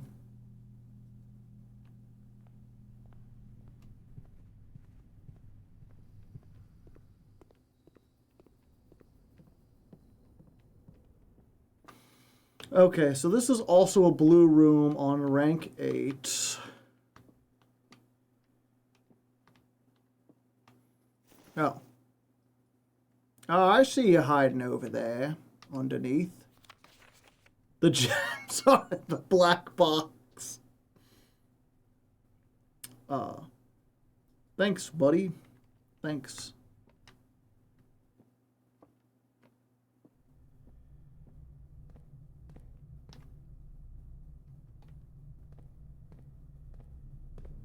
A little late there.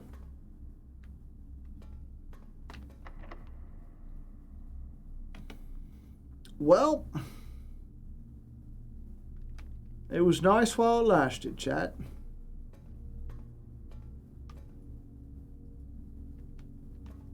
No security room somehow. It's crazy that we drafted this many and never got the security room.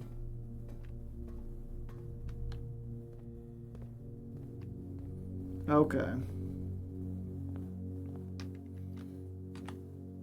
Call it a day.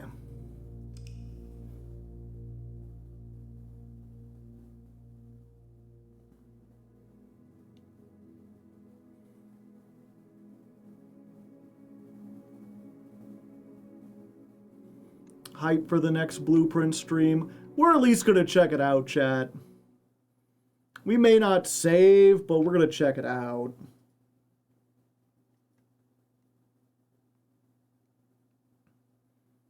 Room 46 was also a blue room.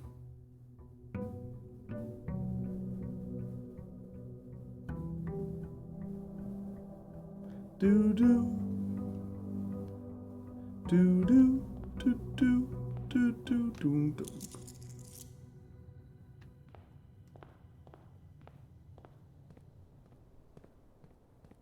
You can end in the outdoor room and copy that room again. What's the outdoor room?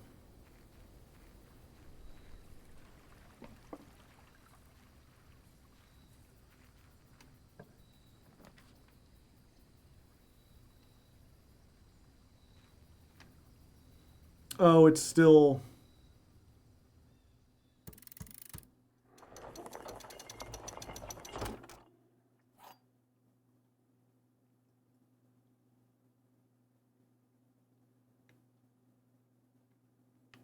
I see. So, I guess we have to go in and read the note. Oh, is the note different? So close, yet so far away. Yeah, so I guess next time that'll be the thing, is we've got to open all 3 of these doorways somehow. What did we open with? The magnifying glass. The crown is a pretty good one to start with.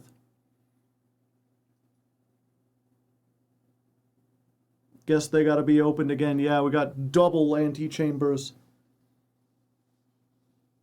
And then see if I can draft off of the antechamber room. We can open the north door real quick. True. True, I suppose I could just run and do that real quick, but I already closed the game out. Yep, we'll figure it out next time, chat.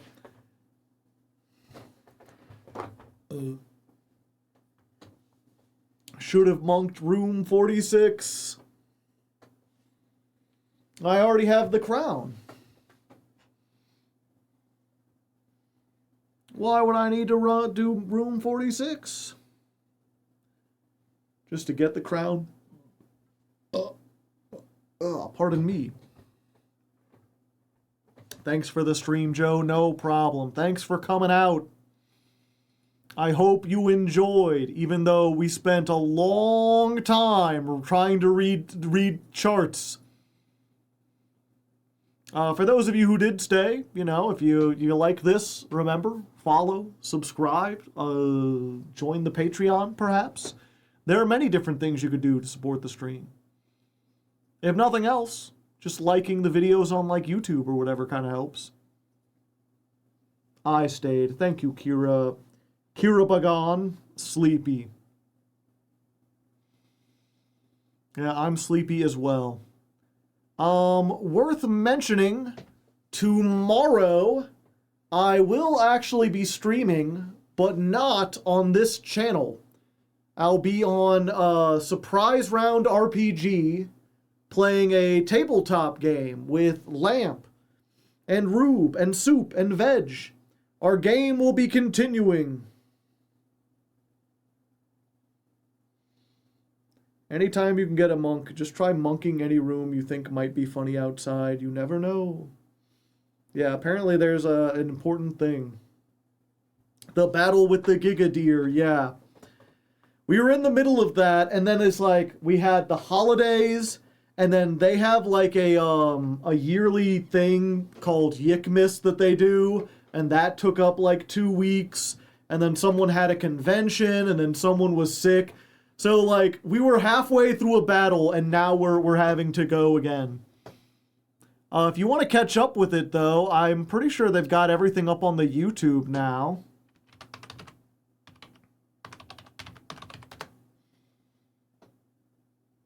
Let me see.